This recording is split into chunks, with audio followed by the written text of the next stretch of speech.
Fury's real reason for hunting down the person who attacked Tony Stark was simple. He wanted to drag that genius into S.H.I.E.L.D. The arc reactor and Iron Man armor were too sensitive to produce openly, but if you could do it in the shadows, that was another story. And with Fury's habit of treating everyone like a potential threat, there was no way he'd let someone with that level of tech disappear without trying to put a leash on them. He could trace the man's identity, sure, but the target had already vanished cleanly, leaving Fury with nothing solid to grab. Right then, someone knocked on the office door. Coulson stepped in, practically glowing. "Director, we found Captain America. He still has vital signs. He's on his way back." Fury jolted. "What? He's alive? Are you certain?" "Yes, Director. I'm sure. If we can lift the frozen state, he should recover." Fury's face tightened, then slowly broke into something close to satisfaction. "Good. Great. That's a hell of a surprise." He'd been weighing who could serve as the backbone of the Avengers project. Now the answer had walked right back into his hands. Steve Rogers wasn't just a fighter, he was a leader, and the kind of symbol people rallied behind without needing to be convinced. A Brooklyn kid born July 4, 1918. Once a skinny nobody, turned into a super soldier through the government program. Strength, speed, endurance far beyond normal men. A vibranium shield. A war hero whose name ended up in museums and textbooks. Even decades later, the impact still mattered. When the transport plane brought Steve back to S.H.I.E.L.D., Fury went straight to the lab himself. Seeing that star-spangled uniform again hit harder than he expected. Around him, researchers began prepping every tool they had, ready to crack the ice without cracking the man inside. Fury didn't waste time. "We wake him up." "That's an order." "Yes, Director," one of the researchers said. "With our current tech, Captain America should recover in under a month. He'll open his eyes in an era 70 years past the one he knew." Fury nodded once, decisive. If Steve woke up, Fury wouldn't just gain a powerful ally. He'd gain someone reliable, someone the public would actually trust. And once Steve's existence went public, support for the Avengers would surge on its own. Even those smug politicians who kept trying to chain the project would have trouble blocking it with Captain America standing at the center. New York, Queens. In a small white house, a thin teenage boy with a shy, closed-off look sat eating breakfast.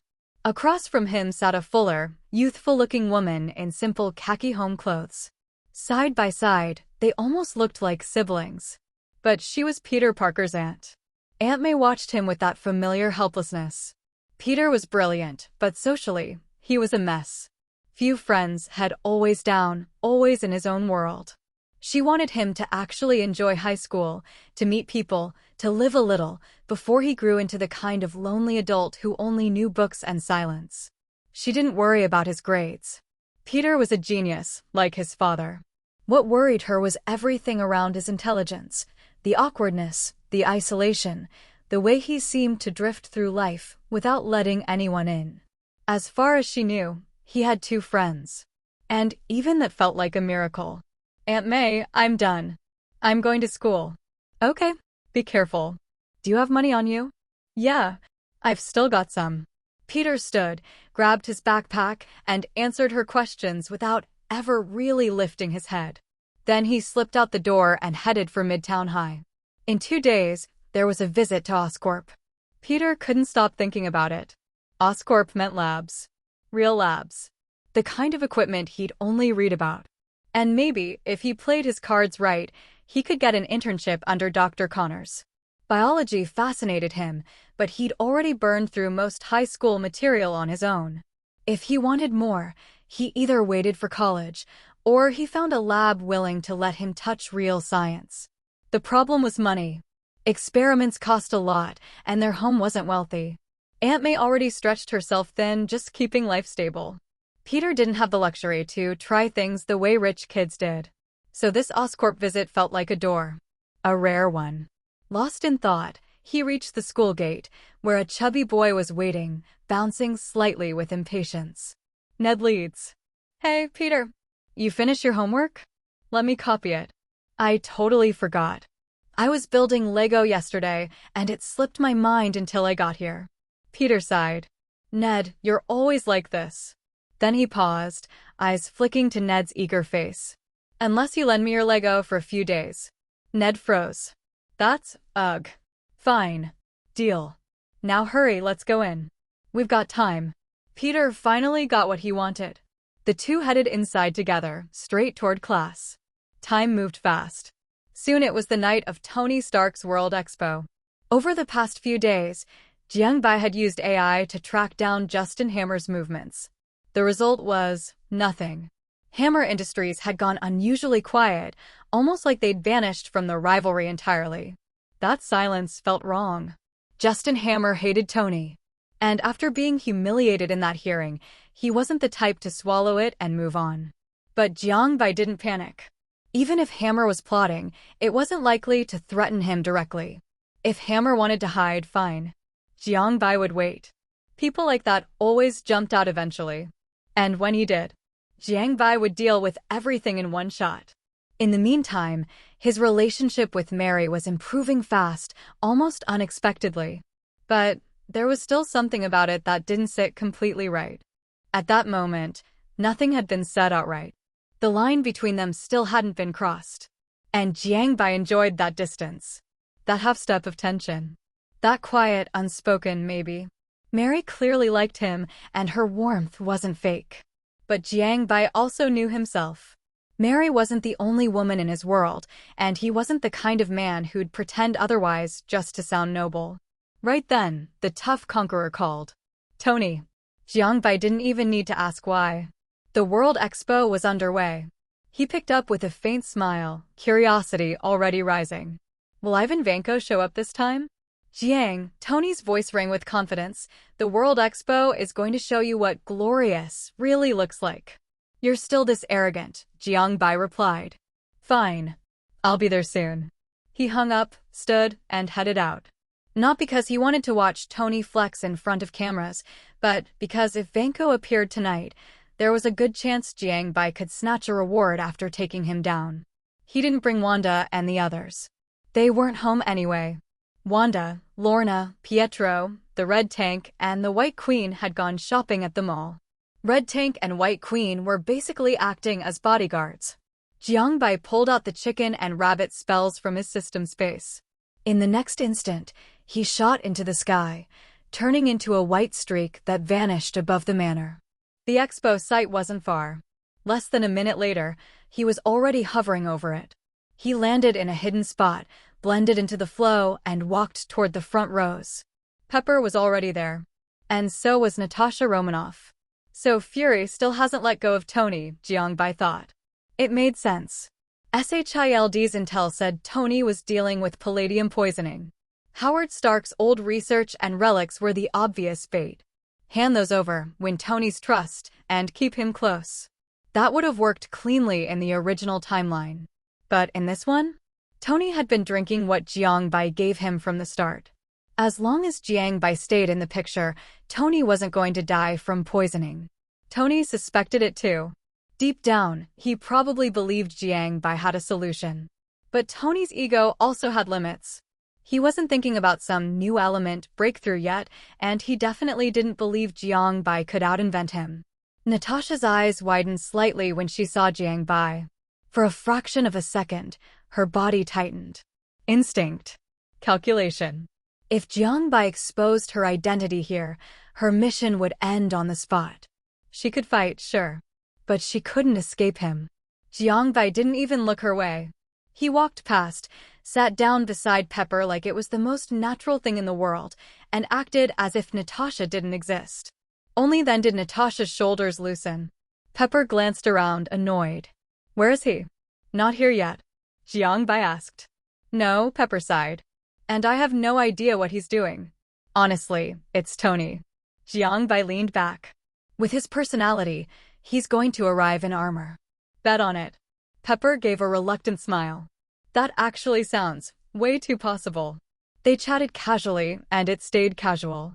Jiangbai wasn't flirting, not really. Pepper was attractive, sure, but she wasn't his type. The freckles, the vibe, the whole already emotionally tied to Tony thing, it just didn't pull him in. More than that, Pepper wasn't a fighter. In this world, weak people became leverage. In the original timeline, she'd been grabbed more than once, used as a hostage, turned into Tony's soft spot. Jiangbai preferred women who could stand on their own. Strong enough that he didn't have to worry every second.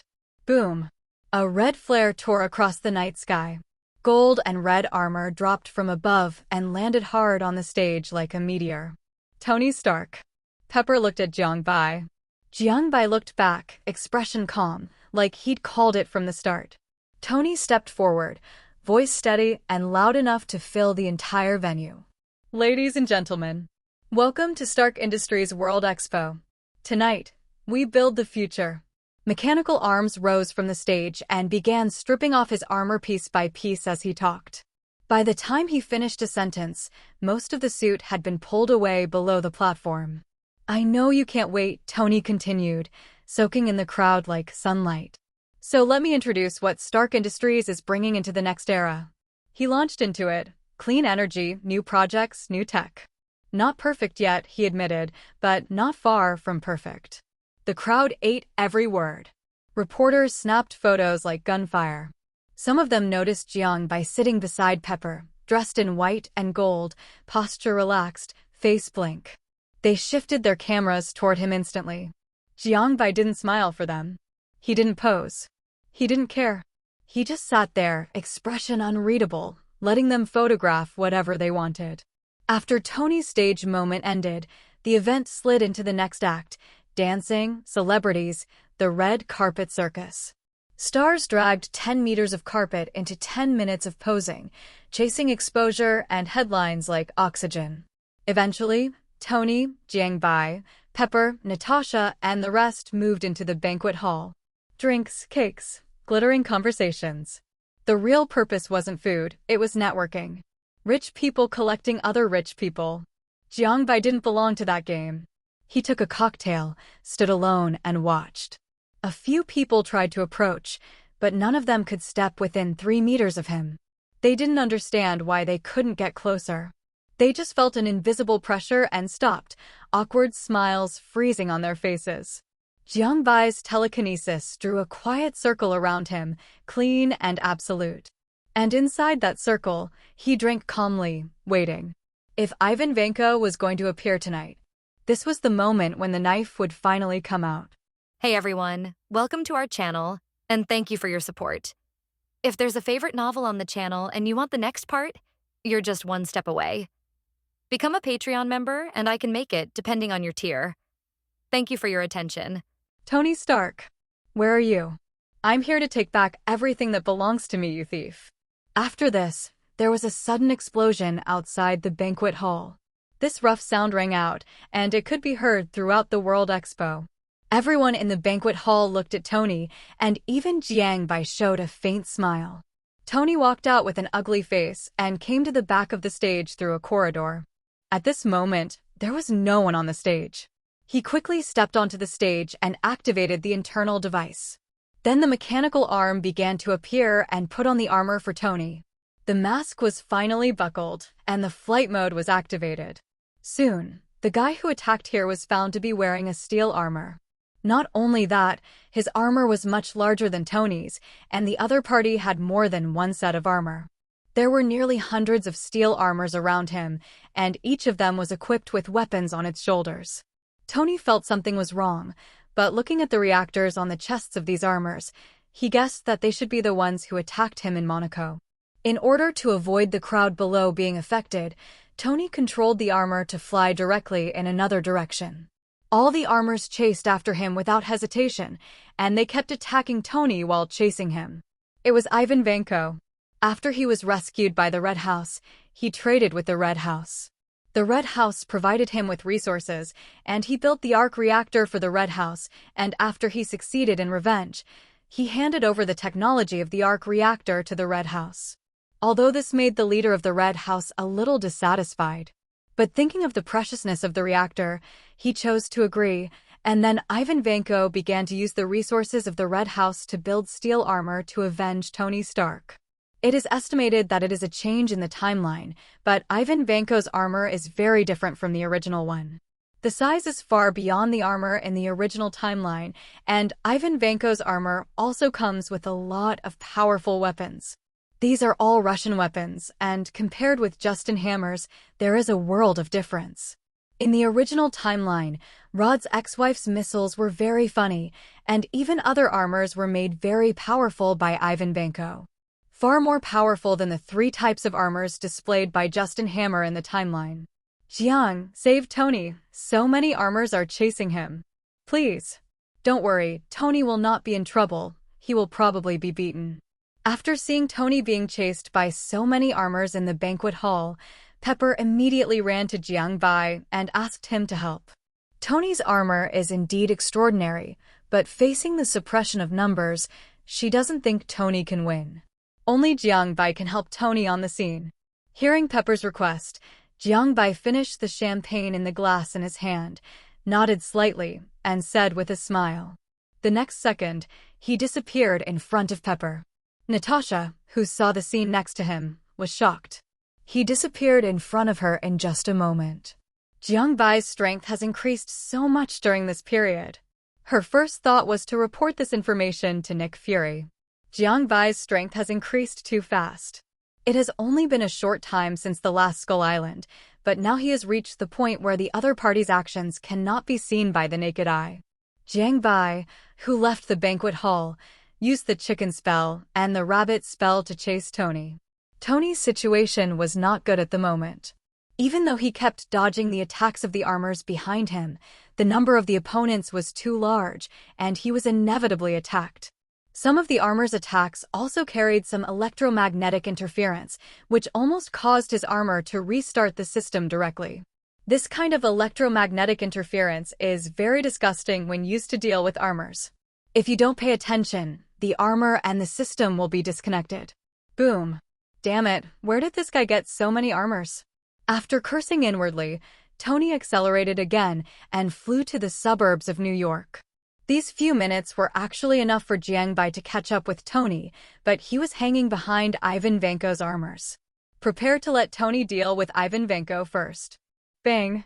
Passing the bridge hole of a low bridge, 2 sets of armor controlled by the system were directly crashed, and Tony had a chance to breathe. He kept increasing his speed and flew to the suburbs, but was hit by Ivan Vanko. He fell to the ground with his armor and hit the land in the suburbs. There are no buildings here, and there is no place for Tony to hide. The armor is also damaged. One of the flying devices under his feet has been damaged. Facing the attacks of several steel armors, he has no chance of winning. Jiang Bai is also very curious about how Tony is going to crack it. But his expression quickly turned strange. He suspected that Tony would call him later. Ivan Vanko looked at Tony, who was surrounded by his armor, and couldn't help but say, "Ha ha ha. Tony Stark, you have chosen a good grave for yourself." "Really? I don't think so." "Jarvis, start all the armors that can be remotely supported." "Yes, sir." "No remote armor can be worn without assistance for you." Faced with Ivan Vanko's ridicule, Tony didn't care at all. He had already developed a program to remotely start the armor.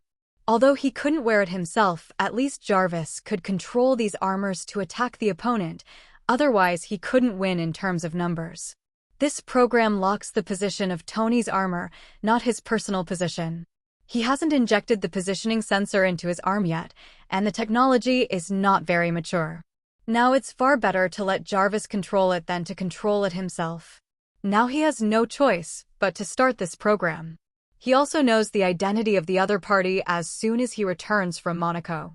Ivan Vanko had already found Ivan Vanko's information through Jarvis and learned that his father, Anton Vanko, had an intersection with his father. However, the information did not show why the other party fell from a top scientist to eventually die in a slum. Even if there were some inside stories that he didn't know, he was not afraid of the other party's aggressiveness. Thief of the Stark family, die. Boom. Ivan Vanko looked at Tony sarcastically through the armor, and then used the program to issue an attack command. The weapons on the shoulders of the armor around him were all aimed at Tony, and some even revealed a micro-missile. The terrifying firepower made Tony tremble in his heart. Various weapons attacked Tony at the same time. Facing such powerful firepower, he will not sit still and wait for death. The flight device on his right foot starts up, and the powerful thrust immediately makes him fly backwards, successfully avoiding the attacks of those weapons. But soon these attacks follow Tony's position and start to shoot. Boom!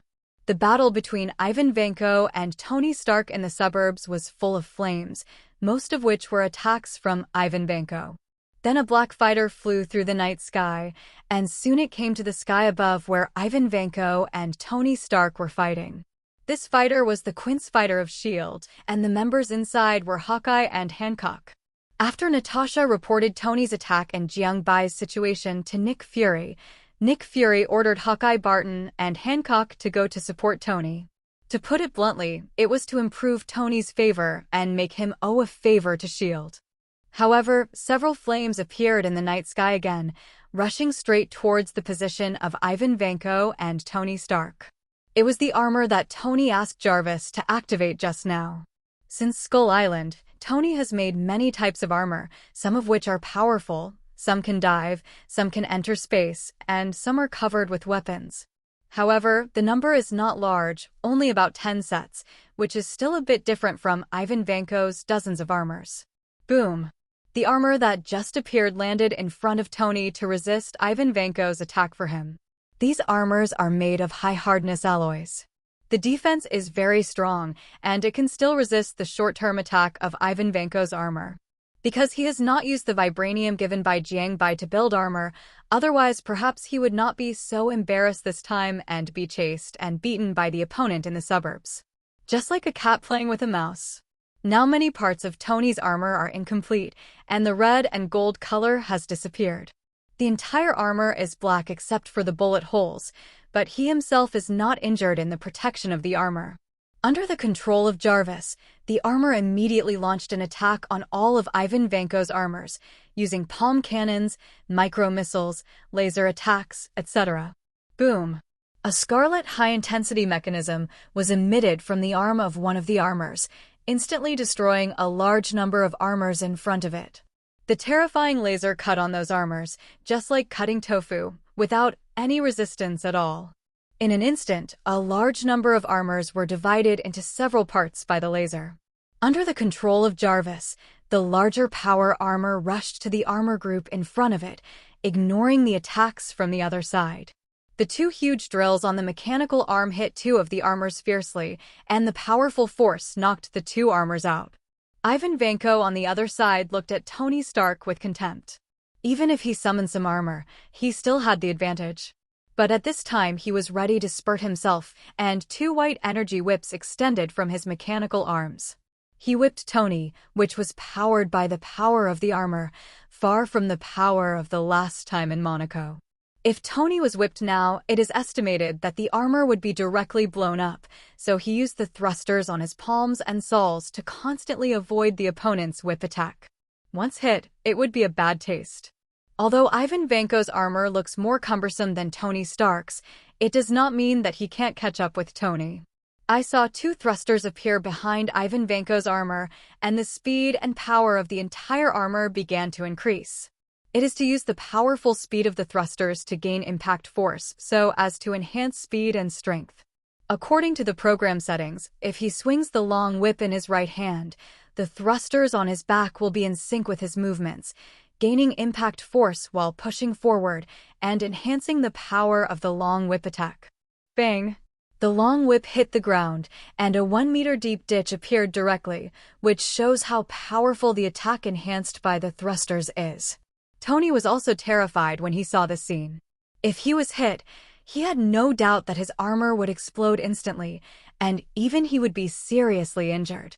Before Tony could react, the thrusters behind Ivan Vanko accelerated suddenly, and Tony's position was directly exposed to Ivan Vanko's attack range. A white energy whip was drawn out. At this time, Tony couldn't dodge it, and the attack was about to come. Tony was full of regrets. He had originally thought of asking Jiang Bai for support, but he thought that he could remotely activate the armor to help him. So he wanted to try to see if you can defeat him. As a result, you die after trying. Tony, do you want me to deal with him? But the next second, the energy whip stopped in front of Tony and a familiar voice sounded. Jiangbai appeared next to him in a white and gold suit.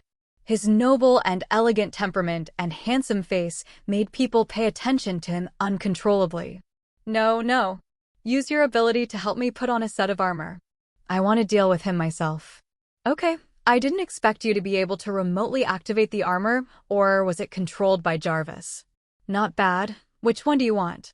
That's right, you don't even look at who I am. I want the power armor. Okay. Surprised by Jiangbai's appearance, but he wanted to deal with Ivan Vanko himself, refused Jiangbai's help, and let him use his ability to put on a new armor for himself. Otherwise, he couldn't beat Ivan Vanko with the current armor, and the weapons carried by the armor had been exhausted just now. After Jiangbai nodded slightly, he used magnetic control to pull the power armor not far away over according to Tony's idea. First, he took off Tony's armor, and then, with the help of Jarvis, helped him put on the power armor. At the same time, he used magnetic control to suppress Ivan Vanko, who was ready to move. He was now completely under Jiangbai's control, and the entire armor stayed in place and could not move. Magnetism can be said to be the nemesis of metal. Ivan Vanko could only watch Tony change his armor. Die. After Jiangbai released his control, Ivan Vanko yelled at Tony in anger, then controlled the armor to attack Tony and whipped Tony with the long whip in his hand. Tony, who changed into a new armor, activated the thrusters carried by the armor to avoid the attack. After dodging the attack, Tony took advantage of the gap in Ivan Vanko's control and started the thrusters violently. He rushed to Ivan Vanko in 1 second, and then the two large drills on his arms slammed into Ivan Vanko's armor chest. Bang! The powerful force knocked Ivan Vanko and his armor out. Tony's attack only caused Ivan Vanko's armor to vibrate for a while, and a dent appeared on the chest of the armor. Overall, there was no major damage. The battle between the armors controlled by the system and Jarvis next to him had ended. It was obvious that Ivan Vanko's armor won an overwhelming victory with a large number of advantages. The remaining armors started the flight mode and rushed towards Tony. Up to now, there are still more than a dozen armors left intact.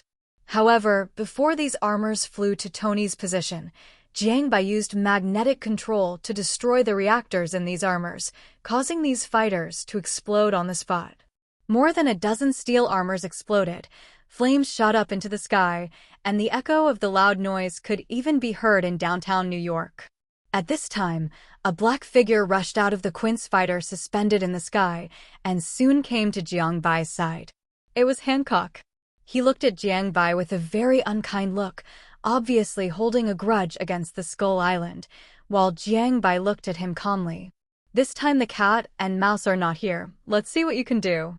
I said, I will put your head in your ass. Boom. Hancock spoke to Jiangbai with a hint of sarcasm, and then he waved his fist at Jiangbai without hesitation. Facing Hancock's attack, Jiangbai's eyes flashed with a trace of solemnity, and then the bull talisman and the horse talisman appeared in his hands.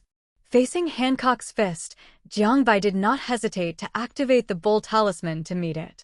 Hancock saw that the other party wanted to bump fists with him, and his eyes were full of disdain. He didn't think Jiangbai had the strength to compete with him, and he could even imagine that he would break his arm later. The next moment, the two fists collided, and the powerful force caused the surrounding air to form a shockwave, but Jiangbai's strength was still slightly inferior to Hancock, because the energy in his body was not enough to support him to use the bull spell with all his strength. He didn't have a super physique, and he needed to be ready to use the horse spell to heal himself at all times, even if he had the self-healing ability of Wolverine. It couldn't make Jiangbai feel at ease. After a punch, Jiangbai flew back a short distance, and Hancock stopped at the position where the two fists collided. His eyes were full of surprise. He didn't expect the other party's strength to reach this level. While surprised, he also retracted his contempt in his heart. Although he didn't use all his strength this time, the other party was not injured by the punch just now. Boom. Jiangbai naturally didn't wait for the other party to take the initiative to attack. The pig spell instantly replaced the bull spell, and with his ability, the laser eye emitted a thick scarlet laser. It instantly hit Hancock's chest, and the powerful impact blasted him to the ground. After he came to his senses, he used his flying ability. He took off with Jiangbai's laser attack, but his skin was burned red by the thick scarlet laser. Obviously, he was not as relaxed as he seemed, but another situation soon appeared. Because the laser was actually partitioned. A transparent barrier appeared on the surface of Hancock's body, preventing Jiangbai's laser from directly hitting his body, like a telekinesis. But Jiangbai knew that this was a biological position similar to that of Kryptonians, and it was also the basis of his flying ability. Seeing that Cyclops could not attack the opponent's body, Jiangbai also stopped using Cyclops to attack, and the pig charm in his hand was replaced with a cow charm. Holding the chicken charm, rabbit charm, cow charm, and horse charm.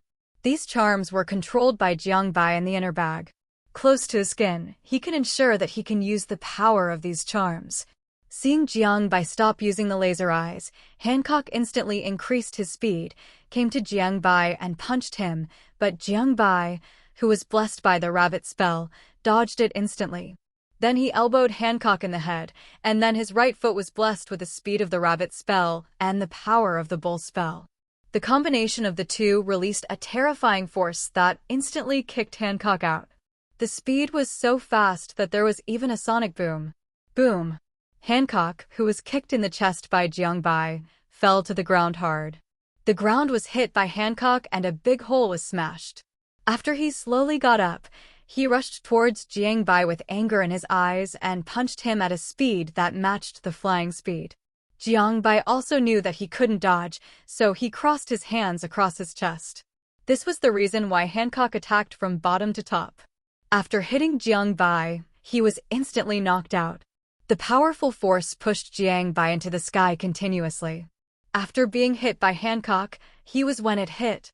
The bones of his arm were broken, and even his internal organs were damaged. This was still under the blessing of the Bull Talisman. The Bull Talisman not only enhances strength, but also enhances physical fitness to a certain extent. Otherwise, if you have powerful strength but do not enhance physical fitness, your body will collapse directly after a punch. The pain in his arm bones and chest made Jiangbai look hideous. Then the green light of the horse talisman flashed, and all his injuries recovered. But the anger in his heart burned stronger and stronger. But he was also surprised at Hancock's strength. A fake Superman is so powerful. How terrifying must the genuine Superman Karak next door be? Is there time to think more? After using the ability of the chicken talisman to stabilize himself, the rabbit talisman was activated, and Jiangbai turned into a white figure and rushed from top to bottom. The energy in his body was still constantly urging the bull talisman, and the huge force was condensing in his right hand. Bang! When Jiangbai rushed down, he happened to meet Hancock, who was flying upwards, and then the two collided. Jiangbai's rabbit spell, cow spell, and the impact force caused by the decrease in the Earth's own gravity were released instantly when he saw Hancock. The terrifying power caused a powerful air shock in the sky. Hancock was also instantly beaten to the ground, and then Jiangbai's pig spell appeared and cooperated with Cyclops to attack Hancock again. The thick scarlet laser and its impact hit Hancock's body, causing him to fall faster again. Even though he kept using his flying ability to stabilize his body, he was still pushed and fell. Many of their battles had already attracted the attention of S.H.I.E.L.D. At this moment, Nick Fury was in the office, viewing the footage of the two fighting through the satellite mobilized by the technicians. Not only S.H.I.E.L.D., the battle in the suburbs of New York has also been detected by many organizations, including the Red House, the Monarch Organization, the Knock Company, the SWRD, and the SWRD. Charles in the Xavier Academy for Gifted Youth also learned about this through the Beast. Scott, Jean, Oraro, Pyotr, the four of you go to support Tony and Jiangbai. Since I have joined the Illuminati, I naturally cannot sit back and watch them fight. Yes, Professor X4. After learning about this, Charles thought for a moment and asked Cyclops and others to go to support. Since he has joined the Illuminati, Charles will not just watch. Although everyone has not yet carried out the first mission together, mutants in the future will also need to rely on the Illuminati to change the current situation. There are also mutants that Jiang Bai saved before, and he has to repay this favor. Sending Scott and others, whether it helps or not, is also a matter of attitude. The core of the entire Illuminati is actually Tony and Jiang Bai, but Jiang Bai's importance far exceeds Tony Stark. Charles had also been to the Illuminati base and knew that it was Jiang Bai who invited the Sentinels to join, and that the Prince of Wakanda also joined because of Jiang Bai. Except for Zhao Helen, almost all of the Illuminati were invited by Jiang Bai, although Tony also contributed. But most of the reasons were because of Jiang Bai. Then Scott, Jean, Oraro, Piotr, and others boarded the Blackbird fighter and flew to the suburbs of New York, where Tony and Jiang Bai were. On the other side, in Jiang Bai's manor, the artificial intelligence also notified Martin that Jiang Bai was fighting and had been injured once. Upon learning this, Martin couldn't sit still immediately. He entered the aerospace mothership through the single-body transmission of the bracelet and used the authority given to him by Jiang Bai to locate Jiang Bai's position. The aerospace mothership quickly called up the battle screen. Seeing Jiang Bai attacking the black man, Martin's eyes were filled with anger. But he was not impulsive. Jiang Bai couldn't beat the other party, and he would only be a burden if he went there. For a moment, he wanted to use the attack of the aerospace mothership to destroy the other party. After thinking of Jiang Bai's instructions, he knew that the aerospace mothership could not be exposed now, so he could not use it. This feeling of powerlessness made Martin very uncomfortable, and then two figures flashed in his mind, that is, Mary and Red Tank. Martin did not hesitate, used the single teleportation back to the manor, and asked Red Tank to go to support Jiang Bai. Red Tank heard that Jiang Bai was fighting with others and had been injured once, and there was no hesitation. He was ready to go immediately. Since Red Tank came to the manor, it seems to be hired, but Jiang Bai and others treat him with care. Even if he needs to protect Wanda and others, it is only after leaving the manor. Generally, they go shopping in the mall, and he doesn't follow them to carry bags. Wanda, Lorna, and others will buy him a lot of things. Everything is not cheap, and Pietro often pulls Red Tank to play games, and sometimes he will let him. Martin even arranges training opportunities for him to develop his abilities. These Red Tanks also remember them in his heart. He used to be a mercenary, so how could he have such treatment? Their actions also touched the softness deep in Red Tank's heart, so he had secretly vowed to protect everyone. After learning the address from Martin, he drove the off-road vehicle specially customized for him by Jiang Bai out of the manor alone and rushed to the suburbs of New York. Then Martin ran to the villa area next to him. He had long known from Jiang Bai that Mary was a very powerful woman, even he couldn't beat her. He also saw how Jiang Bai and Mary got along, and Mary should help. Miss Mary, are you at home? Hey Martin? What's the matter, looking for me so late? Master is in trouble. He and a very powerful person fought in the suburbs of New York. Master is also injured. Can you go to help him? What? I'll go right away. When he arrived at the door of Mary's villa, Martin shouted inside, and soon Mary opened the door and looked at Martin with a puzzled look. Then Martin told them about Jiang Bai's situation. After hearing Martin's words, Mary instantly disappeared in front of Martin, rushed back to her home, changed into a set of slim combat uniforms, and flew into the sky. Martin was relieved after watching Mary go to help Jiang Bai. What he didn't know was that Tom and Jerry at home were stronger than Mary and the Red Tank. It's just that Jiang Bai never told them, and they all thought Tom and Jerry were just magical animals. New York, suburbs. Hancock was eventually blasted into the ground by Jiang Bai, but he was not injured because of his super physique. It was just a little uncomfortable. Jiang Bai, who found this situation, looked very ugly. This level of attack could not hurt Hancock, but think about it. Tom and Jerry were holding a 100-ton hammer, plus the impact of the swing. The force of the attack can reach at least 300 tons. 300 tons at least made Hancock bleed from the corner of his mouth. It seems that there is still a big gap between him and him. Hancock flew out of the pit and looked at Jiang Bai coldly. Without any extra nonsense, a sonic boom sounded and he attacked Jiangbai instantly. This time Jiangbai did not bear Hancock's attack. He used the rabbit spell to dodge sideways, then turned around and kicked out with the chicken spell and the cow spell. Boom! After hitting Hancock, the powerful force pushed him into the air. Jiangbai also understood that this was not a solution. If physical attacks can't beat the opponent, maybe you can try mental attacks.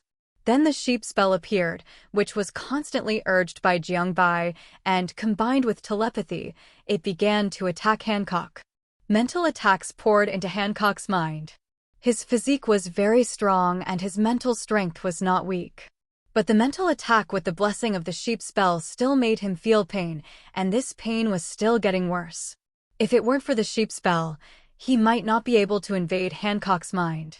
Hancock, who was enduring the pain, rushed towards Jiangbai with all his strength. His speed was so fast that Jiangbai almost didn't react, but he still couldn't avoid Hancock's attack by turning sideways. At the first sight, all the organs in Jiangbai's body were shattered, and even his heart was almost shattered. At the critical moment, the green light of the horse spell flashed, offsetting the damage to the heart. Jiangbai endured the pain and supported his body to float in the air. After 1 second, the horse spell repaired Jiangbai's body, but he still pretended to be weak. He was ready to see who would attack him at this time. He didn't forget that there was an eagle eye in the quince fighter next to him. Jiangbai's weak appearance was also noticed by major organizations, but none of them sent anyone to the scene of the battle. Even if they had any ideas, it was too late to go there now. Nick Fury and S.H.I.E.L.D. looked at Jiangbai's weak appearance on the screen. He began to struggle, and soon a fierce look flashed in his eyes. Agent Barton, take Jiangbai immediately. Bring him back. Yes, Director. Hawkeye Barton in the Quintessence fighter received Nick Fury's order and attacked Jiangbai directly without hesitation.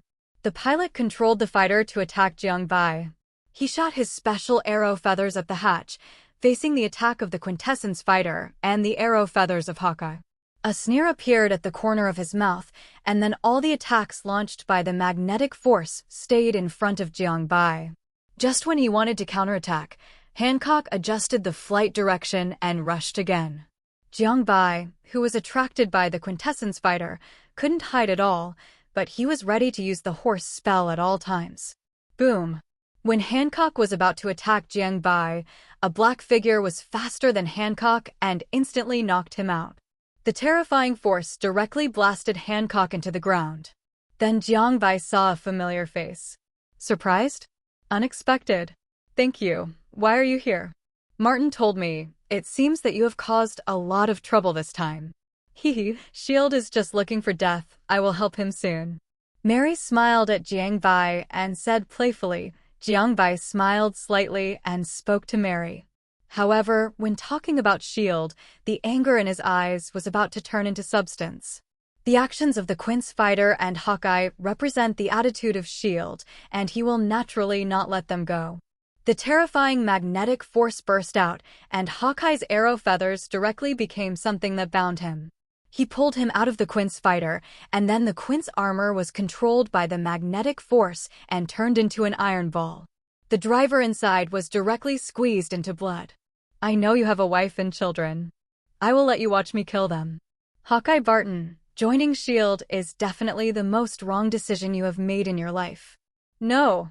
Looking at Hawkeye, who was tied up by him and couldn't move, Jiangbai looked at him coldly and said calmly, but his words were the whisper of the devil in Hawkeye Barton's ears. He never thought that the other party actually knew his family. Without waiting for him to say anything, Jiangbai used telepathy to invade his mind. He quickly found the location of Hawkeye Barton's wife and children, knocked him unconscious, and sneered at the headset on his ear. Hancock had rushed out from the ground again, with a trace of blood on the corner of his mouth. It seemed that Mary's attack just now had injured him. Without waiting for him to attack Jiangbai, Mary instantly made a move and hit Hancock's chest with a fist with her right hand, and was knocked into the ground again in the next second. He didn't even react. Mary's strength was completely above him. Nick Fury in S.H.I.E.L.D. was surprised and shocked when he saw Mary's appearance. The other party suppressed Hancock so easily. But after hearing what Jiang Bai said to Hawkeye, his face darkened instantly. Even he didn't know where Hawkeye Barton's family was.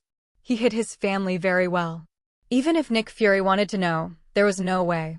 Hawkeye was a top agent, and no one in S.H.I.E.L.D. could follow him.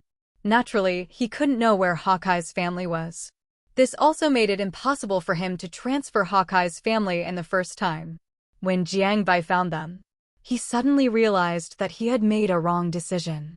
Jiang Bai now didn't look weak and painful. It was obvious that he did it on purpose.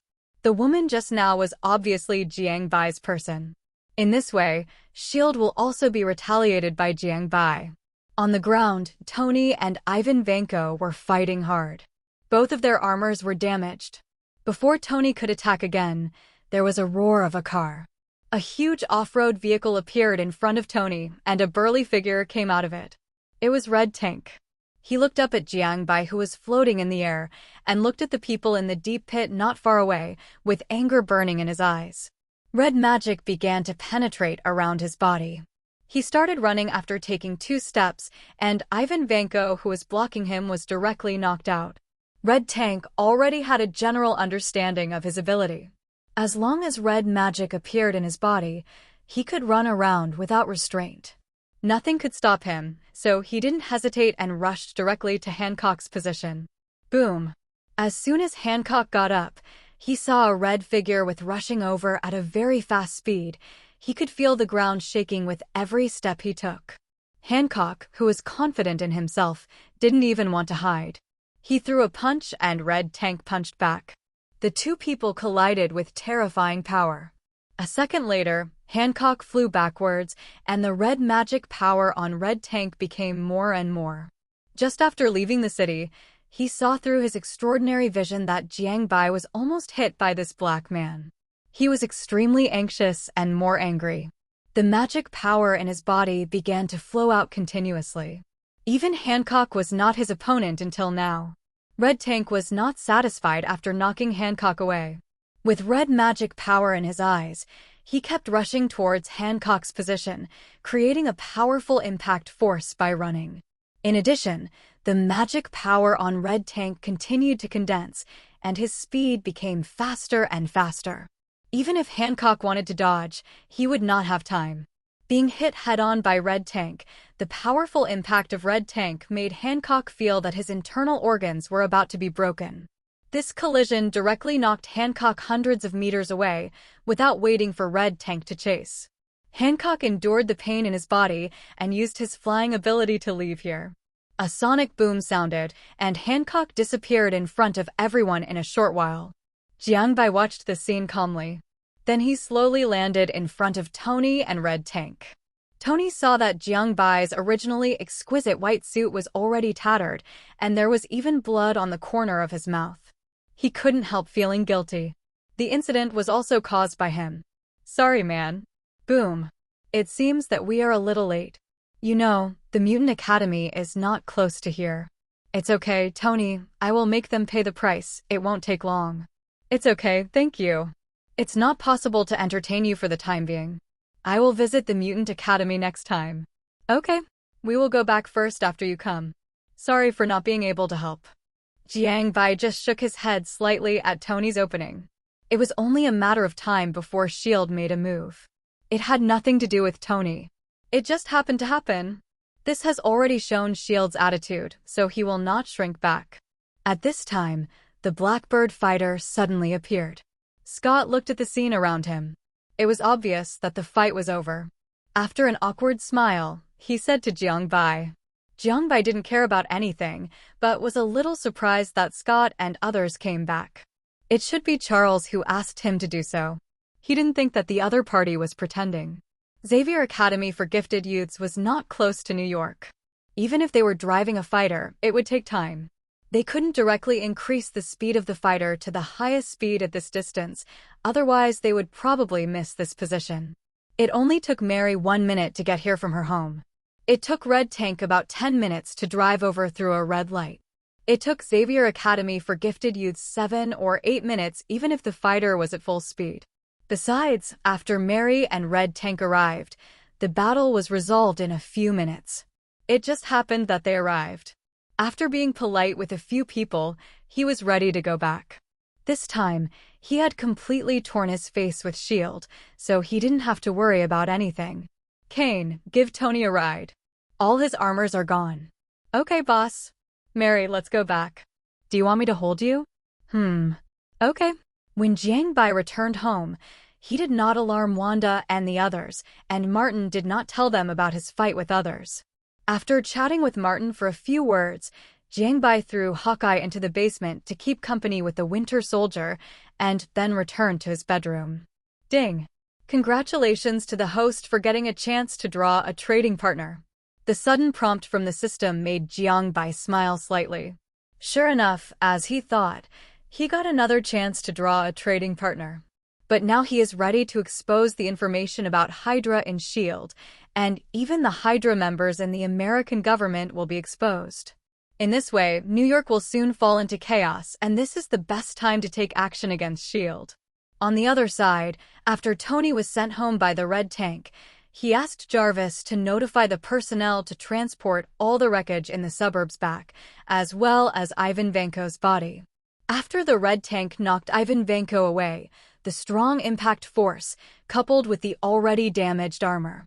This made Ivan Vanko's body completely bear the impact force, almost reaching the point of dying.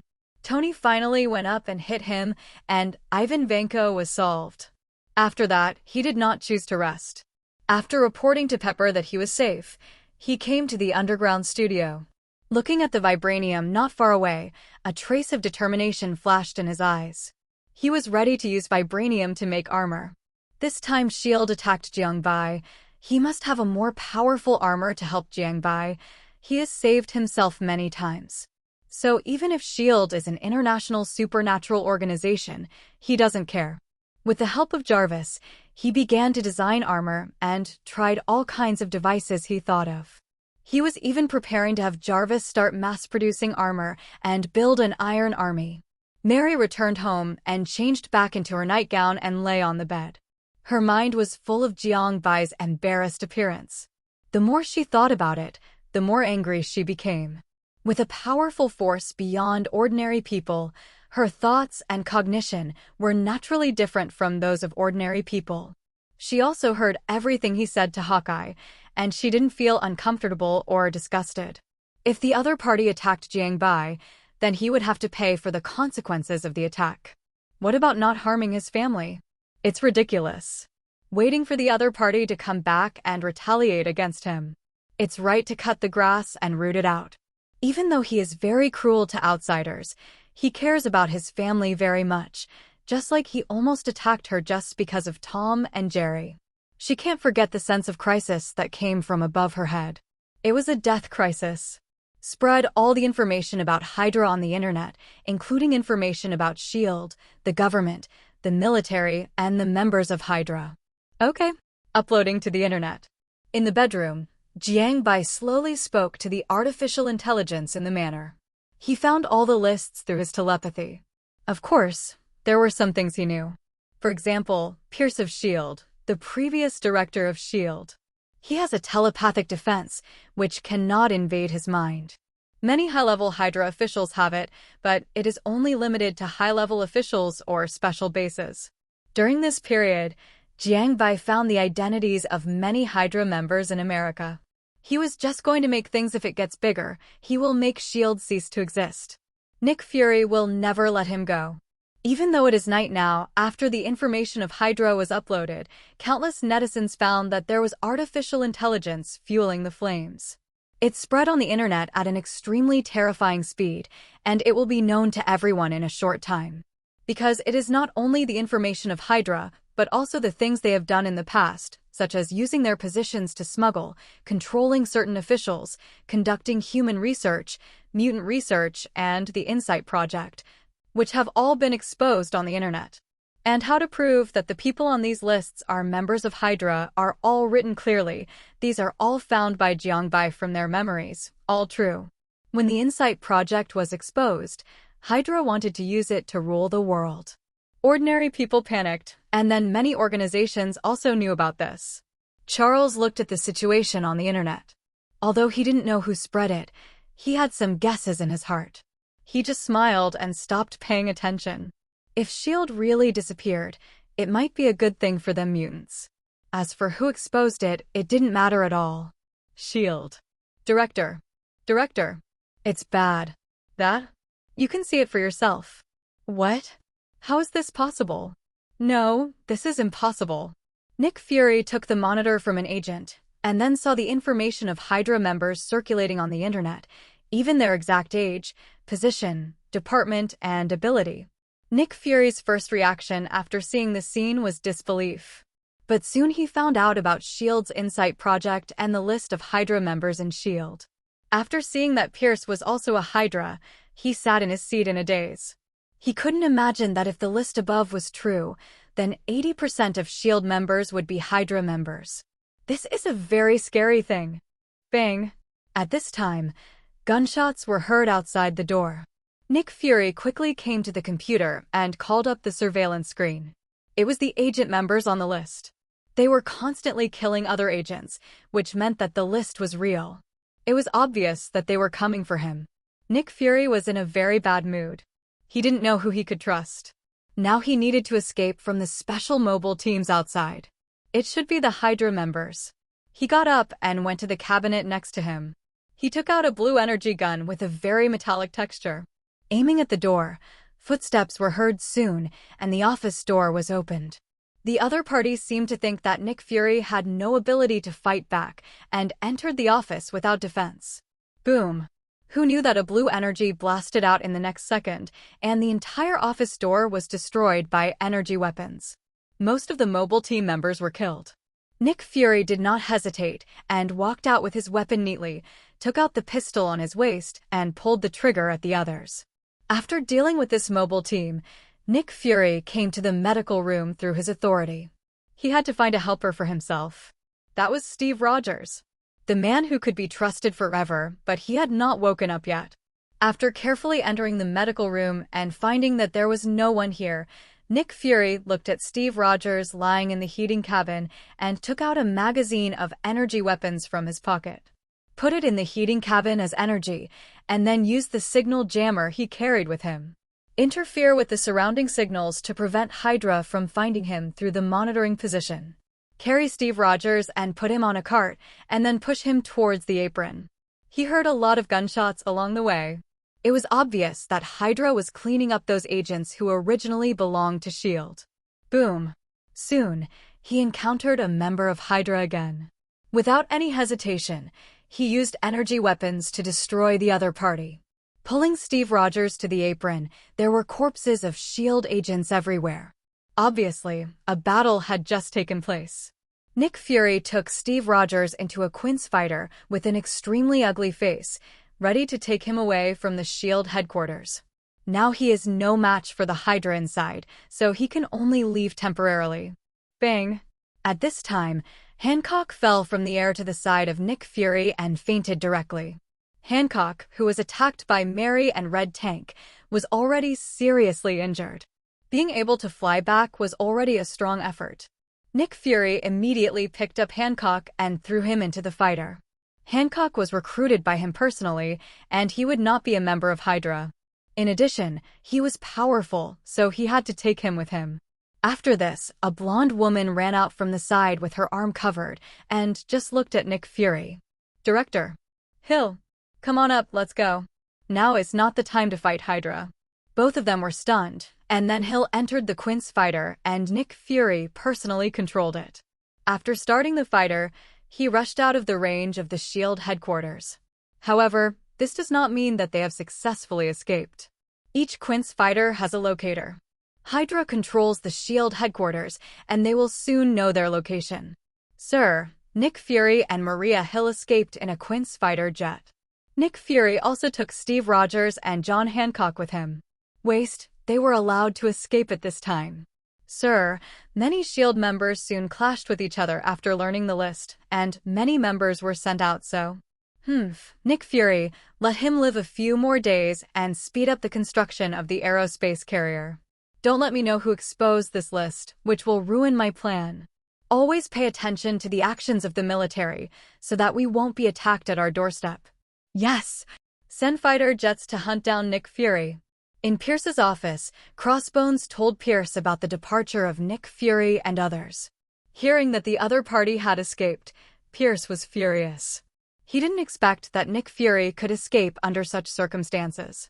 In the end, he could only order to pay attention to the actions of the military. If he and others in S.H.I.E.L.D. were exposed, the United States would probably send troops directly to destroy S.H.I.E.L.D. For this reason, he must be alert to the military's actions, as for those Hydra members in the military. Now those who are caught, and those who are killed. What if? Especially Ross, after learning about this list, he knew that New York would be in chaos, not only New York, but also the entire United States and the entire world. According to the list, he quickly arrested several so-called Hydra members. They died before being interrogated. Isn't this a disguised way of saying that they are Hydra? He immediately ordered the arrest of all members on the military list, and those who resisted were directly shot. Ross could never have imagined that an organization that was eliminated in World War II actually infiltrated the entire S.H.I.E.L.D., and they haven't discovered it yet. Even the military has been infiltrated by many people. Thinking of the transcendent status of S.H.I.E.L.D., Ross showed a trace of disdain. Because it is an international organization, even if it has a close relationship with the United States, Nick Fury's power is no less than his. When he robbed Hulk, he failed because the other party had great power. Now there are a lot of Hydras in S.H.I.E.L.D., and Nick Fury didn't find it. Maybe he can take advantage of this to go to S.H.I.E.L.D. to rob Hulk. Ross's eyes lit up when he thought of this. In addition, several quintessential fighters quickly flew out of S.H.I.E.L.D. and chased Nick Fury's position, obviously not intending to let him go. However, Nick Fury had long known that the other party would chase him, and he had embezzled a lot of funds over the years. He built a lot of safe houses for himself, which were equipped with various weapons and resources, as well as quintessential fighters. It can be said to be a small base. For this reason, Nick Fury could only expose one of his safe houses first, and brought Hill and others to one of the safe houses. He immediately moved Steve Rogers and John Hancock into another quintessential. The American government is in chaos at this moment. Many government officials and congressmen are Hydra. The American president almost fainted when he heard that 80% of the members of S.H.I.E.L.D. are Hydra. This is simply too outrageous. The predecessor of S.H.I.E.L.D. was created to fight Hydra. But Hydra is not all among the government officials. With the president's order, the Navy SEALs and other special forces began to capture Hydra. As long as the people on the list are all arrested, the army went directly into New York City. A large number of officials were arrested and committed suicide by taking poison before being tried. Some have already fled. The American government will reshuffle from now on. Because there are too many Hydras in S.H.I.E.L.D., the government decided to stay until the end. Ross even applied to lead the team himself. He couldn't wait to go to S.H.I.E.L.D. to get Hulk back. While they were constantly capturing and cleaning up the Hydra, Jiang Bai received a message from Valon. Valon, all the remaining 5 talismans have been found, come and trade. Jiang Bai, sure, what do you want? Valon, I want something to enhance my strength. The Holy Lord used his milk teeth to break the stone statue. I need a stronger power to deal with the Holy Lord. Jiang Bai, sure, but it will take some time. The talisman must be traded to me first. Valon, good. Okay. In the communication with Valon, it was learned that the Holy Lord used his milk teeth to break the stone statue state. This surprised Jiang Bai a little. Perhaps the timeline of that world has been disrupted, so the Holy Lord found his milk teeth so quickly. Obviously, the Holy Lord who has recovered his body will definitely make trouble for Valon. He is holding all his talismans, and some talismans have lost contact. It would be strange if the Holy Lord did not seek revenge, but Jiang Bai has nothing to trade with Valon now. The main reason is that Valon does not have what he wants to improve his strength, and most of his strength comes from the talismans. But he wants to get these talismans, so Jiang Bai directly asked Valon to trade these talismans to him first. Valon was indeed very entangled and hesitant, but facing the powerful Holy Lord, He had no choice but to trust Jiang Bai. In the end, he traded 5 talismans to Jiang Bai. The moment Valon agreed to the transaction, the 5 talismans appeared in Jiang Bai's system space. Rat Talisman, the power of life, which can give life to inanimate objects. It can give static objects the ability to move. Dragon Talisman, the power of explosion, which can make the talisman itself burst out with explosive flames. It is the natal talisman of the Holy Lord and can give the holder a powerful blasting ability. Snake Talisman, the power of invisibility, which can make the holder invisible and is also effective for objects. It can carry many people and give the holder the ability to be invisible. Monkey Talisman, the power of transformation, which can make the holder change any object into any animal and can give the holder the ability to change anyone into an animal appearance. Xiaoyi once turned the tree tube into a fish. Dog Talisman, the power of immortality, which can make the holder forever young and immortal, and can give the holder youth and immortal power. Now all 12 talismans are in his hands. The dog talisman combined with the horse talisman is the real immortal body.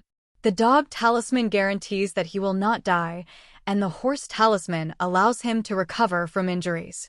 Now, as long as Jiang Bai does not lose the talisman, he will be difficult to kill even without Tom and Jerry. Take out the dragon talisman from the system space, and with his original ability to control fire, a ball of fire instantly appears in his palm. Now he doesn't have to use the flame of a lighter to control fire. After putting away all the talismans, Jiang Bai got up and went to the 3rd floor. Tom, I want to integrate the abilities in these talismans into my body. Can you do it? Came to the room belonging to Tom and Jerry on the 3rd floor, touched Tom's little head and spoke slowly. Hearing Jiang Bai's words, Tom picked up one of the talismans in Jiang Bai's hand and looked at it, then nodded to Jiang Bai. Okay, if possible, strengthen these abilities a little bit. After confirming that Tom could integrate the power of the talisman into his body, Jiang Bai was very surprised. Then he handed all the talismans to Tom, and then mentioned it without much hope. Tom's eyes flashed with a trace of distress, but soon he thought of something. He brought all the talismans to the warehouse behind the villa, took out his 100-ton hammer, smashed all the talismans into pieces, and then put them into a blender. Mixed with a bottle of soda, and then the bottle of soda emitted a golden light. Thinking of Jiang Bai's last words, Tom took out something from behind and threw it into the soda, and the soda emitted a brighter light. Then Tom ran back with the soda in the villa. He slipped directly into Jiang Bai's bedroom and handed the golden soda to Jiang Bai. It's ready so quickly. So amazing. Seeing Tom handing him a bottle of golden soda, Jiang Bai was slightly stunned. After praising Tom, he drank it all in one breath, and then he felt a strong force surging in his body, and he also gained 12 abilities. However, the fusion of the ability of Laser Eyes and Pig Spell, the fusion of Fire Control ability and Dragon Spell ability, the fusion of Self-Healing ability and Horse Spell, the fusion of Telepathy and Sheep Spell, the fusion of Telekinesis and Chicken Spell, and all the fusion abilities have been greatly improved. Even if fused, the power of the spell can be used alone. In Jiang Bai's perception, it seems that the power of the spell has been enhanced, and he looked at Tom standing in front of him in confusion. Tom seemed to know what Jiang Bai wanted to ask, and nodded with a smile. Tom, can you make something that can increase the energy in my body? Jiang Bai, who felt that there was not much energy in his body, asked Tom. These energies could not allow Jiang Bai to continue to use all his abilities to fight. But he didn't know how to increase the energy in his body. These energies appeared when he gained 8 abilities. Hearing Jiang Bai's question, Tom lowered his head to think, and soon took out boxes and rows of things from behind. In front of Jiang Bai, he took out the laboratory table from behind and started the experiment. Then he quickly made 10 bottles of red potion and handed them to Jiang Bai. Then he climbed up to the 3rd floor through the wooden pillars in Jiang Bai's room and continued to watch TV with Jerry. After picking up a bottle of potion, Jiang Bai drank it and found that the energy in his body increased tenfold. He can now fight for a month using all his abilities. Then Jiangbai drank 7 bottles again, and the energy in his body has reached a very terrifying level. Thanks to Banching Fosha for sending the urging talisman. Thank you. Jiangbai's body is like a container, and all his abilities are like output ports. The more energy he has, the more output he has, and the more powerful his abilities are. Jiangbai did not continue to drink the last 2 bottles, but gave them to Valon. These 2 bottles of special potions are enough to improve his freezing ability. Jiangbai, these are 2 bottles of special potions. After drinking them, they can enhance your freezing ability. I will give you some compensation after a while. Valon, okay. After sending a message to Valon, he gave him the special potions. Because these 2 bottles of potions are not as good as the talismans that Valon traded, Jiangbai will compensate him after a while. There are many good things in Valon's world, so he will not break up with Valon for these things. Thinking of the Black Shadow mask, Jiangbai was very surprised. If he took it to this world, would the Black Shadow world attached to the mask become a dimension? But he hasn't got the Black Shadow mask yet, so he is too lazy to think so much. He will understand it naturally after getting it. After this, Jiangbai noticed the blood orchid in his system space and was slightly stunned. This was something he brought back from Skull Island last time, and it was for Tom and Jerry. I just don't know if this thing is useful to them. After all, Tom and Jerry are not ordinary animals. The next moment, Jiangbai appeared in Tom and Jerry's room, took out the blood orchid from the system space, and placed it in front of Tom and Jerry. As a result, the 2 little guys just took a look and continued to watch TV. Jiangbai's face flashed a bitter smile. Tom and Jerry are not flesh and blood. Their existence is completely idealistic. What their bodies become depends entirely on the outside world or their own ideas. The word idealism can be said to be completely in line with the rules of the world.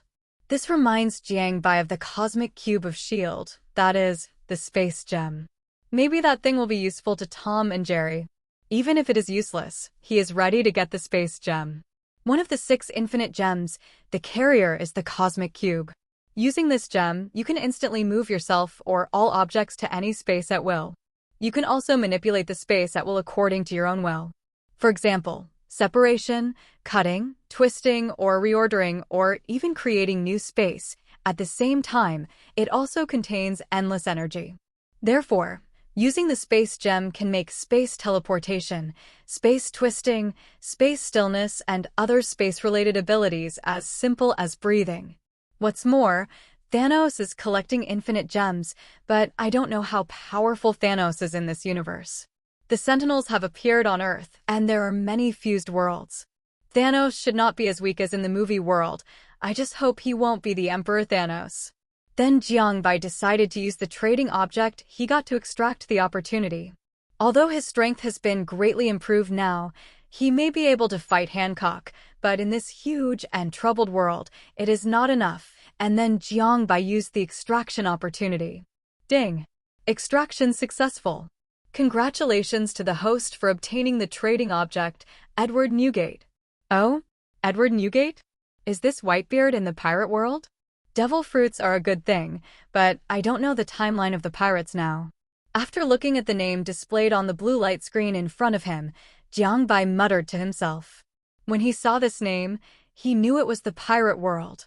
The things that can greatly improve strength are devil fruits. Devil fruits are divided into 3 categories: natural, superhuman, and animal. Although devil fruits can give the eater powerful abilities, the side effect is that they cannot swim. The degree of devil fruit's ability depends on the strength of the ability holder. Natural fruits are the best in Jiangbai's eyes, but if there are animal type and fantasy beasts, it would be good too.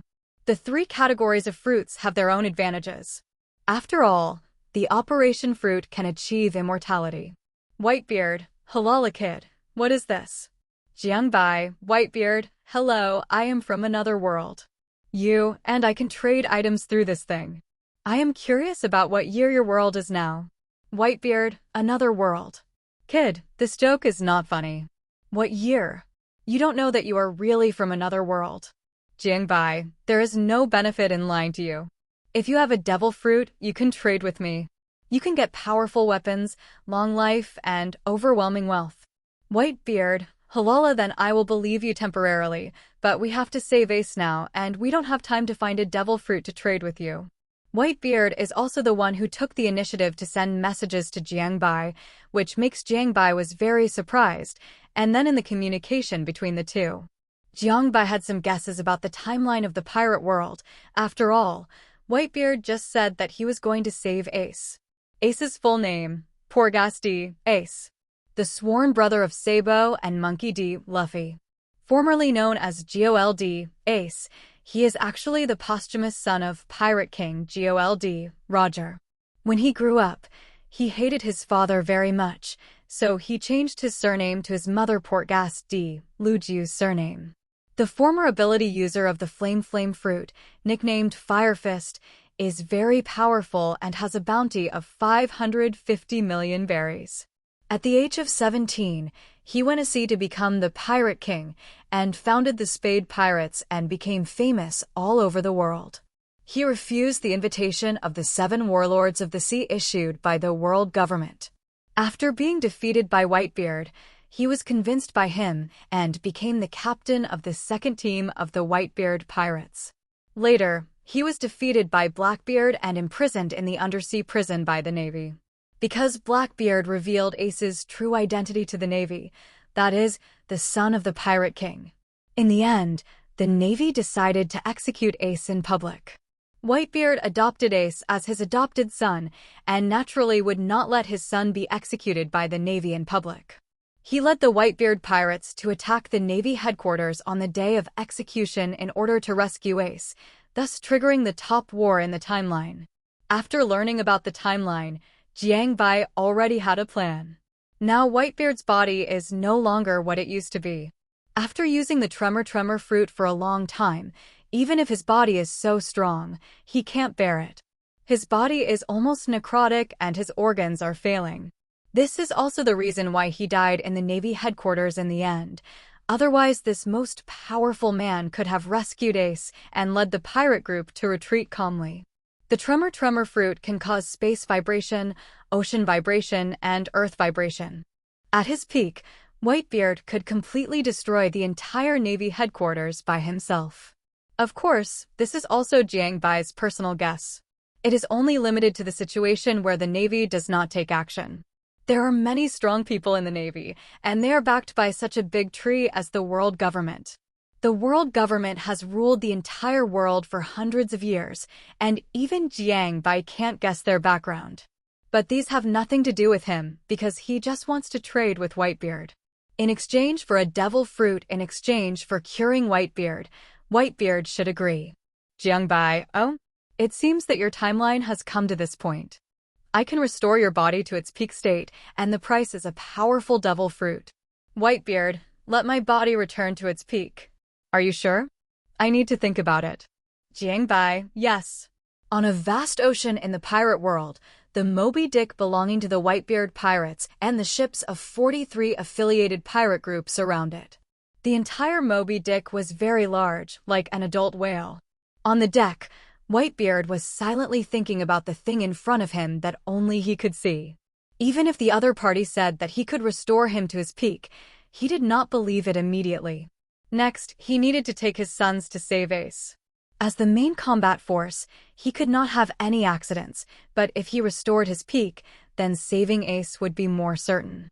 He could also bring his sons back alive, but the things in the other world were too shocking. He still didn't fully believe it. He was afraid that this was a conspiracy of the Navy and the world government. The Navy and the world government regarded him as a thorn in their eyes and a thorn in their flesh. They wanted to destroy him all the time. Although he was not afraid, he was worried about what would happen to his sons if something unexpected happened to him. The silent Whitebeard soon attracted the attention of one of his sons, Marco.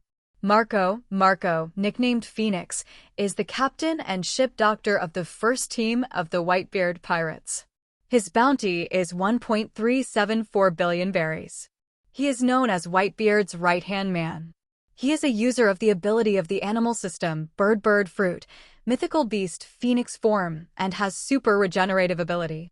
He is one of the veteran crew members of the Whitebeard pirates and has followed Whitebeard 30 years ago. Marco has a golden punk hairstyle, a dagger on his waist, a tattoo of the Whitebeard pirates on his chest, and his eyelids are always half closed. Marco has a calm personality and is loyal to Whitebeard. He is not afraid of the powerful domineering of red hair Shanks. At the same time, he is also very righteous and cares about Ace. Ace failed to assassinate Whitebeard on the Whitebeard ship many times and sat on the deck in frustration. It was Marco who gave him a bowl of soup and talked to Ace. After talking with Marco, Ace joined the Whitebeard pirates. Animal type, bird fruit, mythical beast species, phoenix form the user of the mythical beast species, fruit, which is even rarer than the natural type. One of only 5 animals that can fly. 14. Marco has a physical body, but any wounds will be surrounded by the resurrection blue flame and then reborn. It makes attacks ineffective. Even if the brain and heart are destroyed, they can still regenerate. However, regeneration requires physical energy, and it is not absolutely possible to avoid injury. If physical energy consumption exceeds a certain level, it cannot regenerate even in the fruit form. The blue flame does not have the characteristics of ordinary flames, so it cannot spread or burn things. It is called regeneration flame. It can not only heal all the injuries of the body in an instant, but also has a certain effect on others, increasing the healing speed, and also has a therapeutic effect on viruses and diseases. Despite this, he can only suppress the injuries in Whitebeard's body and cannot completely heal them.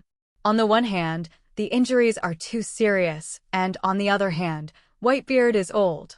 His body functions are declining over time, which is one of the reasons why he cannot heal Whitebeard. Dad, what are you thinking about? And, you can't drink. I've told you so many times. Why did you secretly drink again? Marco, I got a strange thing. There is a person in it who said he is from another world. He wants to trade with me and can restore me to my peak state. The price is a powerful devil fruit. I am thinking about the authenticity of the other party. What?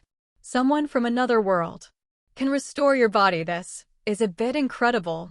But if it can really restore your body, a powerful devil fruit is not impossible. Even if you may be deceived, at least there is hope, isn't it, Dad? Alas, I am afraid of wasting it. If the other party is fake, then we will lose a powerful devil fruit. These things are left for you in the future. By the way, don't tell them about this for now. The other world is too surprising. What's that? As long as you can recover your health, lead us to get Ace back, then we can find a powerful devil fruit in the sea. I believe that between a powerful devil fruit and your health, everyone will choose your health. Indeed, the other world is a little unbelievable, but at least there is hope. I won't tell them. Well, you know my physical condition best now. If I can really recover to my peak, we will have a better chance of saving Ace. Marco came to Whitebeard and asked in confusion. When he saw the bottle of wine next to him, he immediately got angry and questioned Whitebeard angrily. Whitebeard just smiled slightly and didn't care about Marco's questioning. He also knew that Marco cared about him. Then he told Marco about the other world and the transaction. After Marco's persuasion, Whitebeard was also shaken and finally decided to give it a try.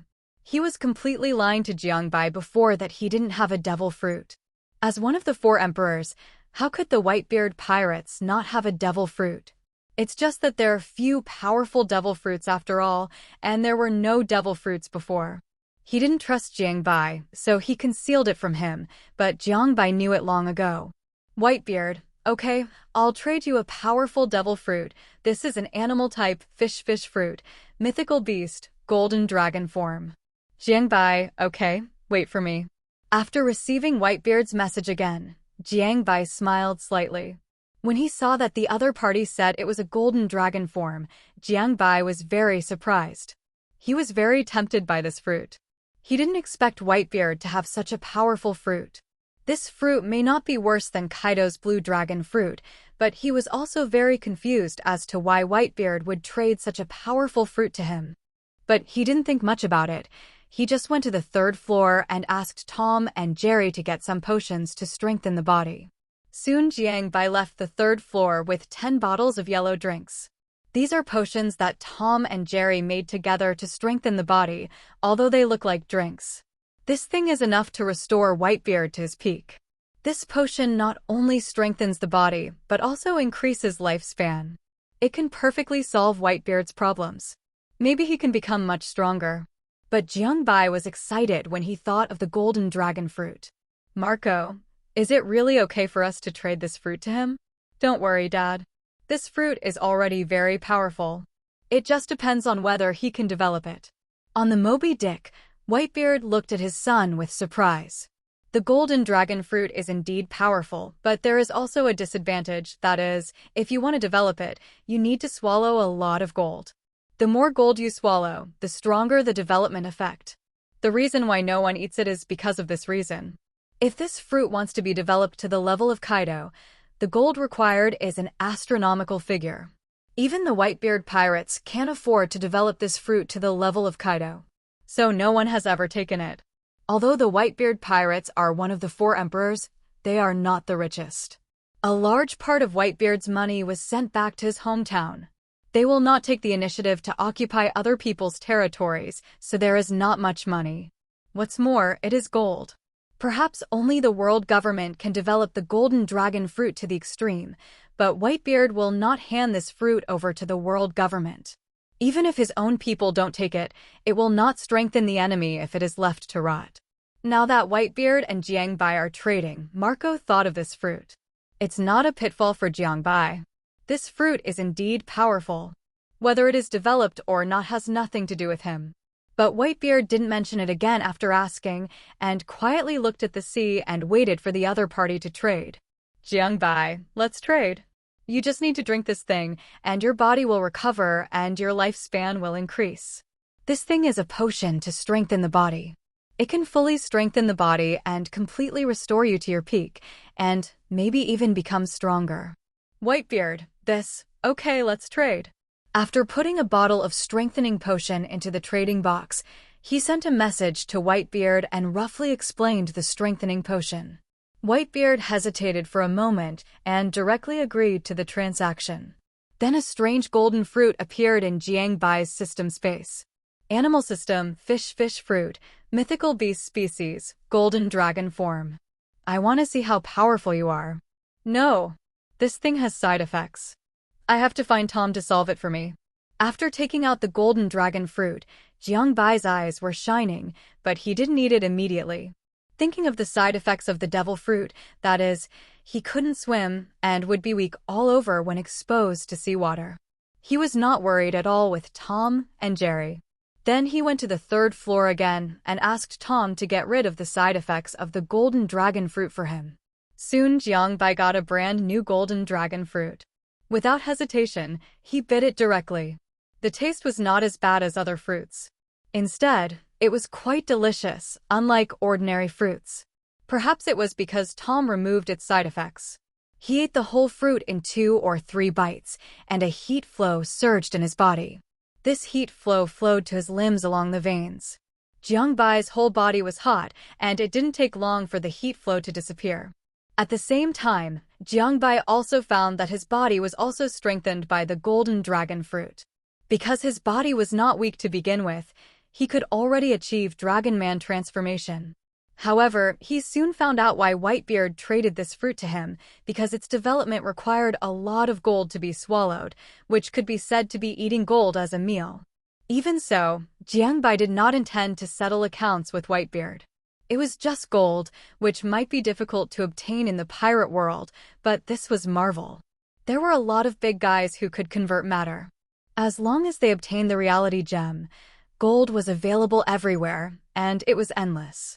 Is such a small thing really useful? Try it. Nothing is worse than now.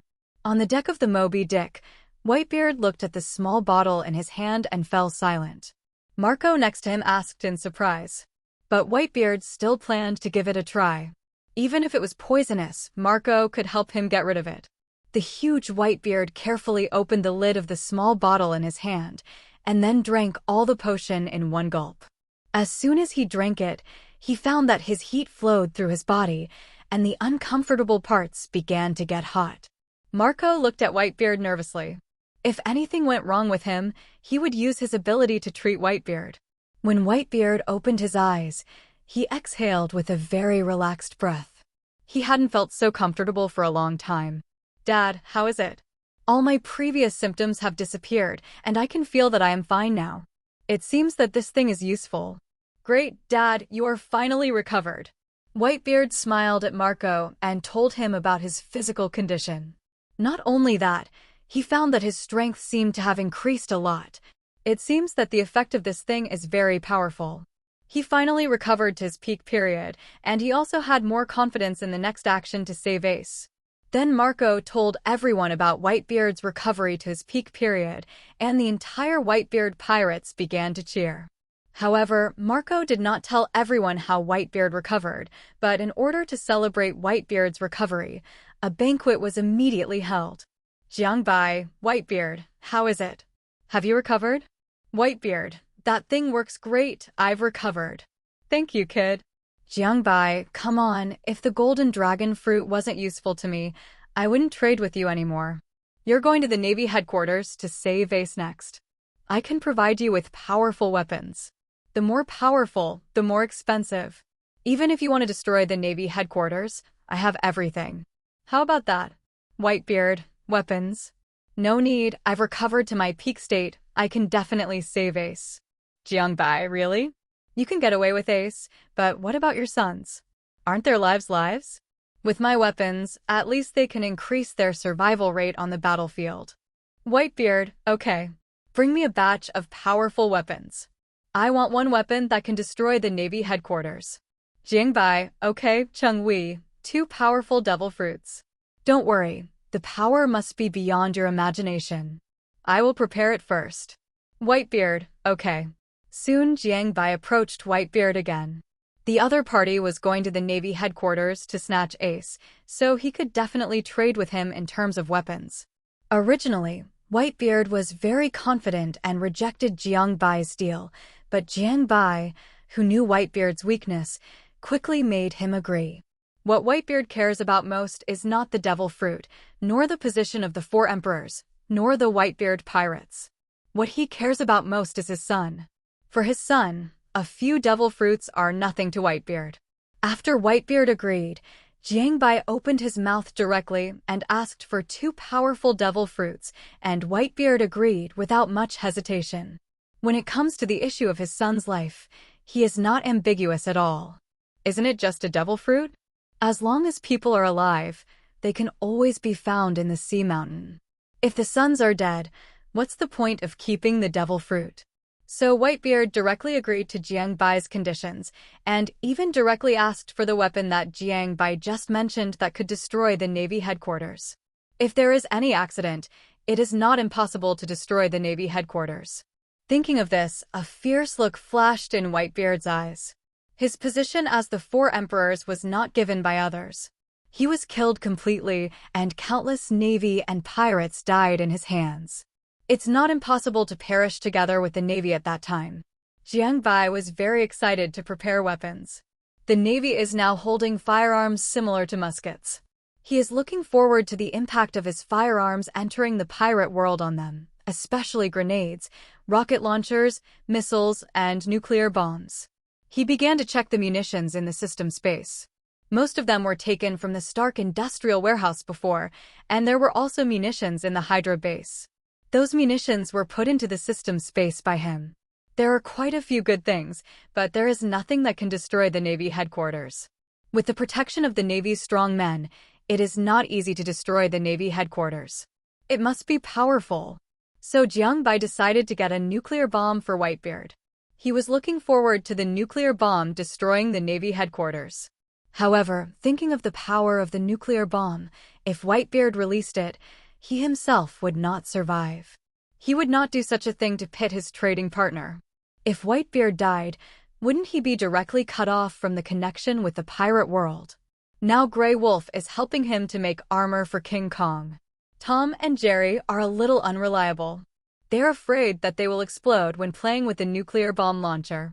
If Jiangbai is not watching, Tom and Jerry will fight even when making things for him. In order to avoid this situation, Jiangbai decided to look for Tony. With his ability, he should be able to help him. Then Jiangbai flew out of his manor and came to Tony's villa at a speed invisible to the naked eye. Jarvis soon found him. "Hello, Mr. Jiangbai. Sir is in the underground studio. Do you need me to notify you?" "No, I'll go down and find him myself."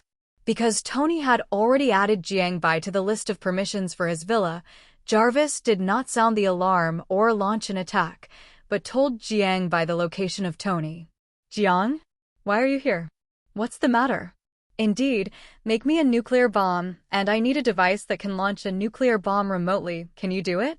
"Walter? What are you kidding? You want me to make you a nuclear bomb? And a launcher? If you can do it, I'll tell you the location of the new element your dad left for you." "My dad left it for me? New element? Wait, I can't figure it out. Are you sure it's a new element?" "Yes, I'll give you 3 days, forget it. Just build me a nuclear bomb launcher, and I'll make the nuclear bomb myself." After hearing that Jiangbai wanted to make a nuclear bomb himself, Tony seriously suspected that he was hallucinating. Nuclear bombs, such a big killer, are controlled by various countries, and even if he is very capable, he can't get a nuclear bomb. But he was confused again after hearing about the new element. Jiangbai next to him thought about it and decided to make a nuclear bomb himself. It would be no fun if the nuclear bomb Tony made was too weak. Then he disappeared into the underground studio after saying something. Jiangbai's small combo caught Tony off guard. Before he could react, Jiangbai had already left. This made Tony even more confused. After taking a break, he sat on the chair next to him. Thinking about it, he started to design a nuclear missile launcher with Jarvis. Nuclear missile launchers are usually in silos. They will not start without instructions. They are usually controlled by the admiral and the president. 2 or 3 people are needed to input instructions together to start the nuclear bomb. So even if Jiangbai gets someone else's launcher, it will be useless. After Jiangbai left Tony's house, the ability of the snake spell appeared, and he became invisible and accelerated in the sky. The direction he was heading was the military base of the United States, which is one of the 3 countries with the largest number of nuclear bombs in the world. There should be military bases, but they are generally large military bases. Soon Jiangbai saw a large military base below, which contained various fighter jets, armed helicopters, tanks, missile vehicles, etc. With the invisibility of the snake spell, the military base could not find him at all, and even infrared and thermal imaging could not detect Jiangbai. Then he entered the military base very easily.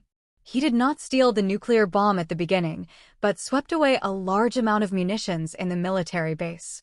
Then, tanks, armed helicopters, missile vehicles, anti-tank missiles, anti-aircraft missiles, and other powerful weapons were all stored in Jiangbai's system space.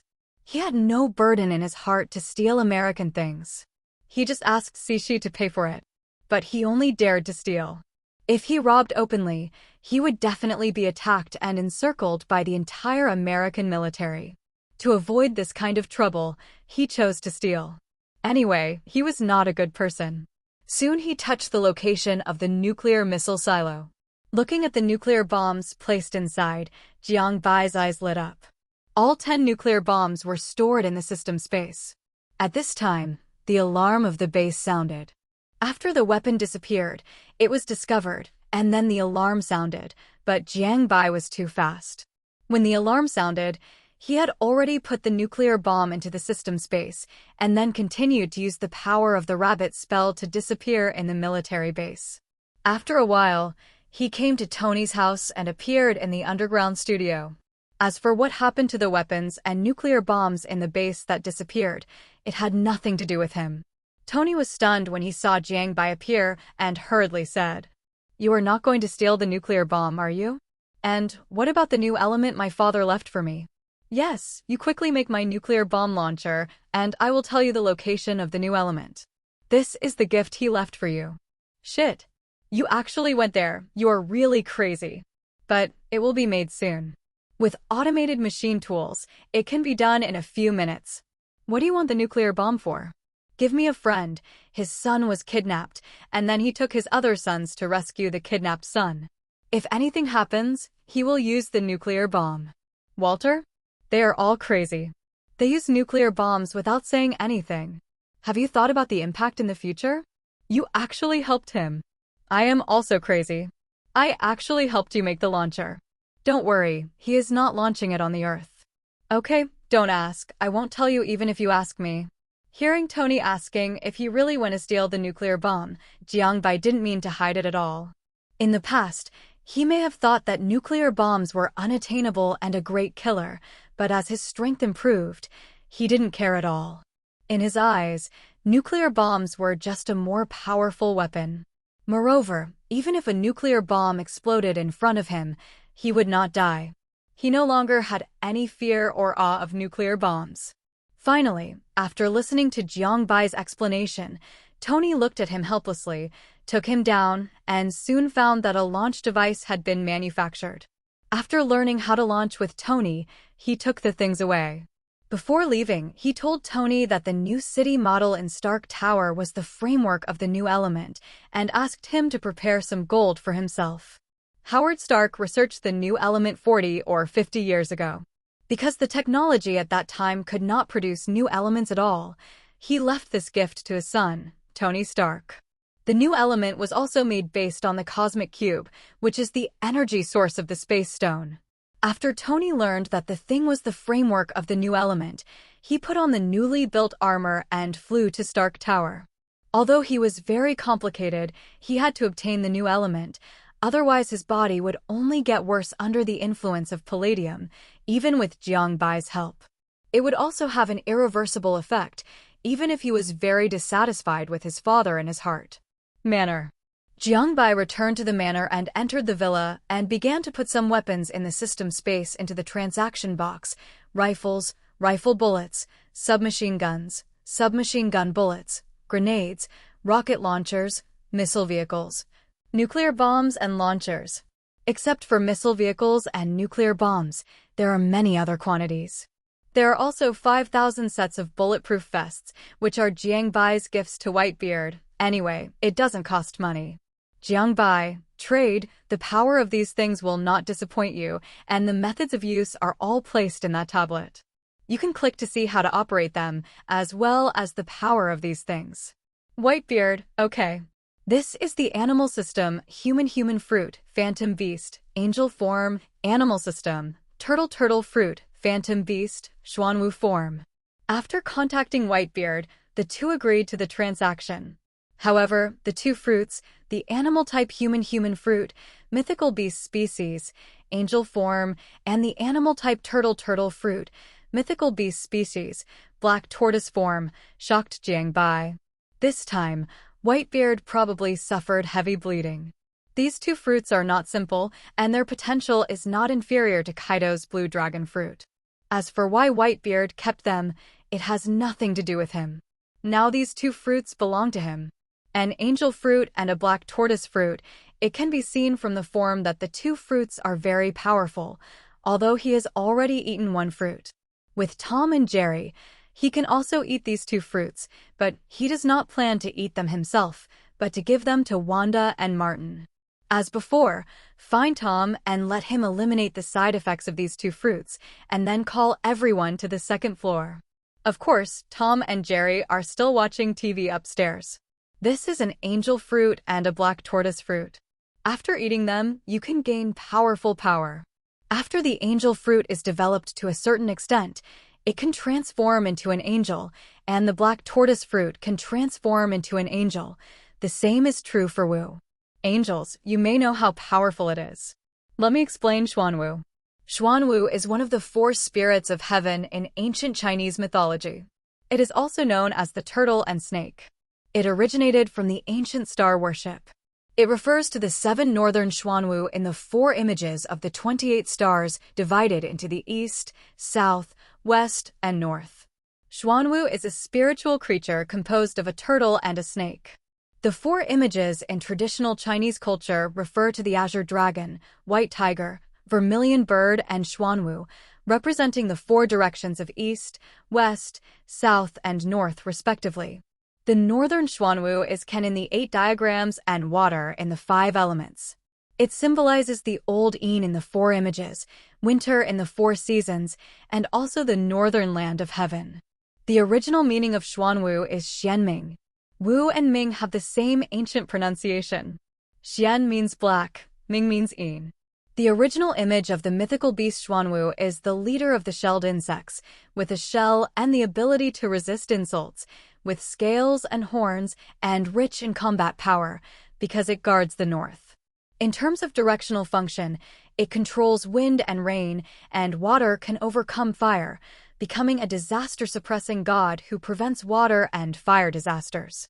If the requirements of the omnipotent god are to ward off disasters and bring blessings, and to protect the country and the people, then Zishi and Xuanwu have the conditions to become great gods and omnipotent gods.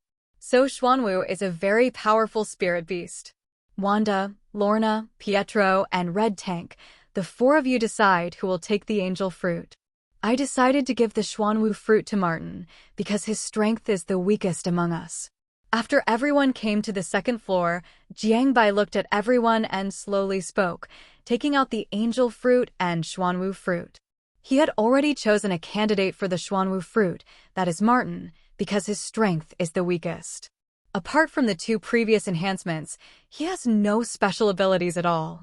So Jiangbai decided to give the Xuanwu fruit to Martin, and the people other than the White Queen would discuss who would take the angel fruit. Red Tank has successfully entered the core circle of the manor. With everyone's empathy, Red Tank was very willing to integrate into the core circle. Because he knew that many important things, he had no qualifications to participate in the discussion. He had heard about single-body transmission more than once, and now he understood. His boss actually had an aerospace mothership. It was right above the manor, shocking Red Tank for a long time, and he couldn't recover. Since Red Tank joined, he would not favor one over the other, and would also include him in the discussion. The White Queen next to him looked at Red Tank with envy, because she was controlled by Jiangbai, and her original ambition was not small, so she would never surrender. So she naturally couldn't get in touch with the core circle in the manor. She didn't even have the qualifications to take the angel fruit, but she knew the situation and the reason. Soon Martin ate a whole black tortoise fruit, and then his body began to swell. After a while, his body was almost the same as Red Tank. His physique, strength, speed, and spirit have all been enhanced. However, because he has just taken the fruit, he cannot transform into the form of Xuanwu, but he can control the abilities of Xuanwu, such as wind and water elements. He can also change the weather and rainfall. In addition, Xuanwu has a huge body and a tortoise shell, which has amazing defense, which also makes Martin's physique reach an amazing level. This is the reaction after eating the fruit, but it does not fully demonstrate the ability of the fruit, Uncle Martin. You still have to work hard to develop the fruit and exercise elemental abilities in the future. Okay, I know, thank you, young master. Everyone was very surprised when they saw Martin's changes. Even if he didn't take action, they could feel the improvement of the other party's strength. Coupled with the two elemental abilities just shown, this made the White Queen, who was not qualified to take it, even more envious. Juggernaut, I don't need it, you three can take it. I have thick skin and flesh, which doesn't match the angel, hee. Pietro, I don't need it either. I'm the older brother, I should give it to my two younger sisters. Lorna, no, you can't give it to me, you eat it. Otherwise I will ignore you. Wanda, but this, okay. Seeing the changes in Martin after taking the black tortoise fruit, everyone turned their eyes to another angel fruit, and then Juggernaut, Pietro, and Lorna refused one after another. Finally, Wanda picked up the angel fruit and started eating it. After a while, she also began to change. Her originally red hair turned golden, her temperament became extremely holy, and the whole person looked like the incarnation of light. Her body also changed a little, and her body proportions became more perfect. After eating the angel fruit, Wanda completely turned into a blonde beauty with a protruding front and a curvy back. I found that my power has become much stronger, and I can control the light element. As long as I continue to develop, I can get angel wings. Even my original ability has become much stronger. Then you have to work hard. Don't worry, everyone will have it in a while. Moby Dick. Whitebeard and others looked at the pile of weapons that appeared. Marco took out the tablet that Jiangbai mentioned and clicked the screen. The usage of all the weapons appeared. Soon almost all the captains came to watch, and even Whitebeard stood by and watched together. Jaws, wow! This gun is so powerful, it can fire continuously, and its power is much more powerful than our guns. Vista, this thing called a missile is even more terrifying. A mountaintop is directly destroyed. Bramank, oh my god, is the power of this nuclear bomb so strong? An island was directly destroyed, so scary. Lakeo, with these equipment, we will be more confident in rescuing Ace. Whitebeard, okay, put the missiles and nuclear bombs in the cabin, Jaws. You guard them personally. No one can touch the missiles and nuclear bombs without my order. All guns are sent out for training. Captains of various squads, yes. Dad. After seeing the power of all the weapons, not only these squad leaders, but even Whitebeard himself was shocked. Especially the nuclear bomb, such a terrifying weapon, can completely destroy the entire Navy headquarters, and perhaps even the world government can't stop it. Soon Whitebeard ordered the captain to guard the missiles and nuclear bombs. If anyone had any idea, the entire Whitebeard pirates would die. Such things must be strictly guarded.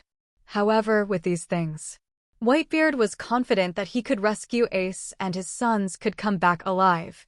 As for the 2 devil fruits traded out, after knowing the powerful power of these weapons, he felt that he had made a great bargain.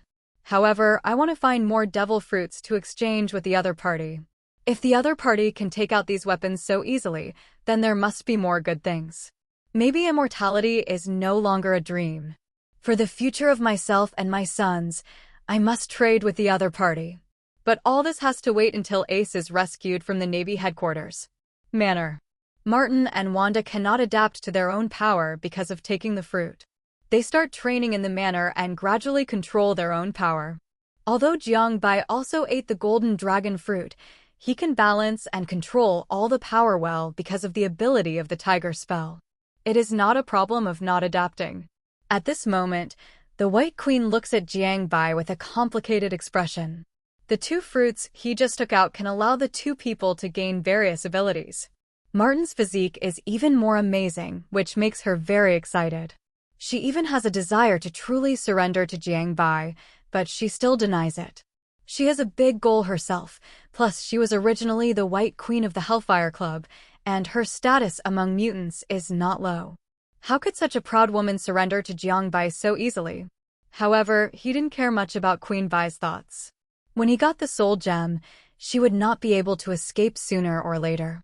At this time, Jiangbai began to check the ability of his golden dragon fruit and stuffed gold into his mouth.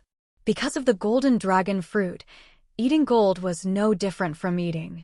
Once eaten, it would be digested by the body, thereby enhancing Jiangbai's fruit development and his strength. It was also an easy way to develop, but it was a bit expensive. Now Jiangbai's worth of tens of billions was not enough to develop the golden dragon fruit to the awakening form. He was completely a big spender. So Jiang had to find another way to get gold, otherwise he would not have enough money to spend. Soon, Jiangbai found that he had. Similar to Kaido's blue dragon fruit. After eating the golden dragon fruit, Jiang Baijinlong has powerful strength, attack power, defense power, resistance, endurance, and the ability to fly. Can transform into a dragon. The ability to control the thunder and firestorm. Allows the user to transform into a fantasy dragon and make various out-of-specification attacks that are enough to cause the collapse of the sky and the earth possible. The breath exhaled in the dragon form sometimes turns into hot flames that can burn buildings, and sometimes becomes a wind blade that cuts off the human body. The roar becomes thunder, and the strong wind caused by turning the body produces countless tornadoes and causes huge damage. You can move in the air by grabbing the flame cloud you created. You can also let the created flame cloud cover the surrounding objects to make them float. The floating range is very wide, even making the entire island carrying more than 35,000 people float and move. In the human beast form, It has the flexibility of the human form and the rich and diverse attack capabilities of the dragon form, because it is a very balanced form in terms of combat. Hot breath exhales hot breath, and the attack range is several kilometers. It is very powerful, not inferior to the destructive power of Akainu's magma fruit, and can evaporate a mountain in an instant. Bad Wind spits out a large number of wind blades from its mouth to cut the enemy, just like the slash of Kamaitachi, and can tear the enemy together with the armor and weapons. Tornado makes the dragon body rotate in a circle like a gyroscope, creating several huge tornadoes and creating several large tornadoes to blow the enemy away.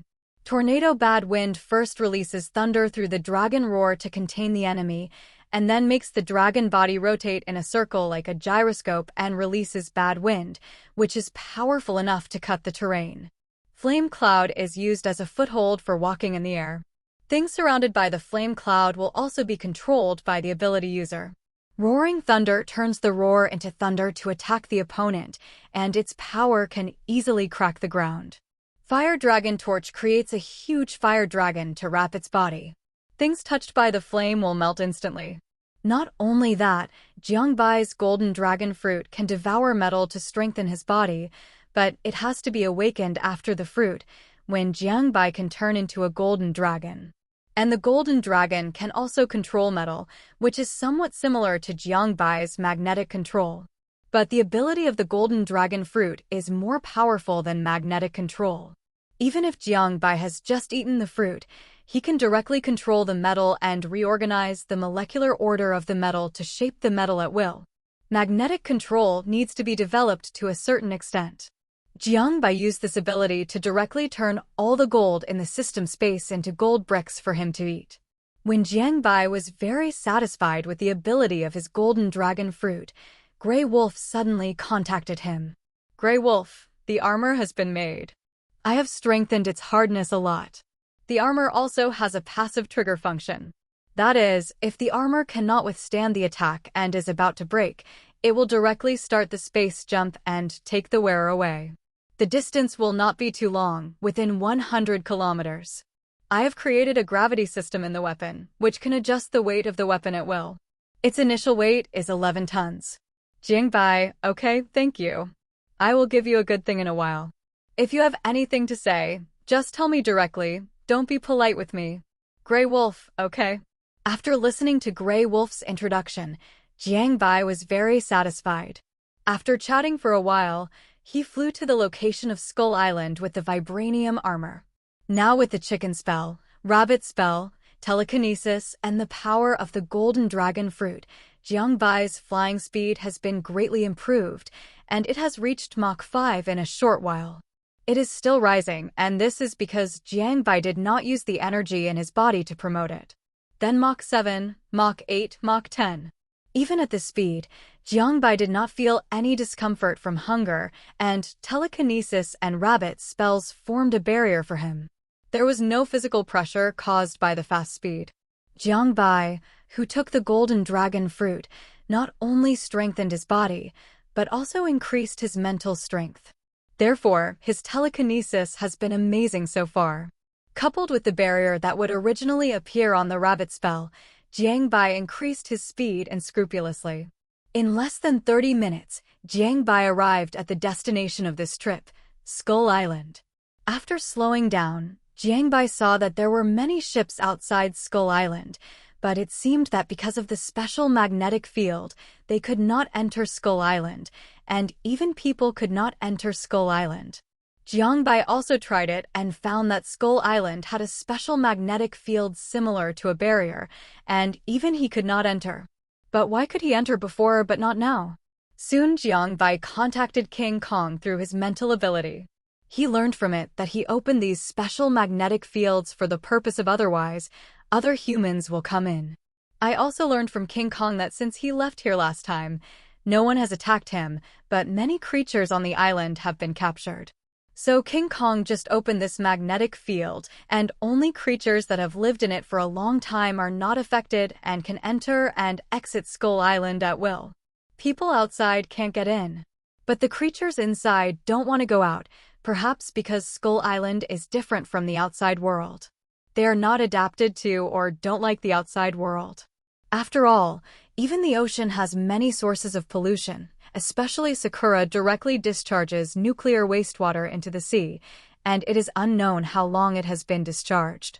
This is just the known situation, and many nuclear power plants in many countries discharge nuclear wastewater into the sea. Coupled with a large amount of marine garbage, the ocean now is no longer the ocean before, which may be one of the reasons why those creatures are reluctant to leave Skull Island. Soon King Kong appeared in Jiangbai's sight, and then Jiangbai fell on King Kong's shoulder. King Kong brought Jiangbai to Skull Island. Soon, King Kong brought Jiangbai to the cave next to the cliff where he lived. Then Jiangbai floated in the air and slowly spoke to King Kong. King Kong, my gift for you is ready. One is armor for you, and the other is a weapon for you. Here you go. After that, Jiangbai took out the vibranium armor and weapons from the system space and gave them to King Kong. At first, it didn't know how to wear the armor, and then under Jiangbai's instructions, King Kong successfully put on the armor because the armor was integrated. So it was not troublesome. After wearing the armor, King Kong was almost covered with vibranium armor, only his face, arms, and calves were exposed, protecting King Kong's body to the greatest extent. This time, even if it faced Hancock, it would have the strength to fight. The characteristics of vibranium can absorb any energy and release it.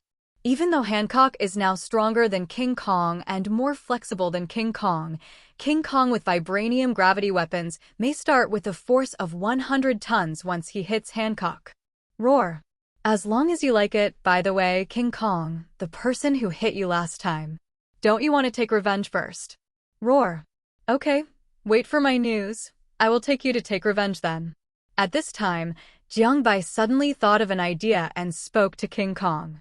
This time he was going to destroy S.H.I.E.L.D. directly, no matter who was in control of S.H.I.E.L.D. now. Not only that, Hancock can't escape, and there is Nick Fury. After Jiangbai told King Kong about his idea, it immediately agreed. Now King Kong completely regards Jiangbai as a friend.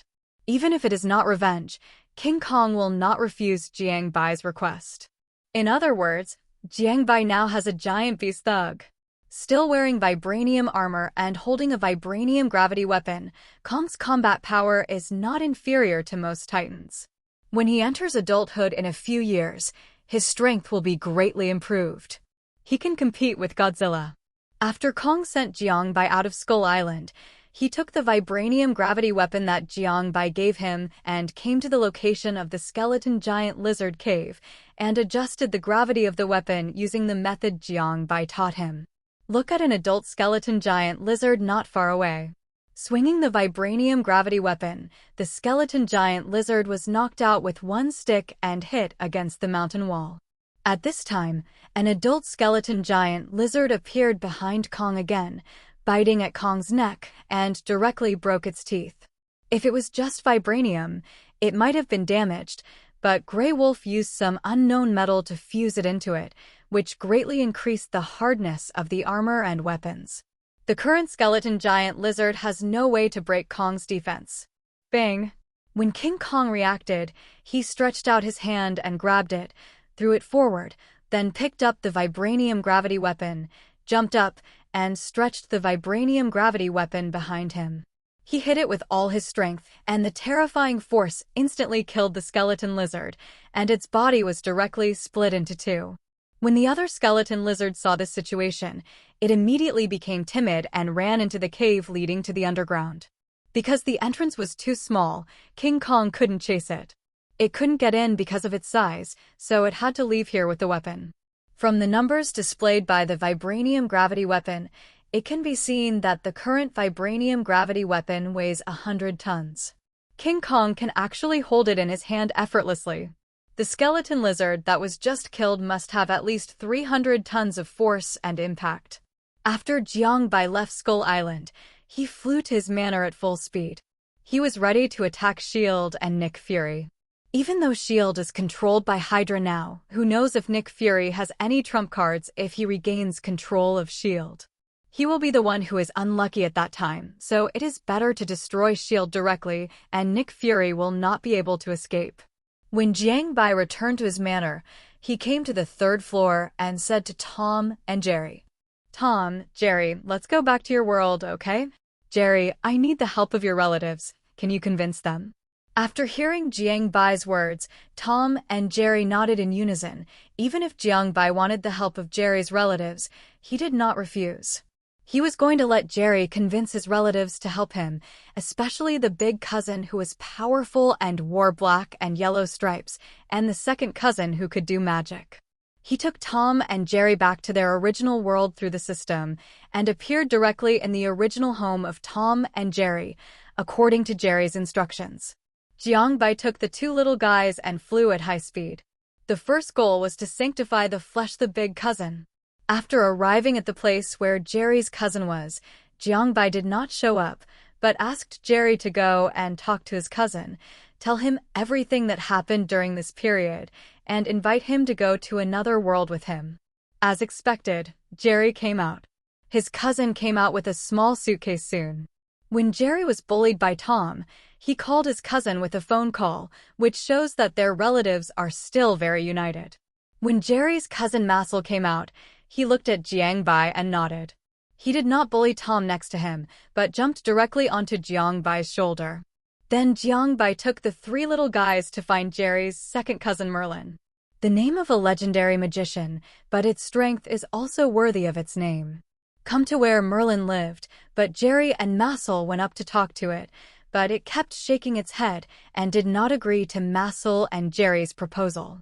"Merlin, if you come with us, I can provide you with other magic in another world for you to learn. How about it?" "Sure. You can actually speak?" "Of course, I am not bound by my body, I am me. I can do whatever I want, only Jerry can't break free from the shackles." "Okay, let's go." Finally, Jiangbai offered Merlin the condition of learning other magic before it agreed. For this, he probably had to go to Kamtaj, and he didn't have any magic in his hand now. But Gui shouldn't refuse. If it doesn't work, he can rob. Or exchange. Robbing doesn't have much chance of winning. As long as Gui uses the time gem to create a time corridor, then he has to let Tom and Jerry come to save himself. Maybe the dog spell and the horse spell can play a role.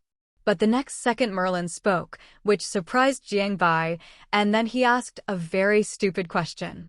He is a powerful magician, so it doesn't seem strange that he can speak. He didn't continue to look for Jerry's fairy cousin. Because the three of them didn't know where the fairy cousin was, even Merlin, who was a magician, didn't know.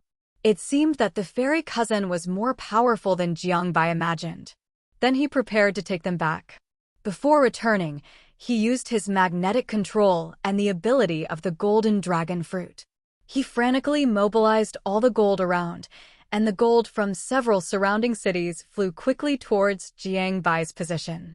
After Jiangbai returned, in Tom and Jerry's world, he harvested at least 100 tons of gold, and more were ornaments made of gold, which were all turned into gold bricks by Jiang by using metal control. These golds can greatly enhance Jiangbai's strength. After returning to the manor, he first introduced Massel and Merlin to Wanda and others. Then he told everyone about the plan to destroy S.H.I.E.L.D., and then Jiangbai brought Merlin to Skull Island and set a teleportation magic on King Kong so that King Kong can be summoned directly through Merlin's magic. After doing all this, Jiangbai called Tony. "Tony, put on your armor and come with me to destroy S.H.I.E.L.D." "No, it should be Hydra now," I called for help. "Okay, right away. If it was S.H.I.E.L.D., we might have some trouble, but now it's Hydra, it doesn't matter. Do you want to notify Charles?" "You notify him, and Chala too. It's better to let him hurry up. Otherwise, when he comes, we will have finished the battle." Okay. After receiving Jiangbai's call, Tony did not hesitate and started to put on the vibranium armor while notifying Charles and Chala. He told the two that he was ready to attack S.H.I.E.L.D. and would directly destroy S.H.I.E.L.D. this time. Charles did not hesitate and sent the combat power of the Mutant Academy to board the Blackbird fighter. Chala also rushed to S.H.I.E.L.D. in his vibranium spaceship. Seeing that everyone around him had already put on combat uniforms, he raised his hand slightly and the power of levitation appeared. Then he rushed out instantly and rushed to the Triskelion building of S.H.I.E.L.D. At this time, a sound of breaking air came from his side. Jiangbai looked up and saw that it was Mary. The two smiled at each other and moved forward at full speed. At this time, S.H.I.E.L.D. was still controlled by Hydra, and Nick Fury was still living in his safe house without S.H.I.E.L.D.'s intelligence network and connections. The power he could mobilize was very small. Hancock had recovered now, and Steve Rogers was still being unsealed. He was scolded directly when he contacted the government. Even if he took back S.H.I.E.L.D., he would not be the director. S.H.I.E.L.D. Triskelion Building. Boom. Destroy him. A huge energy attack hit the Triskelion Building, and Jiangbai arrived with Mutton and others. Hydra members holding various energy weapons poured out of the Triskelion Building and began to attack Jiangbai and others. Before the attack came, Merlin on his shoulder waved the staff in his hand. A magic circle appeared in front of them, and all attacks were blocked. Red Tank and Mutton were directly dropped from a high altitude by Jiangbai. With their current physical conditions, they would not be in trouble even if they fell from the 100th floor. Red Tank and Mutton hit the ground, and two large pits appeared on the ground instantly. The two climbed out and started running. The two human-shaped beasts rushed towards the position of the Hydra agents. While running, Mutton also added a tailwind to himself and Red Tank, making them run faster. The attack of energy weapons hit them like tickling. The powerful impact directly knocked over a large number of Hydra agents, and then swung his fists to attack them continuously. Jiangbai and others suspended in the air also began to move.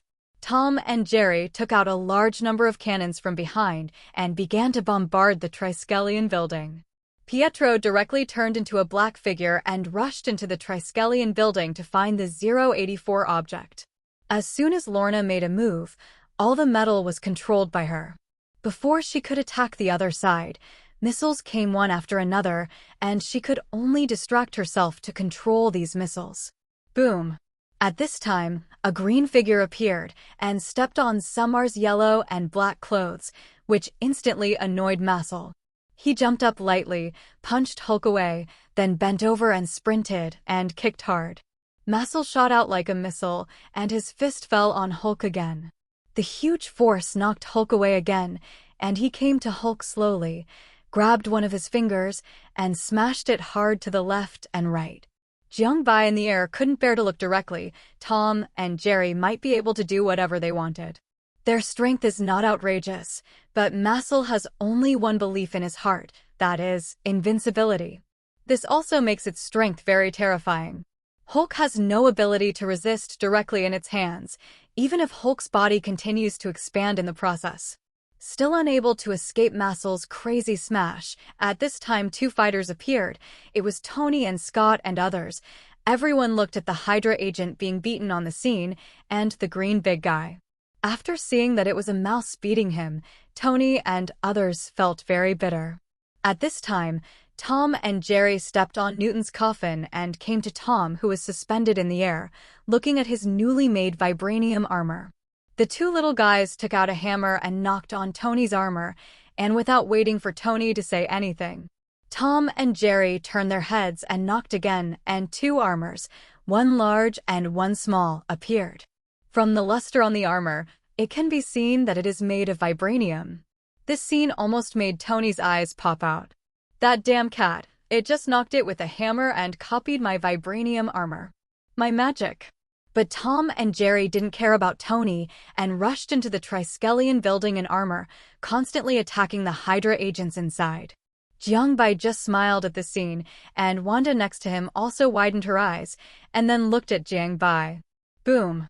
At this time, a blue attack shot out from the Triskelion Building, targeting Jiangbai, but was directly eliminated by Merlin's magic again. Looking at the blue energy, Jiangbai was very suspicious that the cosmic cube was in S.H.I.E.L.D. Pietro, find a blue Rubik's Cube and bring it back. Okay. Immediately contact Pietro in the Triskelion Building through the bracelet to find the cosmic cube. If that thing is really here, maybe he doesn't need to look for it elsewhere.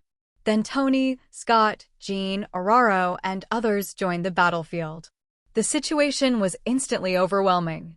The Hydra agents had almost no ability to resist and were easily beaten into the Triskelion Building. The Hulk next to him was still beaten by muscle, but his body had expanded to twice its original size and was still suppressed by muscle. Bang! Suddenly Hulk found an opportunity and blasted muscle away with a punch, then jumped and ran away without looking back. Looking at the bags on Hulk's head, Jiangbai couldn't help but smile. In this case, he didn't need to do anything at all. What he didn't expect was that Hulk was scared by muscle. Now Hulk is influenced by Banner. With Banner's influence, Hulk's potential cannot be fully utilized, which leads to the current situation of running away. If he continues to be angry and reaches the green sorrow state, maybe he can really fight with muscle, and there is a high probability that muscle will lose. Boom! Red Tank and Mutton have been rampaging in S.H.I.E.L.D., and a large number of Hydras have been knocked away by them. Pietro is constantly looking for the blue cube that Jiangbai mentioned. At this time, a spaceship appeared, which is obviously the Prince of Wakanda, T'Challa. He just arrived now, and the battle has already ended. After several people entered, they found that there was no high-level Hydra, and Pierce had disappeared. It seems that the old guy knew that this position would be attacked sooner or later, and even if Jiangbai and others did not come, the military would take action. Hydra would not have a chance to be exposed. Of course, their actions were also watched by the military and the government using satellites. It's not that no one wants to study Jiangbai's animals. But watching the other side beat Hulk violently, the two humanoid beasts destroyed everything. The military and the government did not send anyone in the end. Not only the military and the government, but also the Red House, SWRD, S.H.I.E.L.D., Knock Company, and the Monarch organization were all watching the scene, and even the Sentinels were watching here through their own abilities. After taking Wanda and Mary into the former S.H.I.E.L.D. headquarters, Pietro instantly appeared in front of Jiangbai, curled his lips, and said to Jiangbai, "Brother Jiangbai, there is nothing special at all. I didn't find any, and there is also the blue Rubik's Cube. I ran all over the building and didn't see it." "Okay, I know. Everyone come out. Let's go find trouble with Nick Fury." After learning that all 084 and special items were not in S.H.I.E.L.D., how could Jiangbai not know that Hydra had moved ahead of time? The blue energy attack just now was probably something developed by Hydra during World War II. Everyone left the Triskelion building after hearing Jiangbai's words. "Merlin, destroy it. Leave it to me." Jiangbai used his ability again to take everyone up, and after leaving the Triskelion building for 1 kilometer, he spoke to Merlin on his shoulder. Everyone was also very curious about how Merlin would destroy the building. Merlin took the magic wand and began to wave it. A meteorite suddenly appeared outside the Earth, constantly falling downwards, and there was a magic rune on the meteorite. It was obviously summoned by Merlin. The astronomical bureaus of various countries also detected the sudden appearance of the meteorite. After mobilizing satellites to check, the picture of Jiangbai and others and the S.H.I.E.L.D. headquarters appeared. He could have asked Merlin to block all satellite detection of himself and others, but now Jiangbai did it on purpose, letting those damn politicians and governments watch. It was easy for him to destroy a city, and at the same time he was warning major organizations. Boom! A huge meteorite fell from high altitude on the Triskelion building, destroying the entire building directly. There was also an earthquake effect around it. Not only that, the airshock spread to several kilometers away. When the dust cleared, the Triskelion building of S.H.I.E.L.D. had disappeared. A huge pit was left behind, and there was no trace of any meteorite in it. The meteorite just now was completely created by Merlin using magic. This blow made the heads and leaders of major countries scalp numb. Summoning meteorites to attack, what kind of inhuman means is this? Now it's one, and he can even summon several.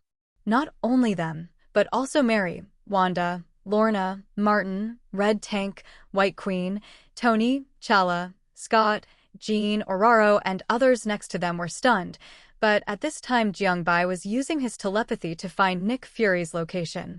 However, he did not invade Nick Fury's mind, but successfully invaded Hill's mind and found Nick Fury's location from her mind, and even Hancock was there. Originally, he thought Hancock would be in S.H.I.E.L.D. Unexpectedly, there was only one Hulk here. This was also the reason why Jiangbai did not let Merlin teleport King Kong here. Now that they knew their location, Jiangbai naturally would not stay and led everyone to the location of Nick Fury's safe house at a very fast speed. Director, what should we do now? The headquarters is occupied by Hydra, and the military and the government will not easily help us. Don't worry, they will definitely solve Hydra. They can't let Hydra occupy the S.H.I.E.L.D. headquarters, so we just need to wait for Steve Rogers to wake up, and wait for them to eliminate Hydra. We have Hancock, and it will be easy to take back the S.H.I.E.L.D. headquarters at that time. Hill looking at Nick Fury with a worried look. They didn't know who to trust now. The infiltration of Hydra was too terrible. This made Hill a little suspicious. He always felt that if someone looked at him, the other party would be a Hydra agent. Nick Fury was very carefree and not worried at all. Even if he couldn't mobilize any network of relationships now, Hydra would definitely be eradicated by the military and the government. Unless they wanted to stage the Third World War, the Second World War was caused by Hydra. This kind of cancer would not be allowed to go unpunished even if the government was pedantic. It was a pity that Hancock was not seriously injured by Jiangbai and others that day. They might be able to take back S.H.I.E.L.D. with Hancock's strength instead of running away directly. Boom. Walter. At this time, an attack directly hit the safe house built by Nick Fury, which immediately alarmed the people inside. When Nick Fury, Maria Hill, and John Hancock appeared, they saw Jiangbai floating in the air with a group of people, and there were 2 fighter planes next to them. Merlin, teleport King Kong here and let it take revenge. Hancock, don't think about running away. I will chase you to the ends of the earth. You again, what? You can beat me with helpers. I hope your strength is as good as your mouth. Roar. Merlin listened to Jiangbai's words and immediately drew a teleportation array in the air, ready to teleport King Kong here. At the same time, Jiangbai looked at Hancock with anger in his eyes and spoke. Hancock said to Jiangbai with disdain, but his heart was very solemn. The woman who defeated him at the beginning also came, and the strange big guy. The next second, a huge figure appeared. It was King Kong wearing vibranium armor and holding a vibranium gravity weapon. Even Nick Fury next to him looked solemn. He still remembered that Hawkeye was still in Jiangbai's hands. What he said to Hawkeye in the suburbs of New York was also a hint at him. Now Hawkeye's life or death is unknown, and the other party came to the door again, obviously with ill intentions. Jiangbai horsed. Now Hydra is rampant. I hope you will put the overall interests of mankind first. Now the only important thing is to eliminate Hydra. Nick Fury spoke loudly to Jiangbai at this time. His plan was about to collapse on Jiangbai's face. Nick Fury wanted to use the righteousness of mankind to pressure Jiangbai. Let him and the people he brought help him eliminate Hydra.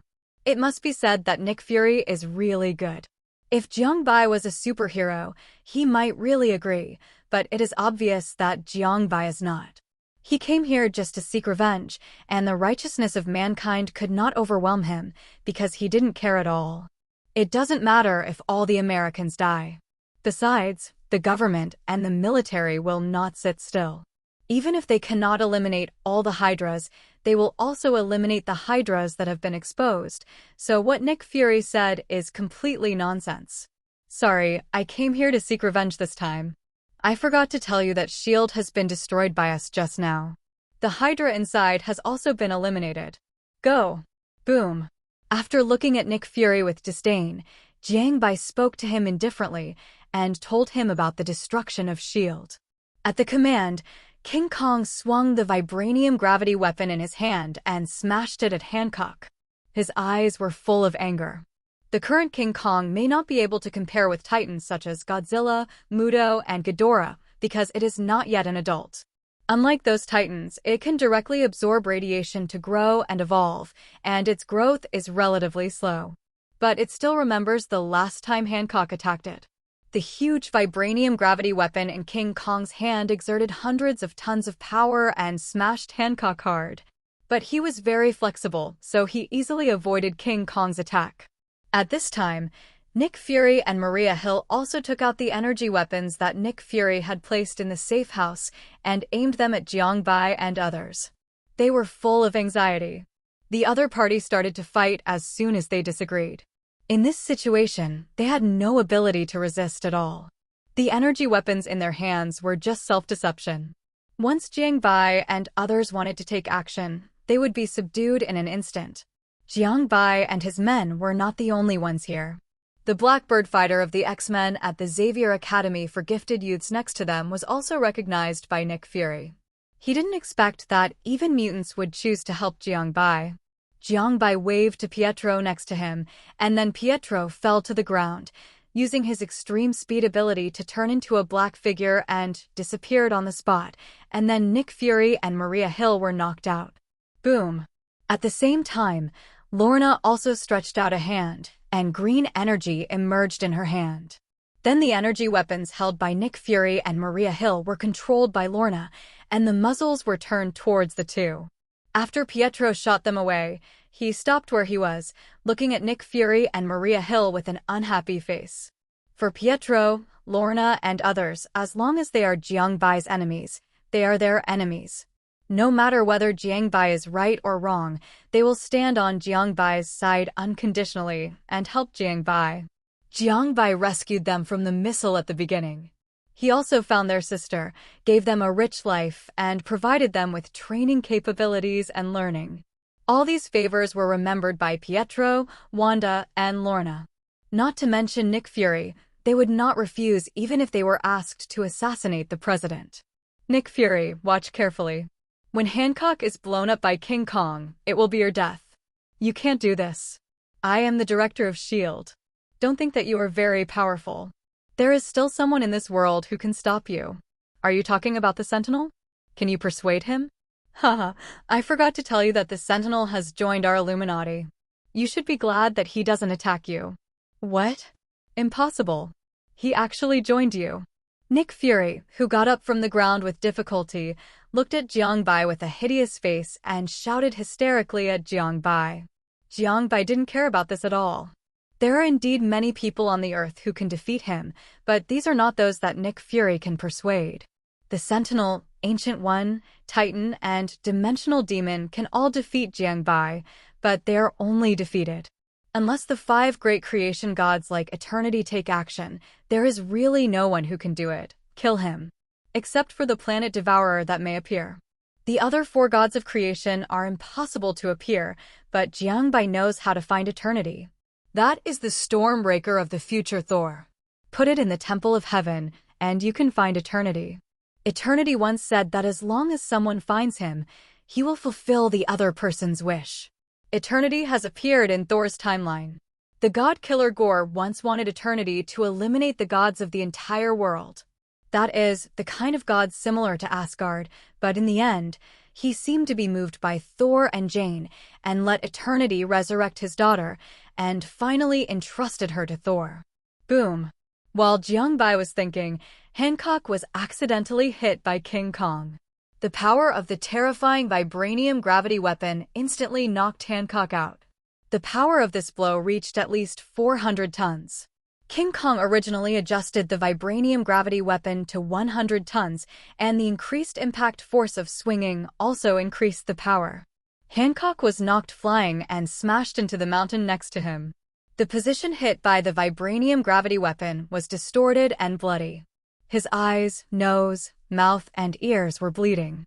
He even vomited a lot of organ fragments. Kong's attack seriously injured Hancock, but Hancock's attack on Kong was all absorbed by the vibranium armor. The absorbed kinetic energy was transmitted into the vibranium gravity weapon, making Kong's attack more powerful. Hancock collapsed powerlessly in the cave he crashed into. Kong slowly walked towards Hancock with the vibranium gravity weapon. Obviously, it was not going to let Hancock go. This was also what Jiang Bai meant. Nick Fury looked at Kong with incredible eyes. He had recognized the material of Kong's armor and weapons. They were all vibranium. He couldn't imagine where Jiang Bai got so much vibranium to build vibranium armor and weapons for the entire behemoth, but Hancock was already dying at this time, and he was ashamed. His face turned pale, which was not the performance of a king of agents at all. But at this time, Jiang Bai's attention was all on King Kong, not Nick Fury. With so many people at the scene, he couldn't escape, and Jiangbai was not worried that he could make any noise. Now even if Captain Marvel came back, it would be too late. Even if the other party came, it would not be impossible to fight. At most, he would have the strength of a father-in-law. Masel and Merlin were still here. He was not worried about Captain Marvel coming back at all, which was why he dared to attack Nick Fury. Captain Marvel was his life-saving card. Without this thing, even if S.H.I.E.L.D. was still under his control, Jiangbai dared to kill Nick Fury directly at the beginning.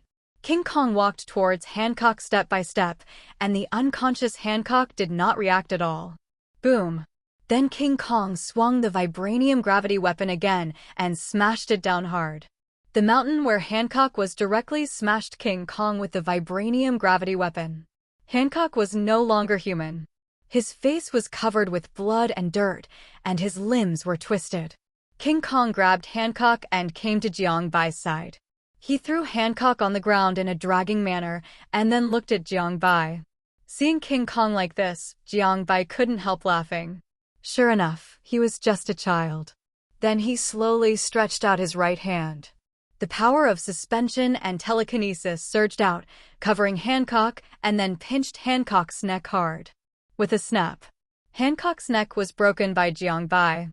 After a few seconds, Hancock was completely out of breath. Then Jiangbai took out some metal from the system space. Use your own magnetic control and metal control to turn all the metal into a rectangular metal box, then throw Hancock's body into it, and then put it into the system space. Hancock's strength is not bad. His genes can be studied and Tom and Jerry can get his abilities. Whether it is taken by oneself, given to Wanda and others, or traded, it is a good choice. Then Jiangbai looked at Nick Fury and Maria Hill next to him. A silver-white light passed through their throats, and then Nick Fury and Maria Hill fell directly to the ground and lost their breath. However, Nick Fury's body changed after death. His body began to turn green, his ears were pointed, and there were many marks on the surface of his skin. He didn't look like an Earthling at all. Everyone was very surprised by Nick Fury's changes, but Jiangbai's face was very ugly. After Nick Fury's body changed, he didn't know that he was fooled by Nick Fury. This is a Skrull. They are an alien race with highly developed technological civilization. The Skrulls developed earlier. On the mother planet of the Andromeda Galaxy, they were just like humans today. Later, the Celestials came and created the Skrull humanoid race with superpowers. One of them, the mutated Skrulls, can transform into various creatures at will, similar to mutants. Another, Eternal Skrulls, cannot transform, but their own power is very strong, similar to the Titans. The mutant Skrulls eliminated all competing species and became the ancestors of contemporary Skrulls. The last member of the Eternal Skrulls, Clayburn, nickname Eternal Skrull, married a female leader of the mutant Skrulls, Slegult, and became the supreme god of the Skrulls. They can change their appearance at will, disguise themselves as another person, and copy their memories. The Super Skrulls can even copy the abilities of the person being imitated, so they are nicknamed copycats. The Skrulls had come to Earth in the early days and wanted to invade and occupy Earth. Captain Marvel also appeared at that time. She was originally used by the Skrulls, but later Nick Fury helped her recover her memory and then thwarted the Skrulls' plan. At that time, Captain Marvel was ready to take those peace-loving Skrulls to the universe to find a home. Before leaving, she gave Nick Fury a quantum pager. Once the Earth encountered any danger, Nick Fury could contact her through the quantum pager. She would rush back as quickly as possible, and Nick Fury became good friends with Captain Marvel at that time. Although she took some Skrulls away, some Skrulls stayed on Earth and waited for Captain Marvel and his team to find a new home before picking them up. These Skrulls have been hiding in human society, and only Nick Fury and him they had contact. He didn't expect Nick Fury to swap him with one of the Skrulls at some point. This made Jiangbai very angry. In the end, he killed a fake one. In his memory, Nick Fury's wife seemed to be a Skrull. Taking a deep breath to calm his inner anger, Tony, Scott, and Chella had already come to Nick Fury's body. Merlin, send King Kong back. We were fooled by the other party this time. Okay. After calming down, Jiang Bai asked Merlin to send King Kong back. No matter how Nick Fury hid, he was still on Earth. Now he couldn't find him, but he would definitely jump out. He just needed to wait patiently. Maybe he would call Captain Marvel back so that he could find him faster. Jiang, what kind of creature is this? Is it an alien? Or a mutant? You're right, he is an alien, called a Skrull, who can change his appearance at will, disguise himself as another person, and copy his memory. In the 1990s, the Skrulls wanted to invade and occupy the Earth, but were stopped by Nick Fury and Captain Marvel, Carol Danvers. Captain Marvel took a lot of Skrulls away from the Earth and left some Skrulls behind. This should be one of them. Captain Marvel is also the reason why I was afraid of Nick Fury. She is a very powerful existence. If I fight alone, I am not as good as her. What?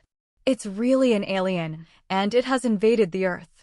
It seems that our Illuminati should speed up its development. And that Captain Marvel, didn't she stop the Skrulls? Why did she take some away and leave some on the Earth? Because she took away the Skrulls who yearn for peace and took them to find a new home in the universe. After finding it, she will come back to pick up the Skrulls who stayed on Earth. These Skrulls usually only contact Nick Fury.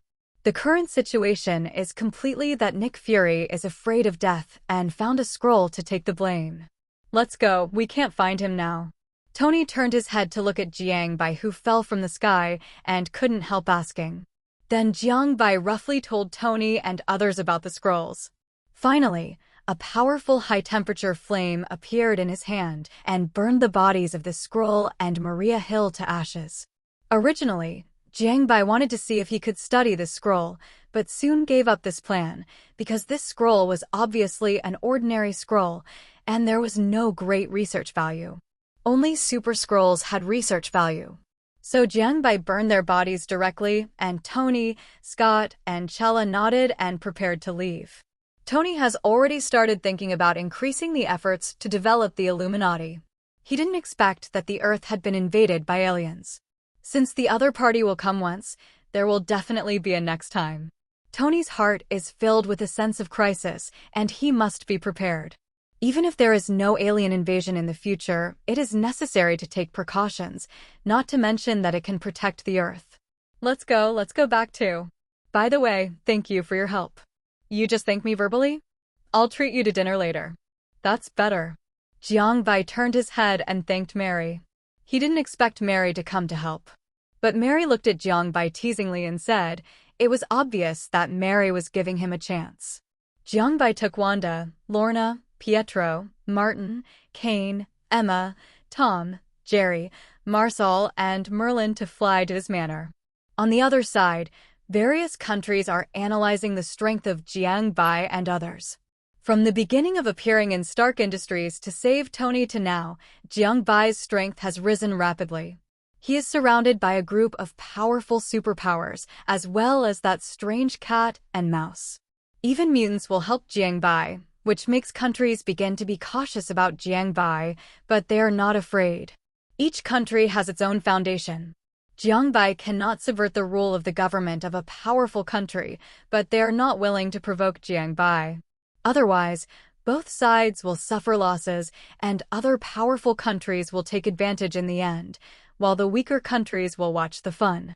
Recently, according to the detection of various countries, strong energy fluctuations frequently appear in the deep sea, and many people think that they are those huge monsters. Compared with the abilities of Jiang Bai and others, they are more interested in monsters. Even if Jiang Bai is very powerful now, how can they research the super monster gene serum? Once injected, they can completely beat Jiang Bai and even create a super army to sweep the world. This is also something that various countries are competing to study. Once a country studies it, it is likely to launch an invasion war against other countries. World War III may also start. Other countries are not sure, but America will definitely. After returning home, Jiang Bai began to use his telepathy to find the location of the cosmic cube. But nothing was found, which made Jiang Bai very puzzled. If Banner was here, he could find the cosmic cube through gamma rays. Now he might have to use other methods. Merlin, do you have any magic that can make my mental power very strong? It's okay for a short time. I need to find an infinite energy source on Earth. Yes, with your physique, it should only last for 5 minutes. After 5 minutes, this magic will be forcibly broken. Also, I found that my magic has been enhanced a lot since entering this world, caused by the various energies in the air. 5 minutes is fine, you can help me perform it. The upper limit of this world is very high, so high that this situation will occur. Even on Earth, there have been many extraordinary events. The various energies in the air have naturally increased. Jiangbai found Merlin and asked him, wanting to use Merlin's magic to help himself improve his mental power and then find the cosmic cube. Merlin did not refuse, but it was just a temporary improvement, because the Marvel world is stronger than Merlin's world. In addition, the magic that Merlin learned and practiced in that world was used in this world, but because there were more energies in the air than in the original world, the magic became more powerful. This reason is that Merlin's world has restricted Merlin's magic and his growth. Otherwise, entering in a more powerful world, its magic should be weakened to a certain extent. It will only be enhanced when entering a weaker world. As a result, Merlin's magic was enhanced. It can only be said that the original world did not bring out the true power of Merlin's magic. Merlin waved his magic wand in front of Jiangbai, and a white magic circle suddenly appeared in front of Jiangbai, slowly shrinking and imprinted on Jiangbai's forehead. Then Jiangbai felt that his mind was extremely clear and his mental power increased significantly. This made his telepathic ability much stronger, and the range that could be affected directly reached the global level. Then Jiangbai began to use telepathy to find the location of the cosmic cube. Not long after, Jiangbai locked onto a base. There were various mind blockers placed everywhere inside. If Jiangbai had not been enhanced by Merlin's magic, he really couldn't invade the minds of the people in this base.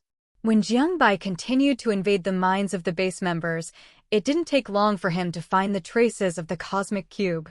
The cosmic cube was in this base, and there were many people studying it. This base was also full of Hydra members. Jiangbai also found out from the mind of a Hydra executive that the 3 original aerospace carriers of S.H.I.E.L.D. were also taken away by Hydra. Without being fully built, he activated the stealth function and flight mode and took off directly. Although he didn't know where the 3 aerospace carriers were from his mind. But Jiangbai didn't care much about the 3 aerospace carriers. Even if they were built, they would not pose a threat to him. He was always interested in the space stone. That is the cosmic cube. After determining the location of the cosmic cube, Jiangbai withdrew his mental power. This large-scale use of telepathy made his head swollen and uncomfortable, but it was totally worth it to get the location of the cosmic cube. After finding the location of the cosmic cube, Jiangbai couldn't sit still. He said hello to Merlin and flew into the sky, heading for the base of the cosmic cube. Jiangbai kept accelerating in the air, and soon his speed exceeded Mach 10. The sound of sonic booms continued. Boom! This time Jiangbai landed directly at the gate of the base, and the gate of the base was smashed by Jiangbai. The alarm sounded quickly, and before the armed men appeared, Jiangbai had already entered the base, bypassing the various complex passages in the base. A few seconds later, Jiangbai appeared in the laboratory where the cosmic cube was placed. Who are you? How did you get in? Don't get close to that thing, I warn you. Come quickly, someone broke into the laboratory. Boom. After the scientists in the laboratory found Jiangbai, they pressed an instrument and threatened Jiangbai. While contacting the outside world through his intercom, before the armed personnel arrived, a terrifying flame appeared, and all the scientists and researchers were burned to ashes. Jiangbai nodded with satisfaction. It was just Hydra, so he killed it. He didn't have any burden in his heart. He didn't use his hands to touch the cosmic cube. Instead, he used telekinesis and levitation to wrap the cosmic cube and control it to slowly come to him. Then he put it into the system space, and the next second he turned into a white figure and disappeared in the laboratory, waiting for the armed personnel to enter the laboratory. He saw the destruction everywhere and some ashes on the ground. The cosmic cube had also disappeared on the device. At this time, Jiangbai had left the base and flew to his manor at full speed. When he entered the Hydra base, he had destroyed all the surveillance through magnetic control. Although he was not afraid of Hydra looking for trouble with him. But if there are too many flies, it will still be annoying. It's better to have less trouble than more, and it's still a handy thing. In less than 10 minutes, Jiangbai returned to the manor, summoned Tom, Jerry, Massel, Merlin, and took out the space gem from the system space. Do you see if this thing can help you? I can feel the powerful energy in it. These energies are very close to the space here. Even a little bit can open up a space. This can allow me to study a lot of magic about space. You have to lend it to me for a few days later. No problem. Tom, Jerry, and Massel looked at the cosmic cube suspended in the air with curiosity, but Merlin next to them slowly spoke. With its strength, it can naturally sense the space gem inside through the cosmic cube. The energy in the space gem is endless, and it will recover by itself even if it is used up. At this moment, Tom stretched out his claws and took the cosmic cube. Jiangbai, who noticed the scene, did not stop it. He wanted to see if the cosmic cube could help Tom. Just 3 seconds after Tom was in his hand, the blue energy in the cosmic cube began to flow into Tom's body. Jiangbai suppressed his worry and anxiety and did not stop him, because Tom's expression did not change at all, and he was still curiously looking at the cosmic cube in his hand. 10 seconds later, the cosmic cube stopped teleporting, and then some blue stripes appeared on Tom's arm. Tom raised his hand slightly, and a space crack appeared. This was done after he let go of the cosmic cube. Then Tom suddenly appeared behind Jiangbai again. The next second, he appeared on the sofa, constantly teleporting and having a lot of fun. It seems that Tom has obtained the ability of the space gem. Jerry, Massel, do you want to try it?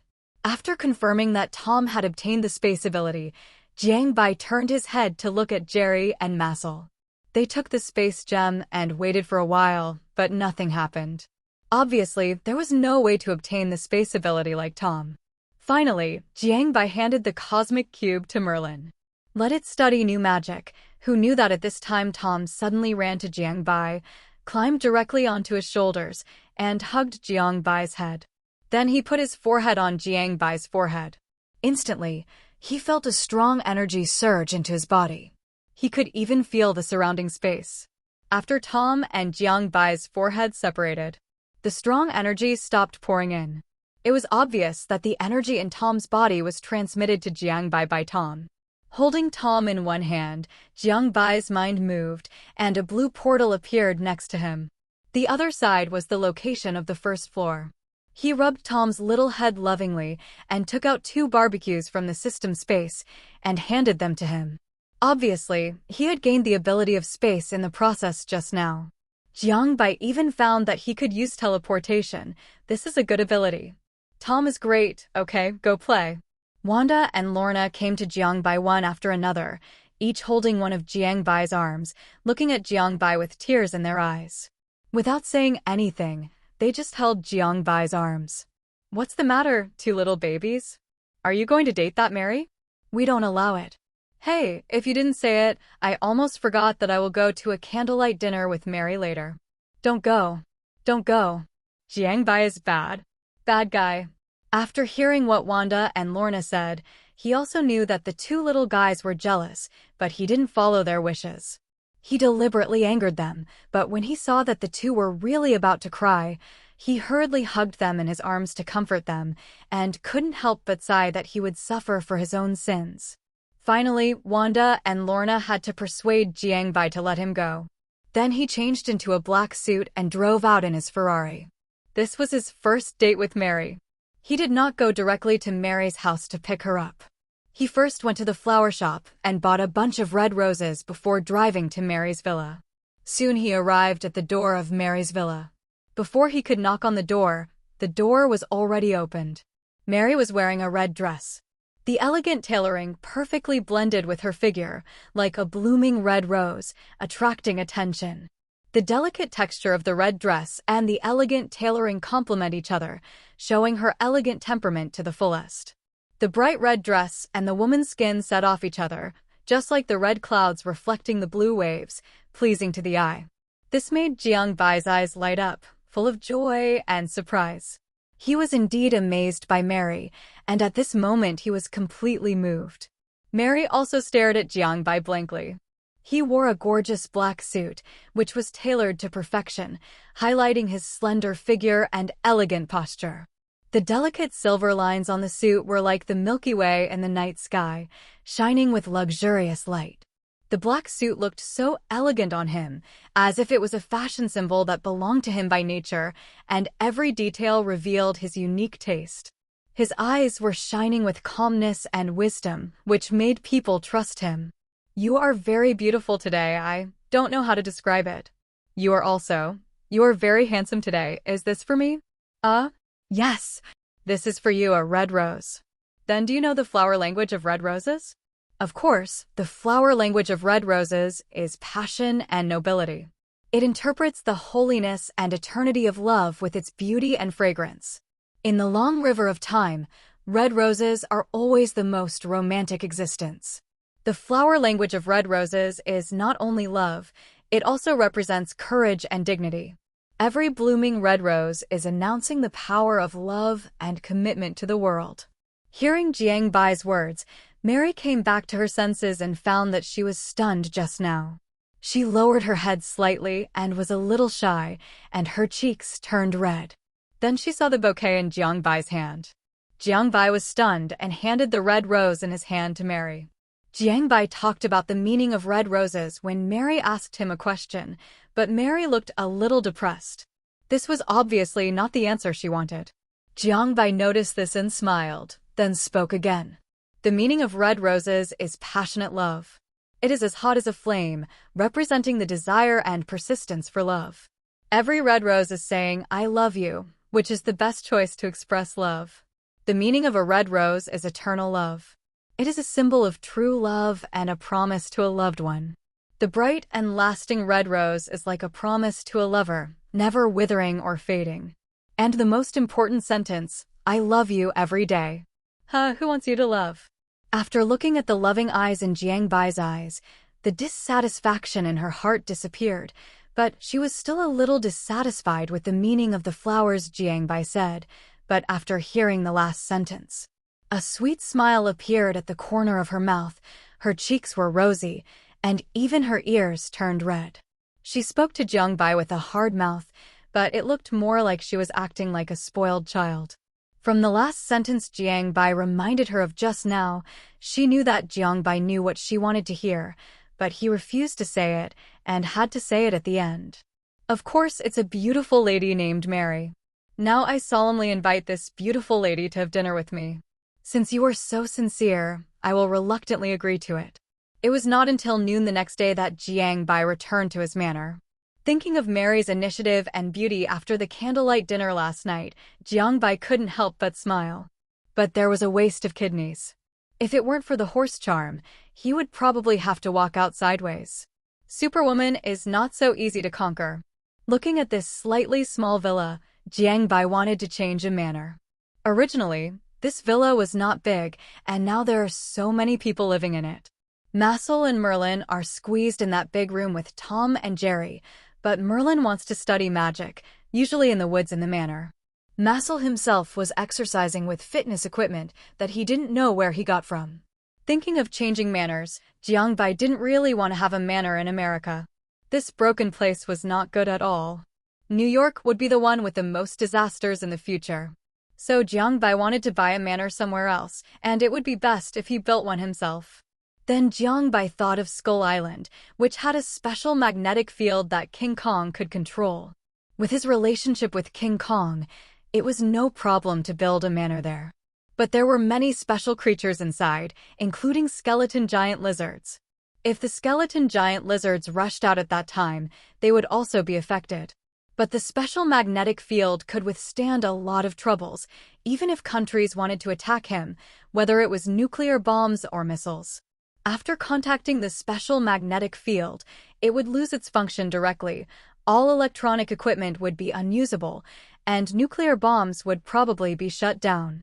It was also a bit difficult to build a manor inside, and materials and other things had to be transported from outside. There were also construction personnel. If he built a manor on Skull Island, all the construction personnel recruited might be those organizations or agents and spies sent by the country. But Jiangbai soon came up with a solution, which was to ask Tony for armor to build a manor for him. His armor was efficient, would not get tired, and Jarvis assisted in the construction. It can even be better than what the construction company built. The key is that it doesn't cost money.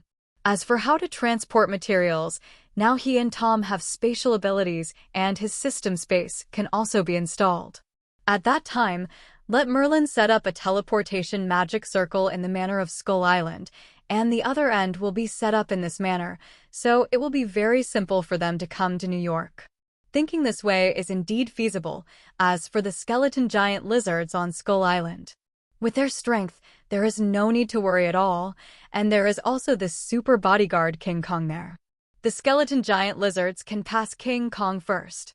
Their strength is not weak either. Perhaps these skeleton giant lizards can also become sparring partners for Mutton and Red Tank. Since Mutton took the Xuanwu fruit, his body has exploded like Red Tank, and his defense and strength are amazing. The two of them fight in the manor when they have nothing to do. This is not a solution. When the two of them get angry, they may completely demolish his manor. In the end, Jiangbai decided to build a manor on Skull Island. He took out his mobile phone and prepared to call Tony. He couldn't avoid this big grudge. Hello, Jiang? You called me on your own initiative. It must be something bad. Tell me, what do you need me for? Ahem, how could that be? I need your armor to help me build a manor on Skull Island. Oh, build a manor. Walter? Building a manor on Skull Island, and you need my armor to help you build it. Are you crazy? You can also build one for yourself. I have no objection. There is a special magnetic field there, which can perfectly protect the safety of the manor, and with King Kong, the whole of America is not as safe as Skull Island. The skeleton giant lizards and special creatures inside can also give Red Tank and others practice. Shit, then how did you get back? Don't forget, Skull Island is not close to New York. I'm crazy living there. Oh, I can ask Merlin to make a teleportation array. Teleportation array? Ahem, I think the environment on Skull Island is really good. Since you built it, I must build one too. Cut it out. Hurry up and get a few hundred construction armors. I'll take care of the construction materials. Okay, wait for my news. By the way, I have researched new elements. Thank you. After communicating with Tony for a while, Tony finally agreed to build a manor on Skull Island. After hearing about the teleportation array, he also decided to build one for himself. Jiangbai didn't have any objections. He hung up the phone and flew to the building materials company to buy materials to build the manor. On the other side, Tony hung up Jiangbai's phone and called up the basic model of the armor. With the help of Jarvis, he designed a multifunctional armor. It was all for Jiangbai and himself to build a manor on Skull Island. The reason why Tony also wanted to build a manor on Skull Island was that he was not stupid. It could even be said to be very smart. Jiangbai's ability is totally worth his support. No matter where he lives, it is not safer to live next to Jiangbai. There are already two strange animals, and now there is a powerful mouse and a magic mouse. How can he not follow? There are many benefits to following Jiangbai. Isn't the last 10,000 kilograms of vibranium worth at least 30 billion US dollars? It is still a priceless existence, plus the new elements that Jiangbai told him. This is a life-saving thing. If Jiangbai didn't look down on his armor, Tony probably wouldn't mind giving him a few sets. Even if he doesn't consider himself, Tony will consider the future of himself and Pepper. If they get married and have children in the future, will they still live in New York? The crime rate in New York continues to rise, especially in Hell's Kitchen, where superpowers can be seen everywhere. Even if they are not superpowers, they are mutants or mutant creatures, which can be said to be very outrageous. His home is indeed safe now, but as Iron Man, he is the most powerful when he wears armor. As a superhero, there will definitely be many enemies who want to take revenge on him. If someone suddenly attacks him, or attacks Pepper, he can't react at all, so on Skull Island, those who want to take revenge on him can't get in, even if they get in. Jiangbai will not watch Pepper being attacked. Even if Jiangbei is not there, everyone in his family is extraordinary. For his or Jiangbei's face, he will also take action. What's more, it doesn't cost much to build a manor. He only needs to make a construction model of the armor, which will be controlled by Jarvis. He doesn't have to worry about it. The problem of going back and forth to New York is solved. He has no reason to refuse. It's impossible for others to build a manor on Skull Island, not to mention that it's next to Jiangbei's manor. After buying the building materials, Jiangbei did not go to Skull Island immediately, but flew to Xavier Academy for Gifted Youth.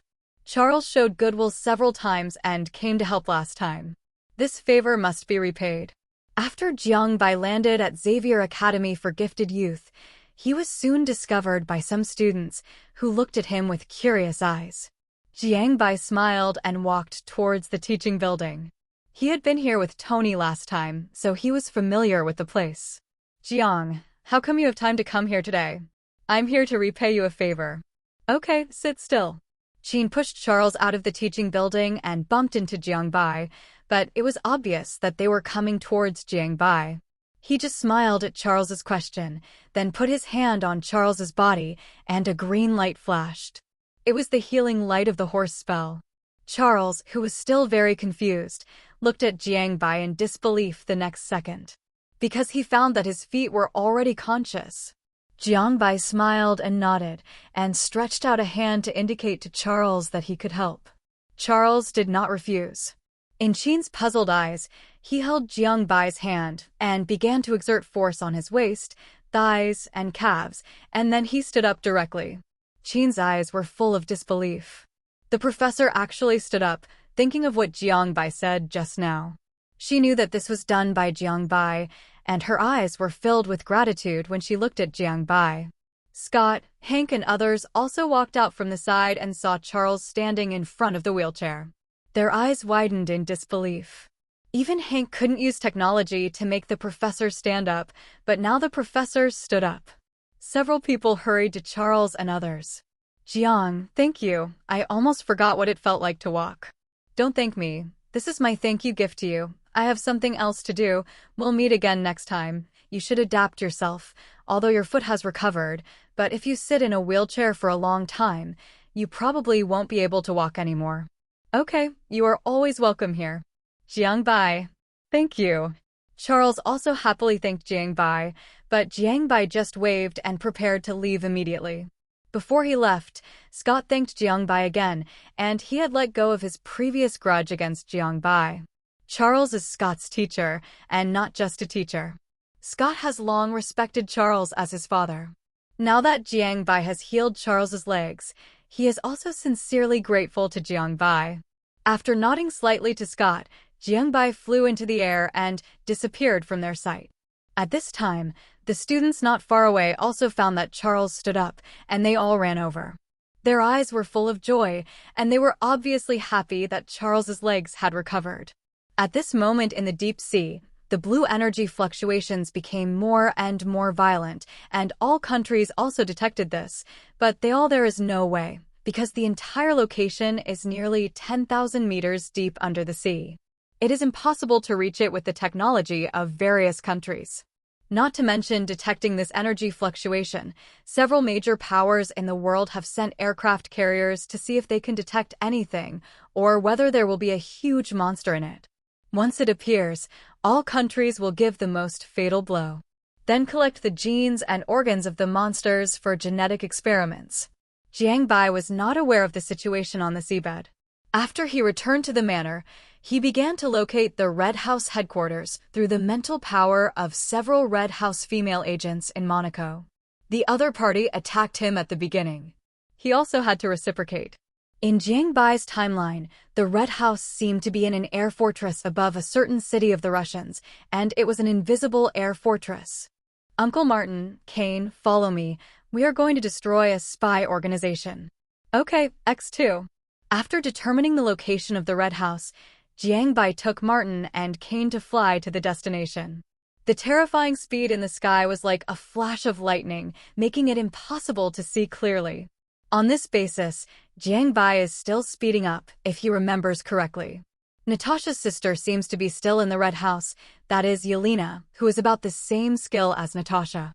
After Natasha defected from the Red House, she will get the title of Black Widow in the future, but because of Natasha's defection, her life in the Red House is not easy.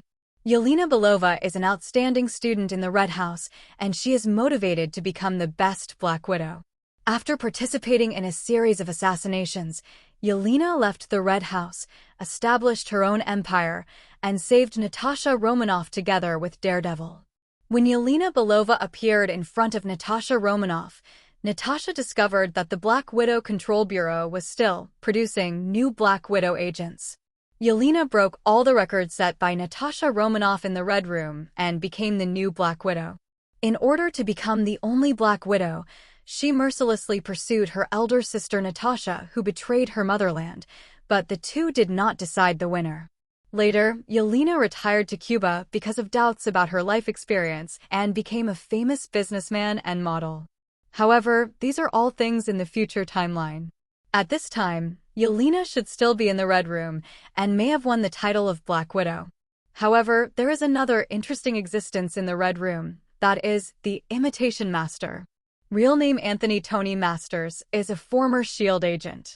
He gained the ability to imitate and copy other people's fighting moves by injecting special serum. He is proficient in many fighting skills including Sakura Karate, modern fighting skills, Western swordsmanship, traditional Chinese martial arts, etc. Through special serum, Mimic Master has photographic reflexes which give him powerful imitation ability, and he can perfectly and accurately copy the target's body movements. No matter how complex the target's body movements are, Mimic Master can accurately restore them.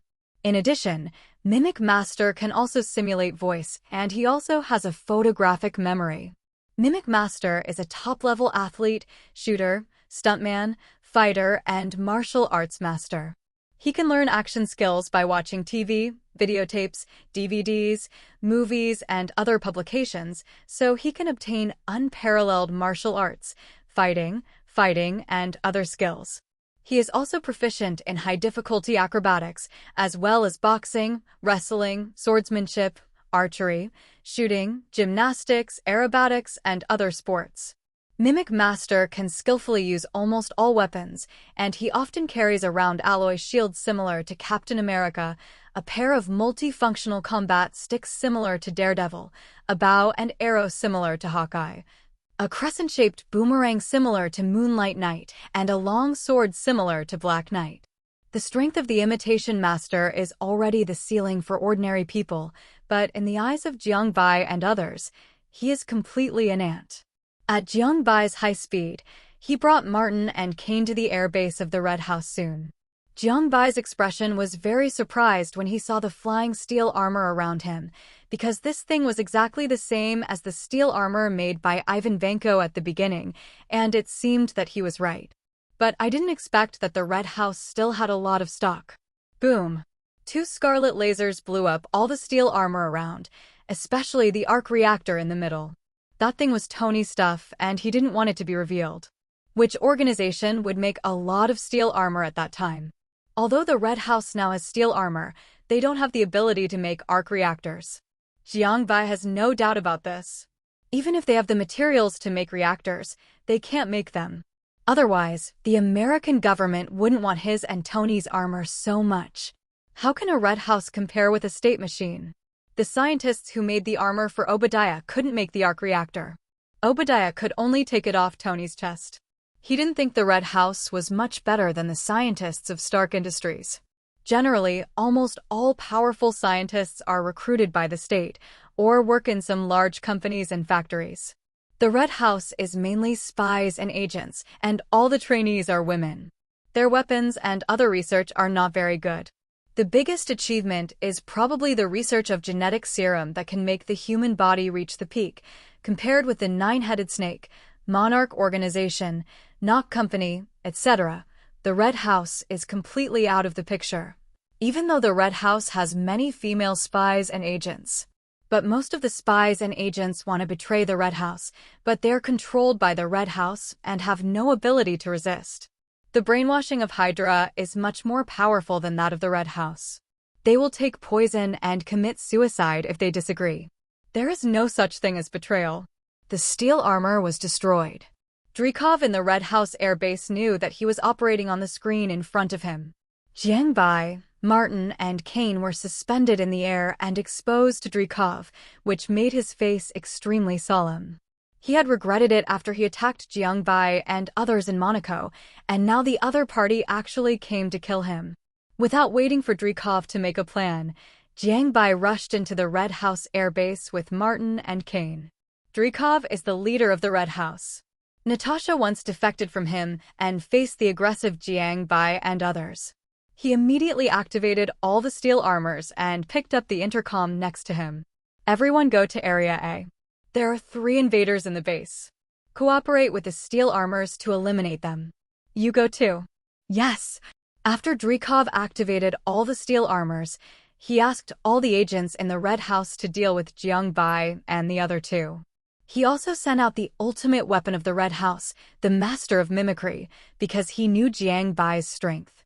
When he destroyed the SHIELD headquarters, he also saw it through the Red House satellite, so he could only go all out now, otherwise he would not be able to escape death. Jiang Bai and the other 2 who entered the airbase walked slowly inside, not worrying about the other party escaping. After he entered the airbase, he had already used his psychic power to lock everyone. No one can leave the airbase.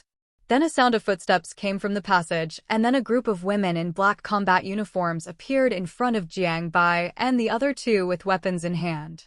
Without any hesitation, they opened fire immediately after seeing Jiang Bai and the other 2. Bang, bang, bang.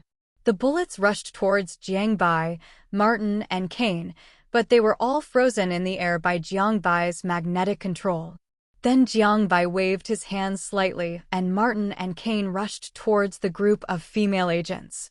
Jiang Bai took out the gold from the system space and started eating it leisurely, stuffing it into his mouth piece by piece, just like eating cake. Martin and Kane rushed into the group of female agents and continued to attack. The red tank even grabbed the ankle of a female agent and used her as a weapon to hit the other female agents fiercely. In less than 3 minutes, all the female agents were killed. Boom! At this time, the steel armors came out. Jiang Bai roughly estimated that there should be about 100 sets of armors. The weapons equipped on the armors immediately began to attack them. Martin and Kane stood in front of Jiang Bai. The burly bodies withstood all the attacks. The 2 had strong defense and physique. Except for the broken clothes, not even a layer of skin was lost. The 2 rushed into the group of steel armors and madly tore them apart. Even under the control of the intelligence system, these steel armors would be attacked by Martin and Kane if they tried to dodge. Jiang Bai did not take action all the way, just eating gold. Soon they were about to reach the main control room. At this time, a man wearing special combat uniforms appeared behind Jiang Bai, holding a shield.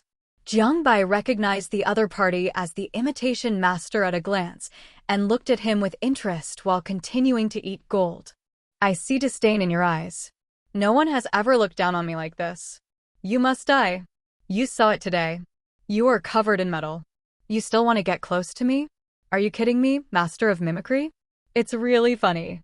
I don't know any fighting skills at all. Can you imitate my abilities? Bang.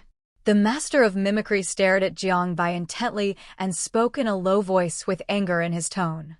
Then he picked up the long sword behind him and rushed towards Jiang Bai. As a result, he couldn't get within 5 meters of Jiang Bai. He looked at the Master of Mimicry speechlessly. A person covered in metal and still wanted him to die?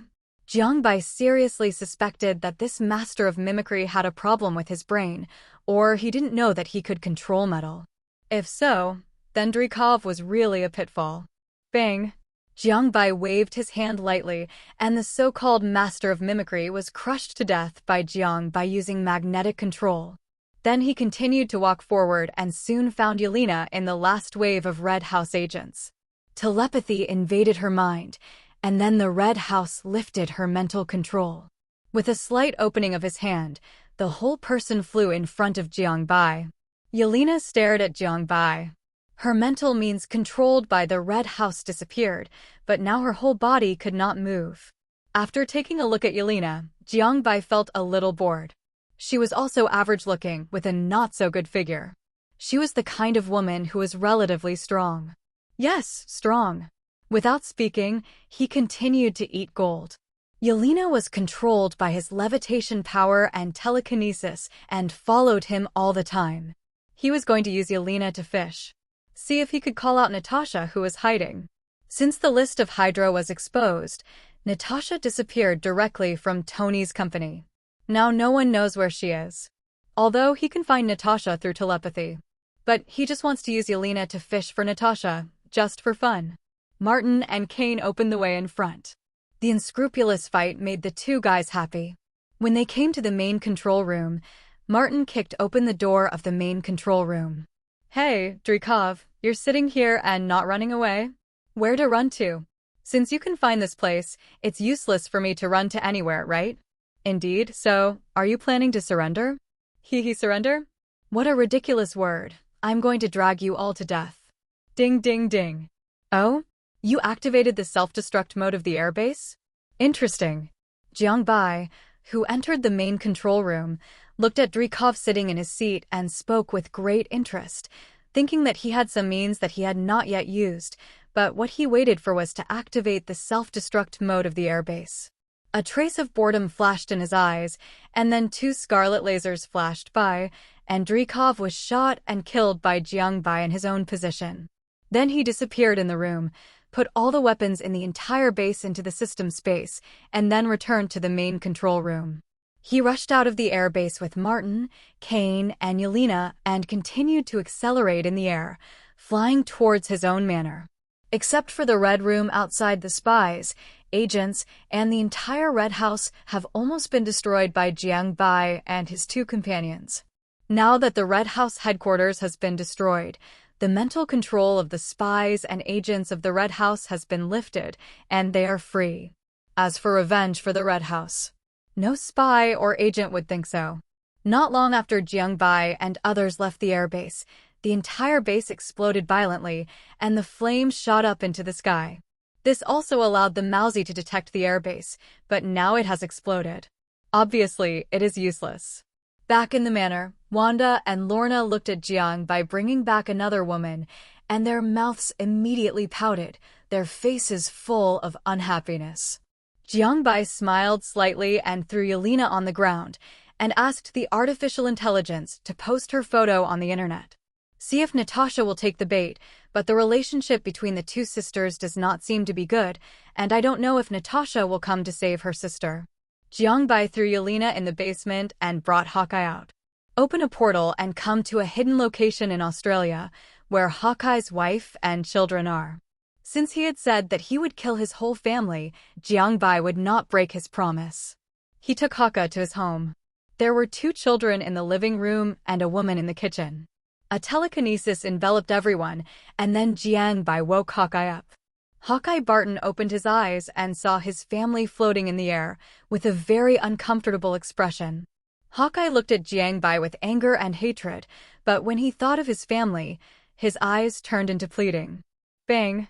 However, Jiangbai still looked at him expressionlessly, forcing Hawkeye to look at his wife and children, and then the next second, one of his son's heads exploded instantly, followed by his daughter, and then his wife. Their blood splashed on his face, and Hawkeye struggled frantically. His current thought is to tear Jiangbai into pieces. Even if he can't beat Jiangbai, he will fight Jiangbai to the death, but he can't get rid of Jiangbai's telekinesis. Then Hawkeye Barton's head exploded. He looked at the corpse in the living room coldly, opened a space door, and left directly. Since Hawkeye attacked him in the past, he must be prepared for his revenge. He can't give up after a while. After Jiangbai returned to the manor, he thought for a while, opened the space door again, and appeared in Tony's underground studio. You actually brought him back, what? Are you going to save him? He is my father's friend anyway, so I plan to save him. He is not dead yet, he only needs to be thawed to come back to life. What a lucky guy. He has been frozen for 70 years and is still alive. Friend Jarvis, Pull out Tony's words from the surveillance and send them to me, then I'll see if you can say that sentence again. What do you mean? Do I have a grudge against him? That's not the case, but there is more or less one thing. He is a bit immoral, that's all I can say. After arriving at Tony's underground studio, Jiang Bai saw Steve Rogers in the thawing chamber. He didn't expect Steve Rogers to come to Tony in the end and look at Tony with interest. When hearing Tony say that Steve Rogers was his father's friend, Jiang Bai's mouth showed a hint of sarcasm. Steve Rogers regards Howard Stark as a friend? It's hard to say what he hates. In the timeline, he did it to protect his good friend. The two of them worked together to beat Tony. Steve Rogers had long known that his good friend was the murderer of Howard Stark. He didn't say it, nor did he tell Tony. Instead, he helped his good friend hide. But he didn't say much. He didn't like Steve Rogers and didn't plan to have any intersection with him. A selfish person like him couldn't play with such a saint, so he didn't plan to contact Steve Rogers. What are you talking about? You always like this. You know, but don't tell me. I don't tell you for your own good, Tony. I'm afraid you can't accept it if I tell you. Okay, I'll take all these armors away. I have to go to Skull Island to build a manor. Goodbye. Wait, take this with you. This is a subroutine of Jarvis. If you don't take it with you, you can control these armors yourself. Then Jiang Bai put the 200 construction armors made by Tony into the system space and prepared to go to Skull Island to build a manor. At Tony's reminder, he took Jarvis's subprogram, opened the space door and left Tony's underground studio and arrived at Skull Island in a blink of an eye. He flew into the air and began to look for a location to build a manor. He soon found a good location, with the sea behind and a dense forest in front. This location was not far from King Kong's cave. The cave of the skeleton giant lizard was on the other side. Then Jiang Bai took out Jarvis's subprogram, as well as 200 sets of armor, and all the construction materials in the system space were also taken out by him. After taking out Jarvis's subprogram host, he connected all the armor. Mr. Jiang Bai, do you have a design manor? If not, I can recommend a few. Call it out for me to see. You can build it according to the last one. Okay, Mr. Jiang Bai. It will take a month to complete the manufacturing if all the armors are working without sleep and are not disturbed. Okay, I will let King Kong ensure the safety here. After talking to King Kong, he opened the space door and left Skull Island. After Jiang Bai left, King Kong came to sit next to the manor. To prevent the creatures on Skull Island from disturbing these armors, King Kong's eyes were very happy because Jiang Bai was going to live on Skull Island. He was the first human who could communicate with him, so King Kong was naturally very excited. After Jiang Bai returned to the manor, he told everyone about the construction of the manor on Skull Island and told them that they could move to Skull Island in a month. In the future, traveling to New York will rely on the teleportation array. Wanda and others had no objections, and Martin and Kane seemed very excited. I have heard that there are many powerful creatures on Skull Island. When the time comes, they can fight to their heart's content. Martin also found that as long as he keeps fighting, the development of the fruit will become faster and faster, and the speed of strength improvement will also become faster and faster. Time soon came to night, and everyone returned to the room after dinner to prepare for rest, and Jiang Bai also lay on the bed thinking about the future. At this time, the door of his room was suddenly opened from the outside. With a slight frown, he thought it was Wanda and Lorna. It turned out to be Emma, the White Queen. The White Queen has been struggling in her heart during this period because the power displayed by Jiang Bai is too strong, especially the two mice that appeared again. One can beat Hulk, and the other can do magic and summon meteorites. What are you doing here? I am willing to submit to you and serve you sincerely in the future.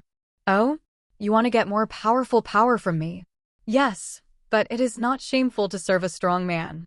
Emma walked to Jiang Bai's bed step by step. Facing Jiang Bai's purpose of seeing through her, she did not hide it at all. Emma was wearing a delicate lace nightgown that cleverly set off the elegance and charm of women. Every detail revealed an unparalleled sense of art. The curvy figure was undoubtedly revealed, charming and enchanting. When the exquisite and extraordinary hollow lace flowers were on the silky pajamas, the romantic and beautiful embellishment always gave people such a stunning feeling. The elastic waist design is sexy and comfortable, revealing a sexy body curve. Emma looks very charming, like a flower, like a bright pearl, flashing an alluring light alone in the quiet night. Her charming temperament emanates from the inside out, which makes people unable to ignore. The graceful figure and gorgeous appearance seem to be a masterpiece deliberately carved by God. Watching the other party walk towards him step by step, Jiang Bai's heart also beats. Emma's eyes are like the morning mist, full of hazy beauty and indescribable charm.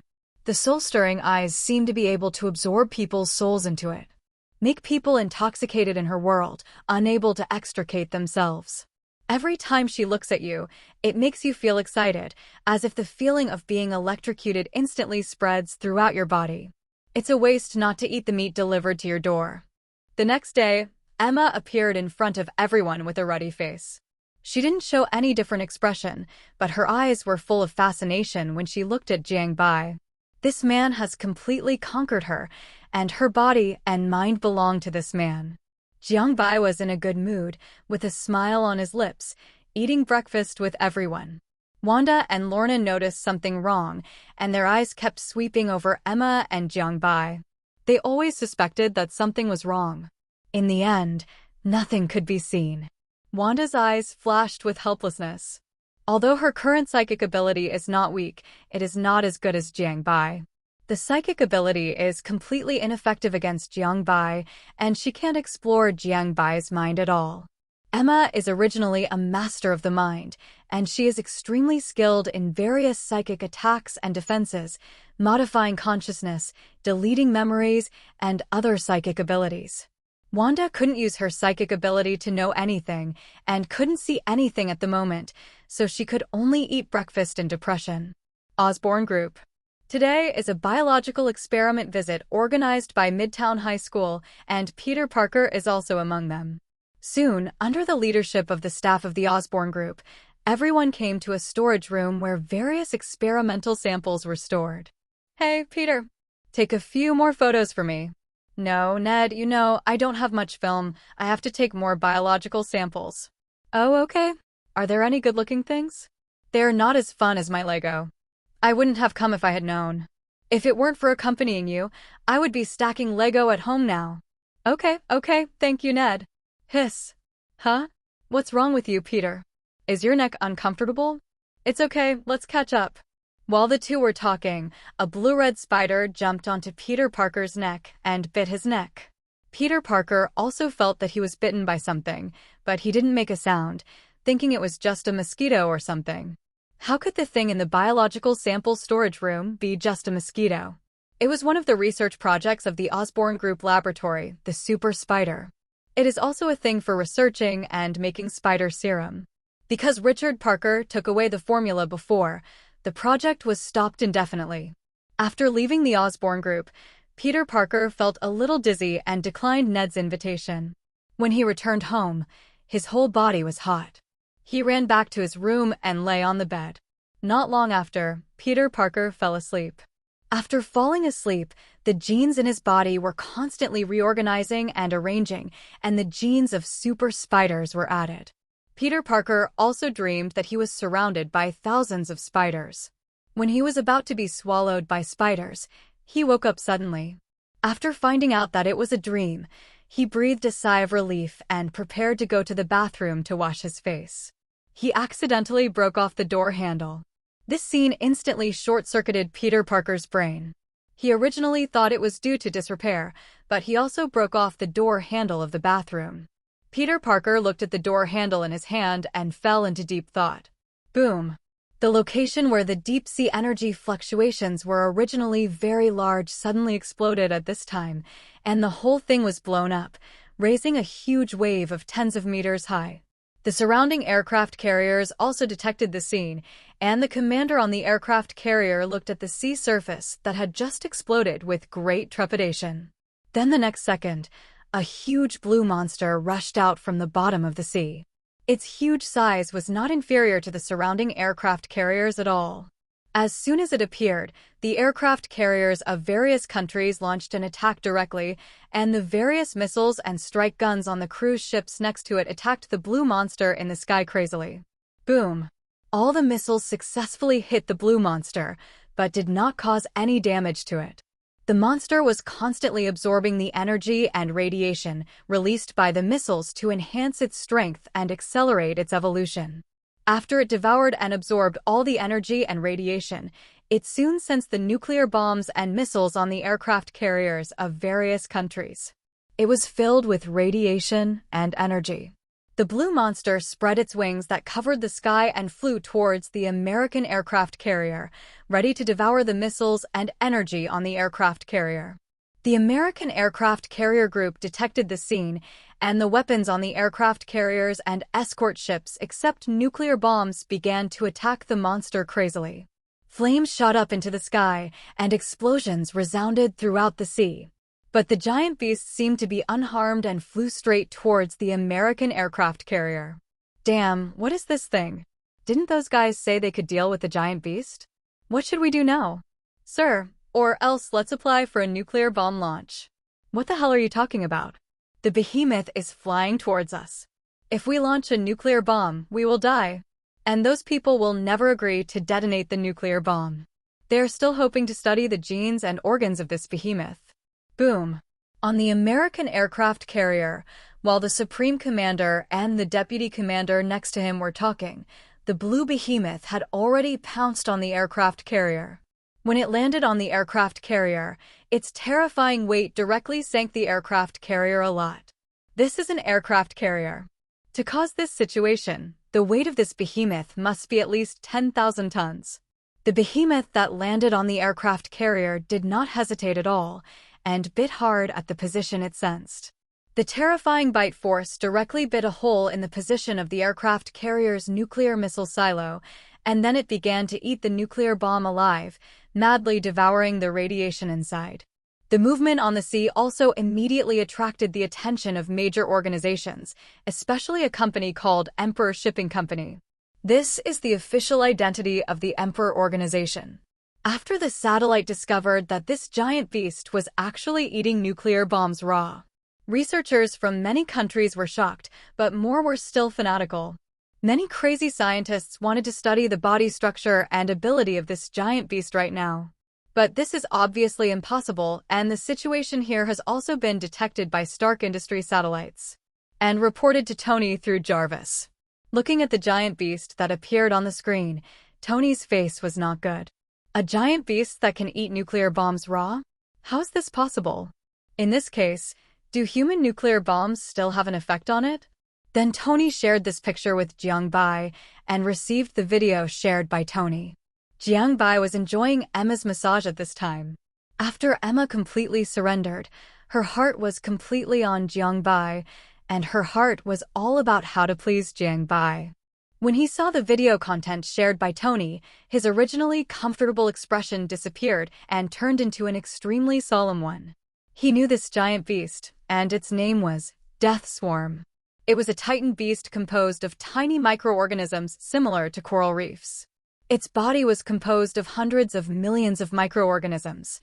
It feeds on radiation, and Godzilla is its natural enemy. It was very powerful. In Jiangbai's memory, this thing was completely hanging Godzilla in the monster universe. It was so powerful that it could easily carry Godzilla away, but although it could absorb radiation, it lacked the ability to resist nuclear bombs. In the monster universe, it was directly destroyed by human nuclear bombs. It is undeniable. It is indeed very powerful and appeared at this time. If the Death Swarm appeared, would Godzilla also come out? In the timeline of the monster universe, Godzilla chased from the bottom of the sea to the mainland to hunt the Death Swarm. Now the sea is very calm and there is nothing.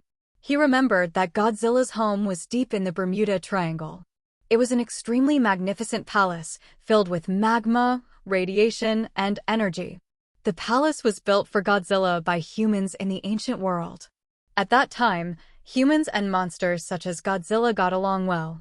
As the monsters fell asleep, humans gradually regarded these things as myths and legends, but there were monster palaces in many places.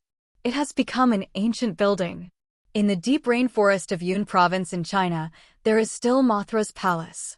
Godzilla's palace is engraved with various patterns, with many monsters, patterns of Godzilla defeating other monsters, and even patterns of King Ghidorah.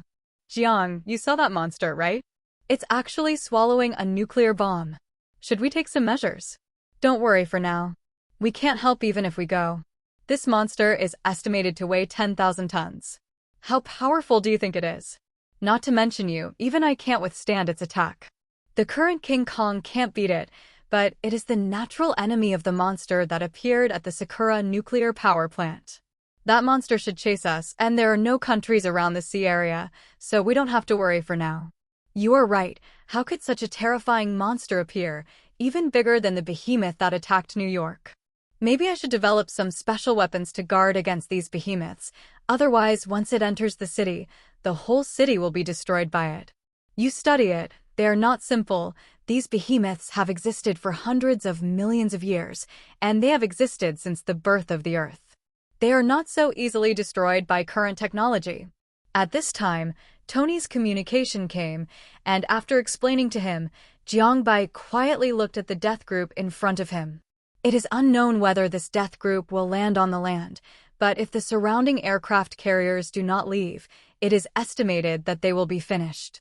Even if the aircraft carrier is loaded with nuclear bombs, they cannot launch them because the distance is too close, and there are still death groups in the American aircraft carrier group. If a nuclear bomb is launched, together with the American aircraft carrier group, it is unknown how the United States will make trouble at the international conference. As a troublemaker in international conferences, except for Sakura and other American brothers, almost no country is willing to have anything to do with the United States. In the eyes of many countries, America is crazy. It bites people when it gets crazy and launches nuclear bombs when it disagrees with others. Sakura, the younger brother of America, also learned the habits of his elder brother. At the beginning, he launched a nuclear bomb to attack Godzilla in his own country. As a result, Godzilla was not killed, but half of the city's own people were killed. In short, Sakura completely learned the essence of American formalism. Boom! In the sea area where the death group is located, a row of strange black rock-like things began to appear on the calm sea surface not far away. The only difference is that it moves. All countries and major organizations observed through satellites discovered this scene, and Jiangbai smiled. Others don't know, but he knows that this thing is Godzilla's dorsal fin. It's almost the same as what he thought. When the death group appears, Godzilla must come. The two are natural enemies, and the strength of the death group will also threaten Godzilla. It will naturally come to deal with the death group, but it's hard to say whether it can beat it. In the timeline of the monster universe, it was with the help of humans that it destroyed the death swarm. This time, Godzilla has no intersection with humans, and no country will help Godzilla. Its situation is very dangerous. Thinking of this, Jiangbai's mind began to move. If he could help Godzilla this time, plus his psychic ability can be with Godzilla pull the communication. It is entirely possible to gain Godzilla's favor, and it is not impossible to become Godzilla's friend at that time. The death swarm did not discover Godzilla's arrival, but many countries and organizations discovered Godzilla's figure through satellite detection. Even the aircraft carrier not far away discovered through radar that another giant beast had arrived. This made the already desperate American aircraft carrier navy even more uncomfortable. Some soldiers had already hidden in the corner of the aircraft carrier and began to tremble. The commander of the aircraft carrier also led several teams of soldiers to attack the death swarm, and various rockets and strike artillery bombarded the death swarm. But it could not stop the death swarm from continuing to devour the radiation and energy in the nuclear bomb, and at the same time, the tail swung. A huge blue tail swung at the command room and control room of the aircraft carrier, and the entire building on the aircraft carrier was blown away by the death swarm's tail. Many fighters on the aircraft carrier were all destroyed, and the commander on the aircraft carrier was also beaten into a bloody mess by the attack of the death swarm just now, and this was just a touch. With such a serious injury, he would not survive. Bang! Suddenly, a black figure rushed out from the side of the aircraft carrier. It was Godzilla. It used its forelimbs to tightly grasp the body of the death swarm and tore the back of the death swarm at will. After a painful roar, the death swarm swung its body and was thrown out by Godzilla with the sudden force of its tail. It fell into the sea, raising huge waves of hundreds of meters. The huge waves directly engulfed the surrounding escort ships, and even the aircraft carrier was affected. However, with the death swarm on it, this huge wave was not enough to overturn the aircraft carrier. The remaining escort ships received orders from the U.S. Navy headquarters. All began to frantically leave this sea area, and the aircraft carrier fleets of other countries were also leaving this sea area. The death swarm, still standing on the American aircraft carrier, stared at Godzilla on the sea not far away. The two are natural enemies of each other, and now they meet, they will naturally fight to the death. Godzilla also looked at the death swarm coldly, with a fierce light in his eyes. Roar! The two giant beasts roared to the sky and were ready to start fighting. This cry directly destroyed some facilities on the aircraft carrier not far away. The death swarm spread its huge wings that covered the sky. With a fierce flap, the huge body rushed out like a blue lightning, and the limbs were ready to attack Godzilla. When it flew to the top of Godzilla's head, the limbs directly grabbed Godzilla's head. Godzilla had nowhere to hide and his forelimbs were relatively short. It couldn't exert its full strength in such a deep water battle. So it was directly grabbed by the head of the death swarm and taken into the air, and the death swarm kept flying upwards. Godzilla's dorsal fin also began to glow blue, and Jiang Bai's eyes lit up when he noticed this. This was obviously a sign that Godzilla was about to launch an atomic breath. However, as a natural enemy, the death swarm naturally knew Godzilla very well and did not wait for it to release it. Directly dropped Godzilla from a high altitude so that Godzilla could not aim at himself during the fall, and he could fly. Godzilla could only constantly adjust his body, but still could not aim at the death swarm. It had already exceeded 10,000 tons, plus the impact of the fall. Boom! Godzilla fell hard on the sea surface, and the terrifying weight and impact force directly caused a vacuum zone on the seabed where it fell. The seawater raised by the fall quickly formed huge waves. This was no longer a 100-meter wave, but a 10,000-meter wave. Everything on the sea was swallowed by the huge waves and continued to scatter around. The aircraft carrier fleet that had left this sea area soon discovered the huge waves that covered the sky. It was like a sea beast that was constantly devouring everything, like a terrifying huge wave. Except for the aircraft carrier, all the cruisers, missile ships, and other fleets were almost instantly swallowed up. Even the aircraft carrier was activated to the peak operating form. The aircraft carrier with a displacement of 100,000 tons was madly impacting the huge waves. Even so, the aircraft carrier was very bumpy and even tilted. The fighters and other equipment on the deck were almost all destroyed. After a full 30 minutes, this 10,000-meter huge wave passed by the aircraft carrier. Continued to spread far away, but I don't know if this huge wave will spread to the location of other countries if a strong storm suddenly hits at this time. It is entirely possible. Even if the 10,000-meter huge wave will dissipate a lot for coastal countries and cities, a 100-meter huge wave is enough to destroy the world. Only aircraft carriers, which start at 10,000 tons, can resist it, but they are almost severely damaged. All other escort ships were swallowed by the huge waves.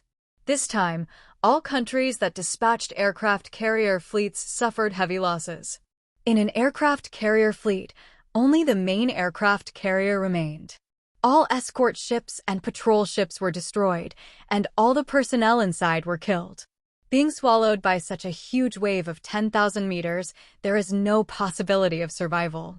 The huge force of the ocean can directly tear apart those escort ships, and even the members in the aircraft carrier are not in good condition. The violent turbulence just now almost caused many members to be seriously injured, and some died directly in the aircraft carrier. Fortunately, no country sent submarines this time, otherwise the loss this time would be even greater. Jiang Bai, who was watching this scene, also took a breath of cold air. The strength of the Thai giant beast is indeed not to be underestimated. Even if it stirs up the ocean, it can destroy mankind. 3/4 of the earth is ocean. On the other side, Godzilla reappeared from the bottom of the sea, looking at the flying death group in the sky with fierce eyes. Because it can fly, this gives Godzilla no advantage, and it is even better to see that now in the sea, its combat power has not been fully exerted. Boom! When the death group has the upper hand, it will definitely not give up the opportunity to beat the drowning dog. It flaps its huge wings and dives towards Godzilla. Sharp eyes stared at Godzilla's actions. Looking at the swooping death swarm, Godzilla was ready to find an opportunity to drag it into the sea. In this way, the home field will become its, and it will also occupy the advantage of the ocean. The two behemoths collided fiercely, and Godzilla's head was attacked by the front limbs of the death swarm. The death swarm did not miss any opportunity and opened its bloody mouth to bite Godzilla. At this time, Godzilla also bit the hind limbs of the death swarm and tried hard to drag the death swarm into the sea. After the death swarm realized Godzilla's purpose, the wings behind it began to flap and then flew into the sky. But Godzilla bit his hind limbs tightly, and just like that, the swarm continued to fly into the sky with Godzilla. The huge wings were flapped once to create a powerful air shock, and it could carry Godzilla weighing tens of thousands of tons in the air, and the speed was not slow at all. The death swarm kept shaking its hind limbs in the sky, trying to throw Godzilla off, but Godzilla bit its hind limbs tightly, making it unable to throw Godzilla off. Then the death swarm quickly rushed to the nearest country with Godzilla. Boom! At the location of the tallest building in a city, the death swarm directly used its forelimbs to cut off the hind limb bitten by Godzilla. Godzilla fell directly to the ground and hit the tallest building in the city. After being cut off by itself, the hind limb of the death swarm recovered directly in a few seconds. It is composed of tens of millions of microorganisms, and it is easy to restore a hind limb.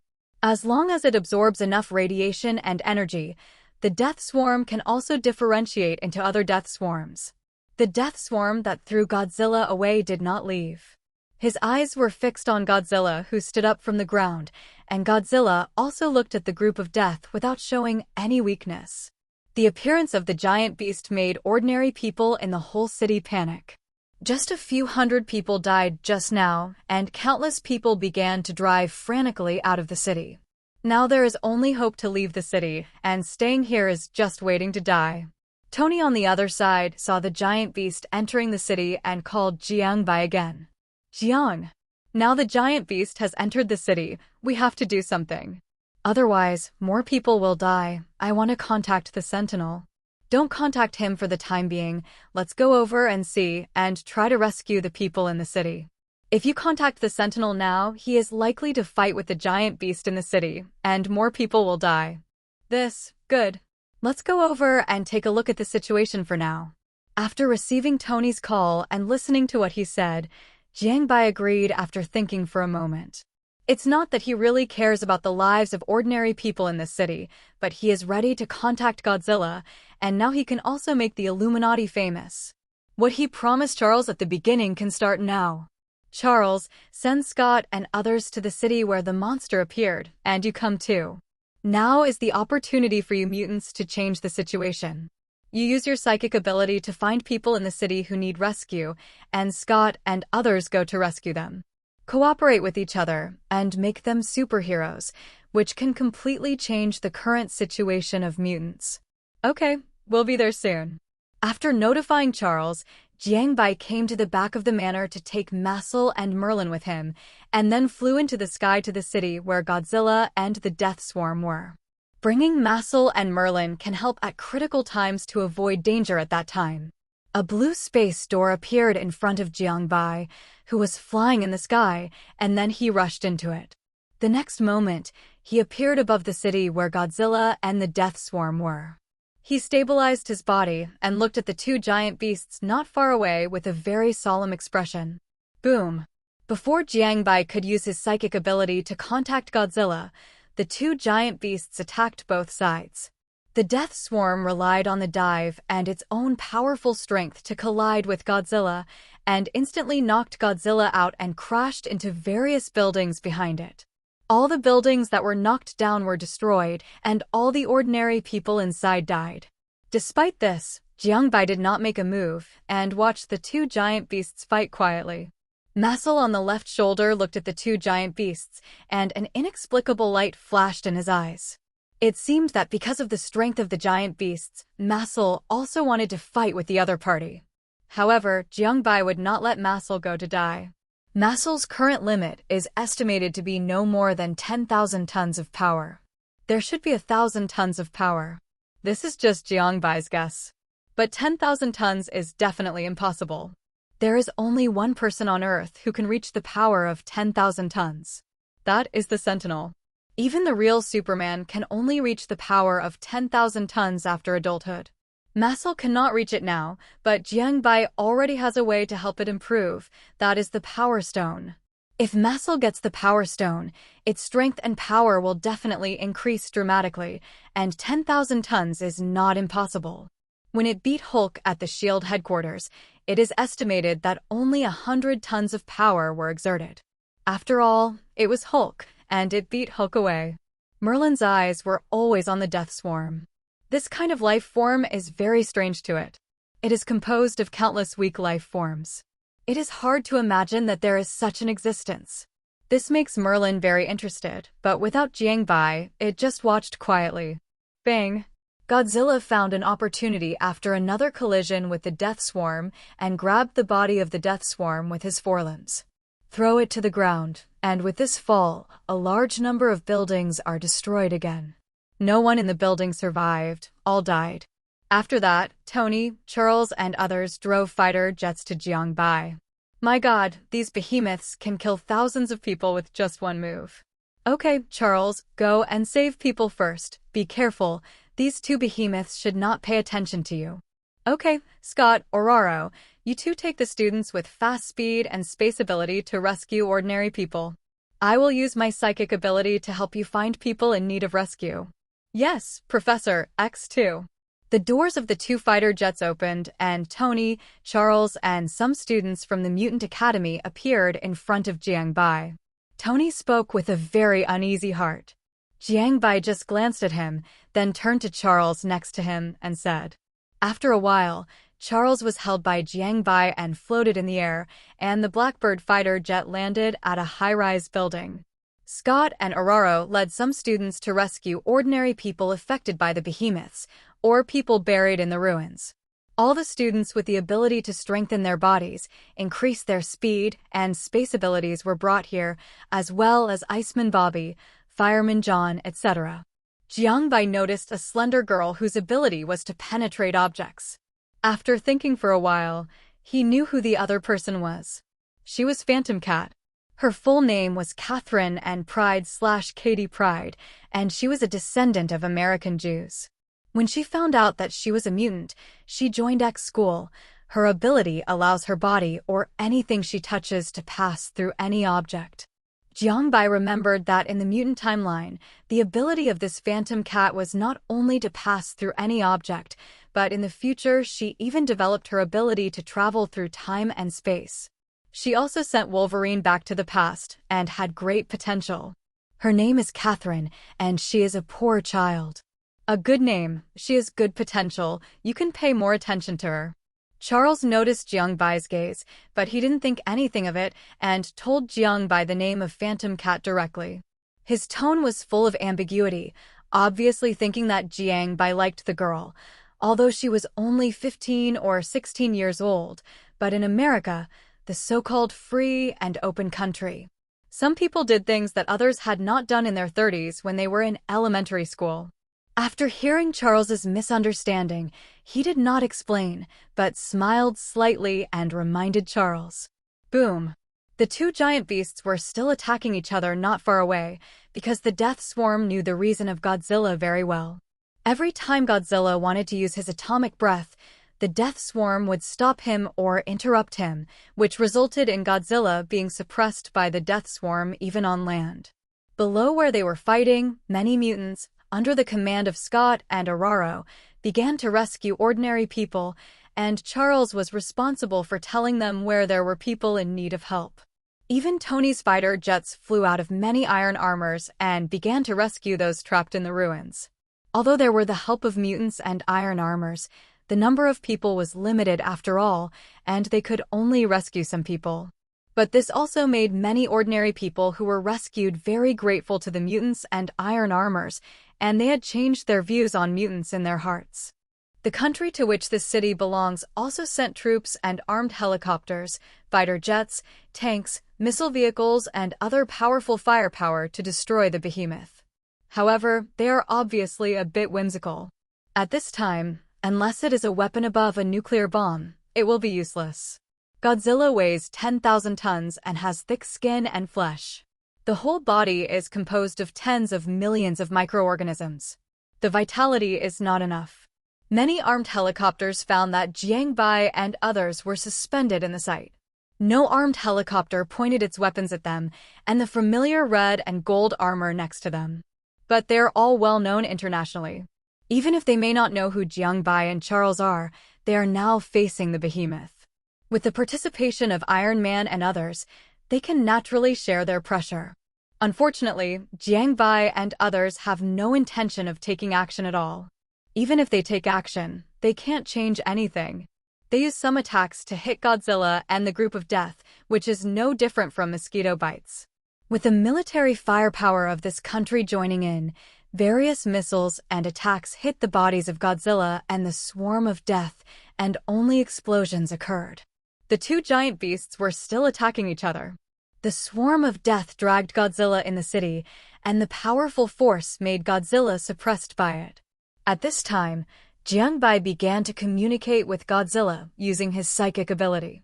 After hearing the words in his mind, the two eyes were wide open and looked around. After a while, they found Jiangbai and others floating in the air and looked at Jiangbai with a hint of doubt in their eyes. At this time, Jiangbai nodded, then communicated with Godzilla.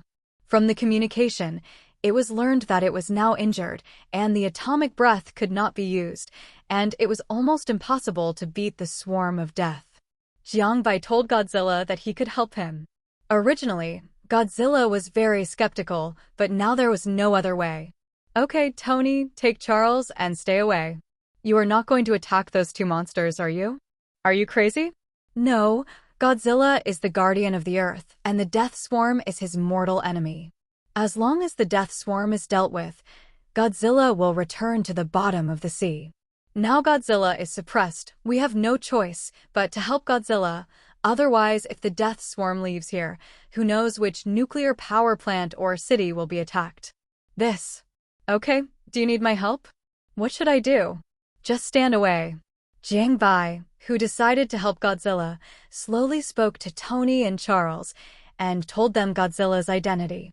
After Tony took Charles away from here, Jiangbai used his space ability to appear at the location where the Death Swarm grabbed Godzilla.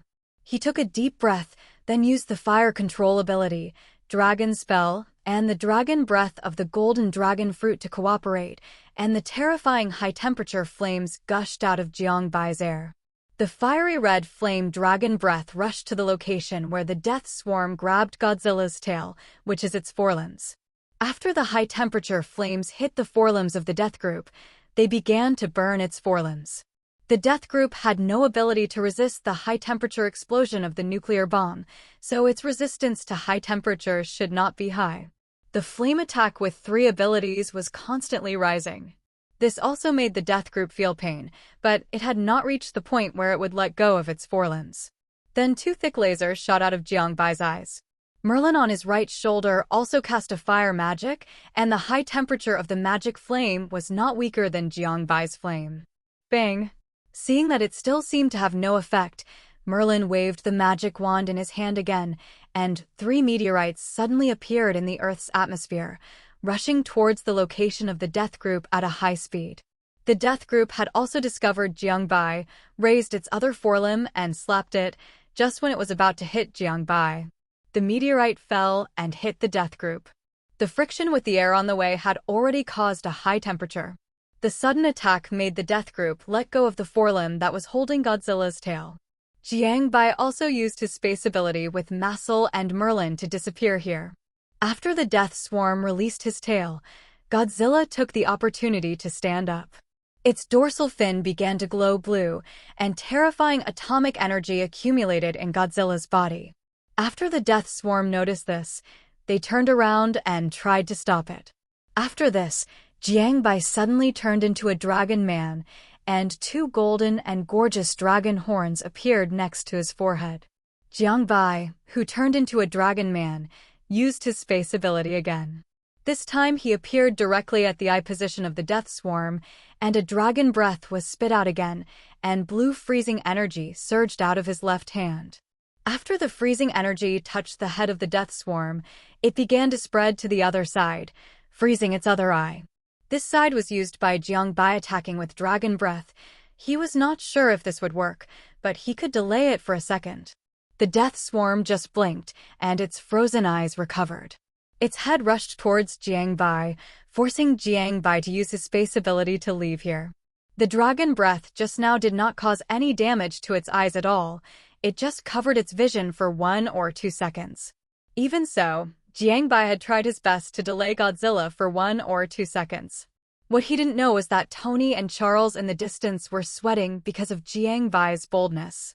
At this time, Godzilla's atomic breath was also ready, and it was impossible for the death swarm to stop it. Boom! A blue beam of light shot out from Godzilla's mouth, hitting the death swarm and destroying the microorganisms on it.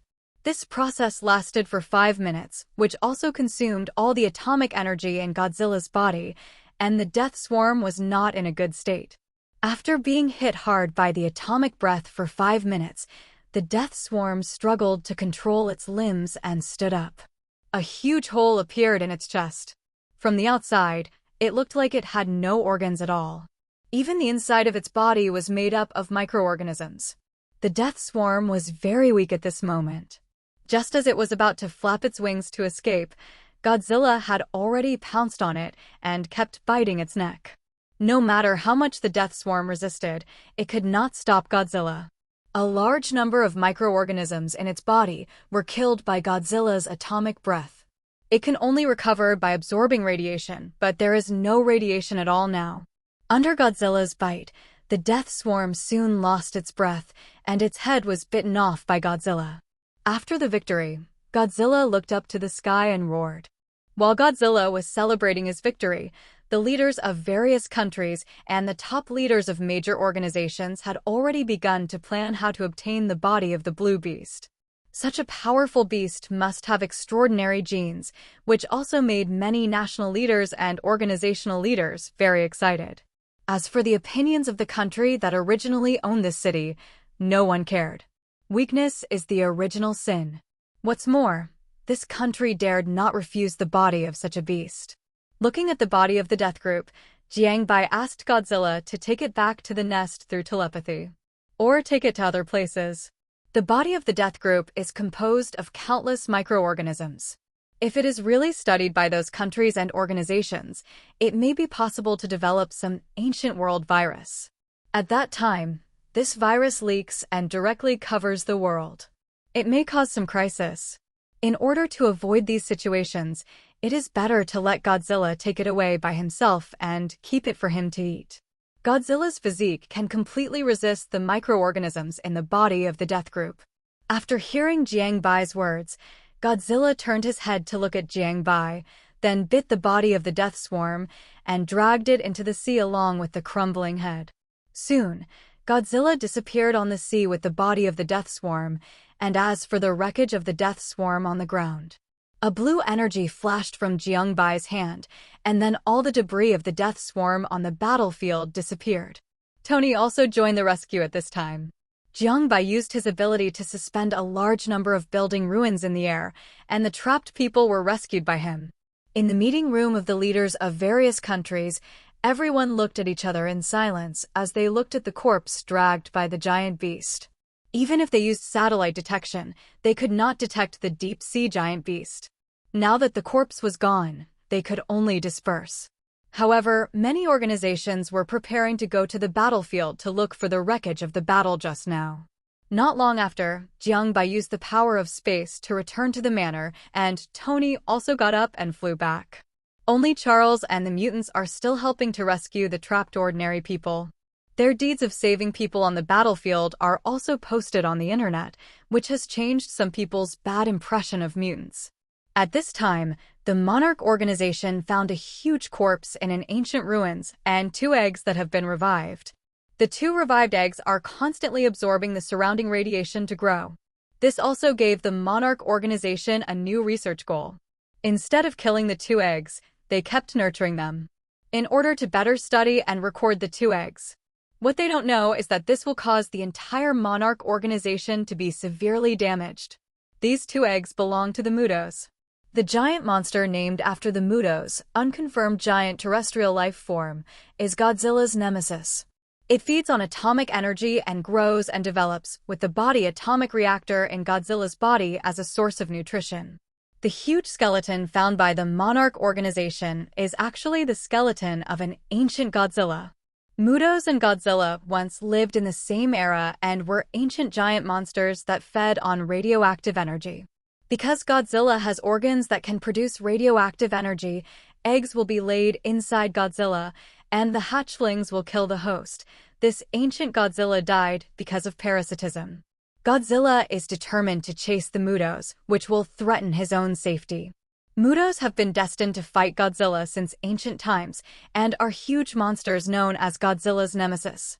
Appearance and abilities: it has a triangular head and jaws, red eyes, 2 pairs of huge forelimbs, and a pair of relatively short secondary arms on its chest. The appearance style is similar to that of insects. In fact, the metamorphosis through cocooning and the laying of a large number of eggs at one time show the similarity between Mutos and insects. These 2 eggs are 1 male and 1 female. The body shape is roughly the same, and the male is nearly half the size of the female, but it has the ability to fly. It has a very ferocious personality. Unlike Godzilla, who is completely uninterested in humans, it takes an aggressive attitude towards humans. In the play, when the male individual emerged from the pupa, humans once wanted to use high-voltage electricity to kill it, so at this time, humans may have been regarded as enemies. And the information was conveyed to the female individual through EMP. The relationship between the male and female Mutos is very good, and they happily wipe each other's faces when they meet. In the timeline, when humans destroyed all their eggs, the female immediately left the battle and quickly returned to the nest, showing a strong hatred for humans. Unlike Godzilla, who lives on the seabed and can survive forever by absorbing natural radioactive substances, the Mutos actively seek artificial radioactive energy sources on the ground, such as nuclear power plants or nuclear missile warheads. Although there is no radiation heat, like it has the same long-range attack capability, but can release powerful EMP from its claws, causing the surrounding electronic equipment to malfunction, and can also interfere with the biological electricity of the organism itself. When the 2 Muto eggs hatch, everything around them will be destroyed. At this moment, the top leaders of the Monarch organization have a crazy idea, which is to cultivate these 2 behemoths and then control them. A month has passed in a flash, and nothing special has happened in this month. Jiangbai's manor on Skull Island has also been built, but they have not moved there yet. A red and blue figure appeared in Queen's and Hell's Kitchen. Many media called him Spider-Man, which made Jiangbai know that Peter Parker has been called Spider-Man, which means that Spider-Man's timeline has been opened. Tony has also invited the future Mr. Fantastic Reed Richards to join the Illuminati.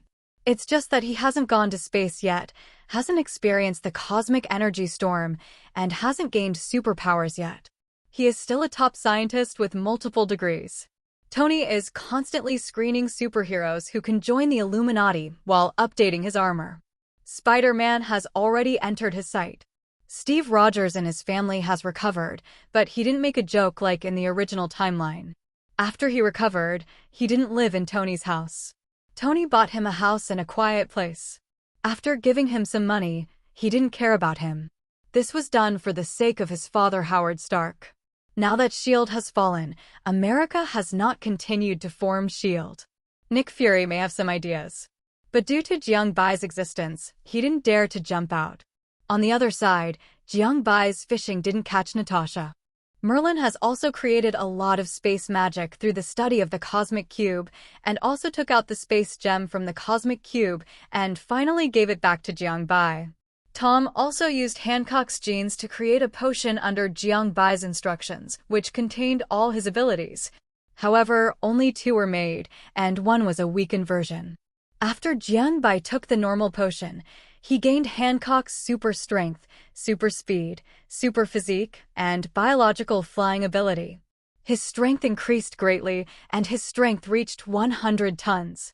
If he fully activated the Bull Talisman, he could double it, although it was not as good as the behemoth. But it was already a very powerful existence in the human group. He did not give the other potion to others. Instead, he prepared to give it to Valon and asked him to find a black shadow mask for himself. Jiang Bai, this is a bottle of super potion. You can get powerful strength after drinking it. By the way, the Holy Lord's Black Shadow Ninja comes from a mask. There are a total of 10 such masks.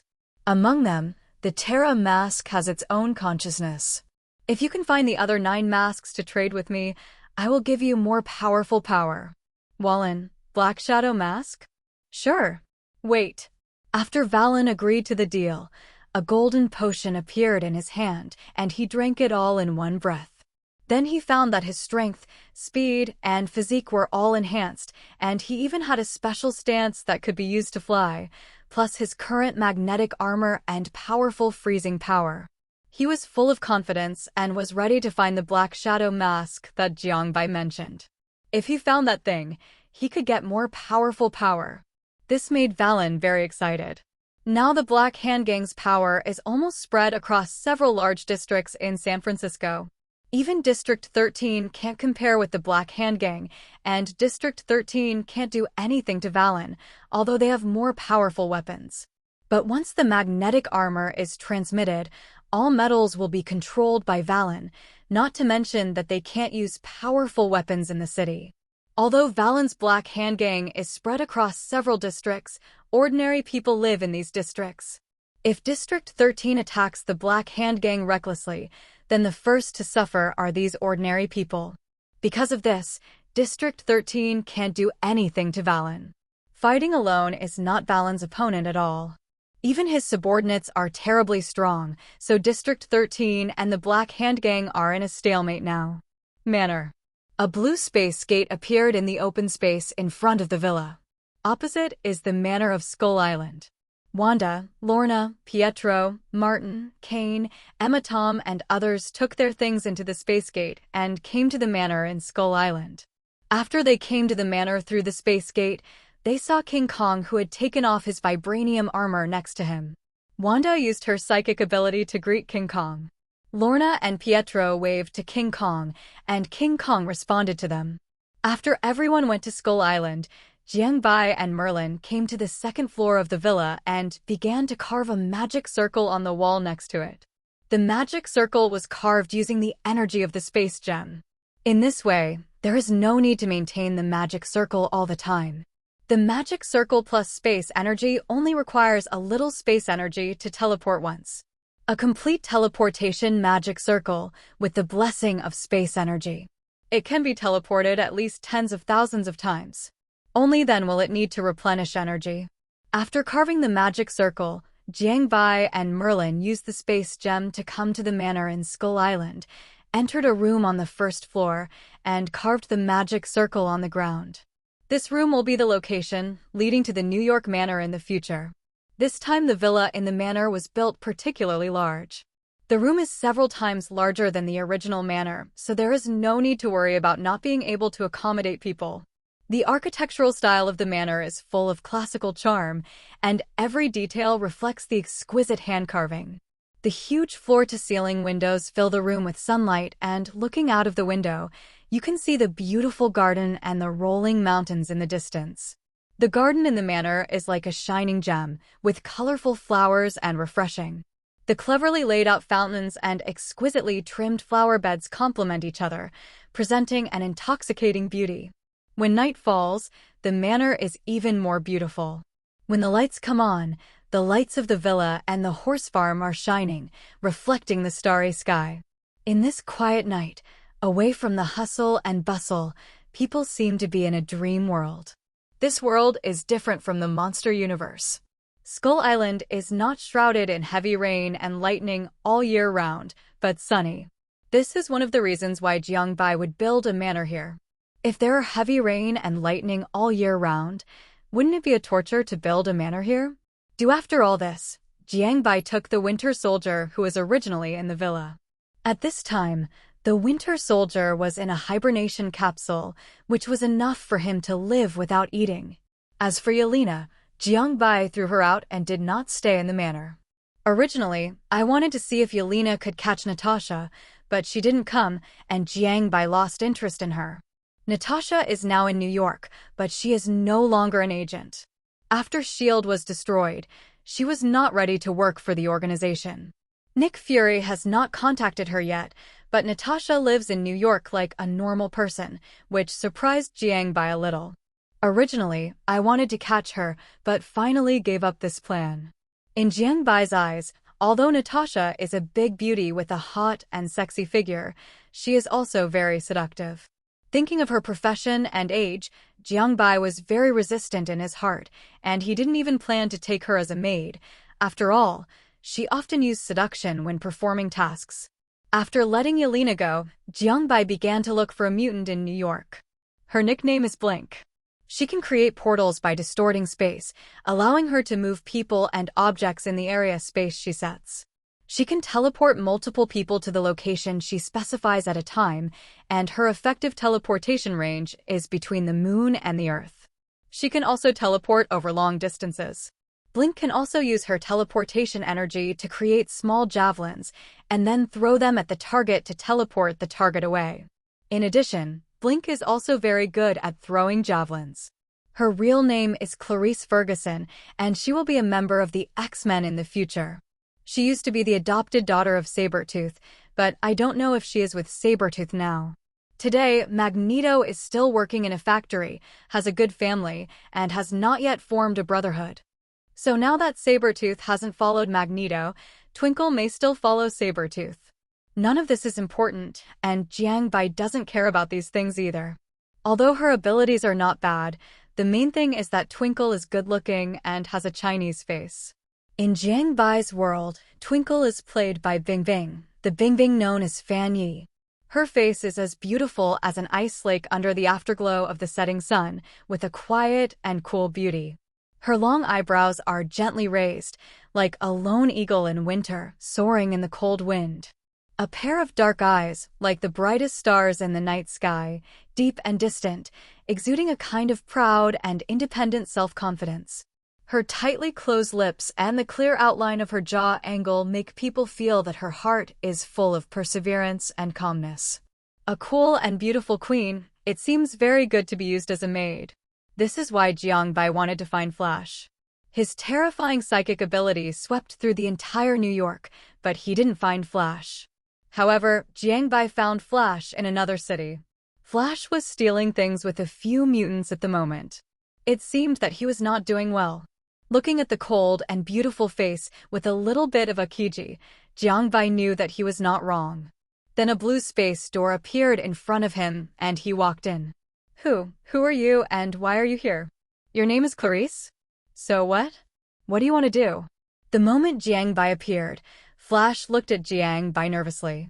She immediately hid behind her. After saying her name, she became more alert in her heart, and then threw an energy javelin behind her. Then Flash and her companions disappeared in front of Jiangbai in an instant. This surprised Jiangbai, but they didn't teleport far away. It seemed that they should live in this city.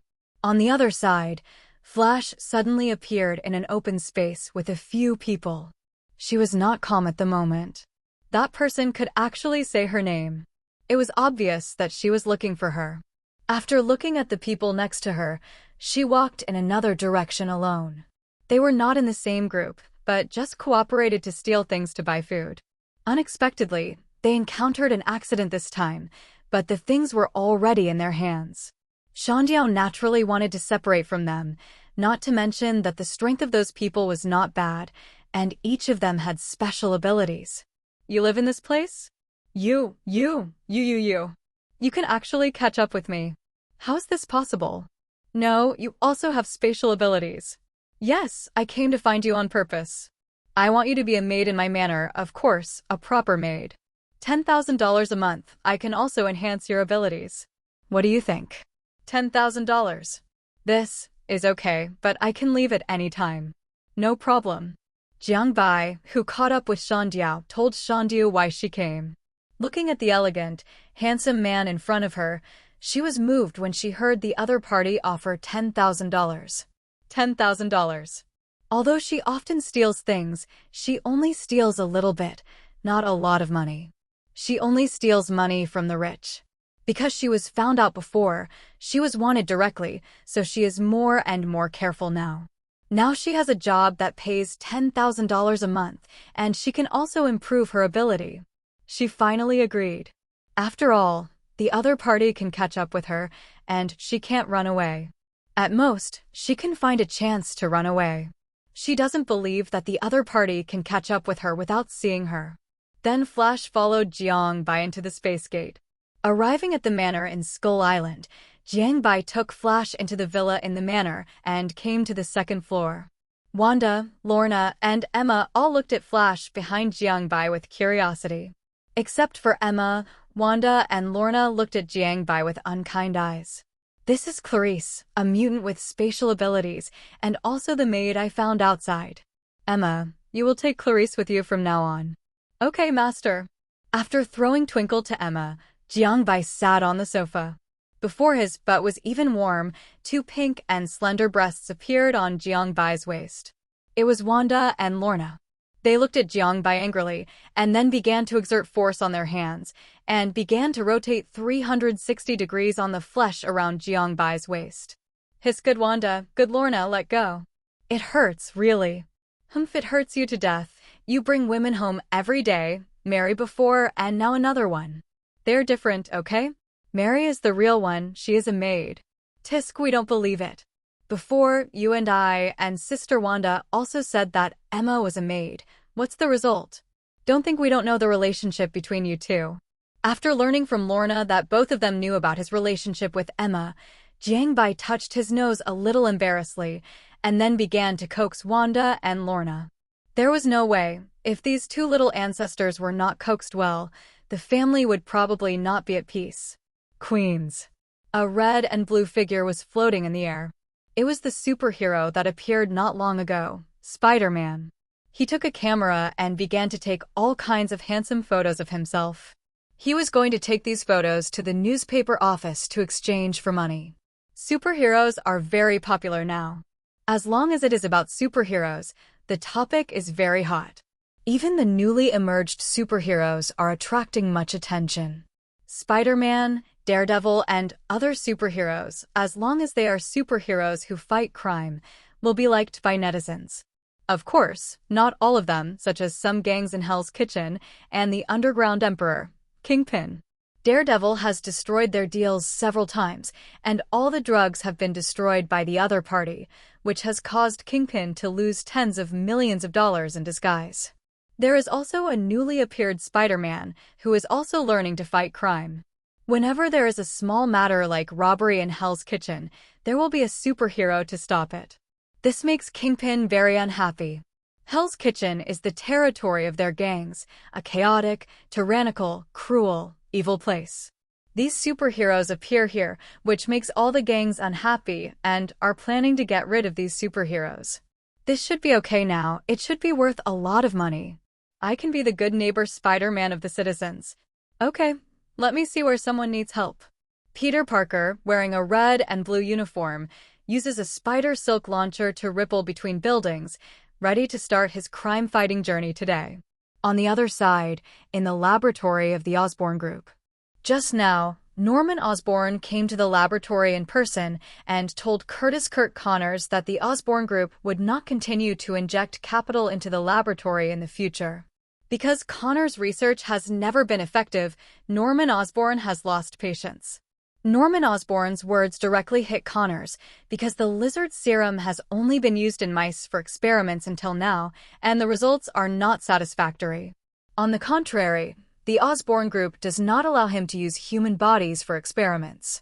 Now that the Osborn group no longer injects capital, his future research will not be able to proceed at all.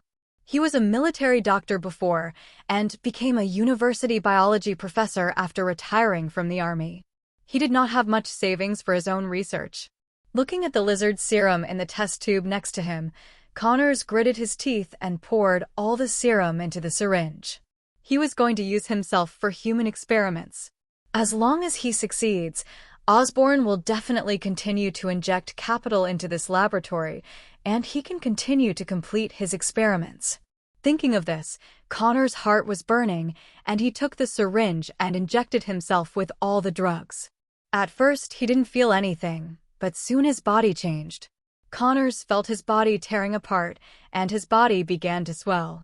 Then his skin began to turn green, his hair was falling off, and a green tail even began to grow at the position of his tail spine. He looked like a huge green lizard. Connors looked at his hands and green skin, and he could feel that his body now had great power. His heart began to change.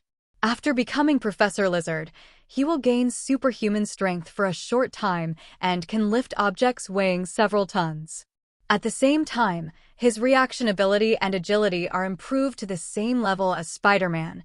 Professor Lizard's skin has a considerable degree of defense, and Spider-Man's fists and feet, or a smaller caliber pistol, cannot cause harm to Professor Lizard.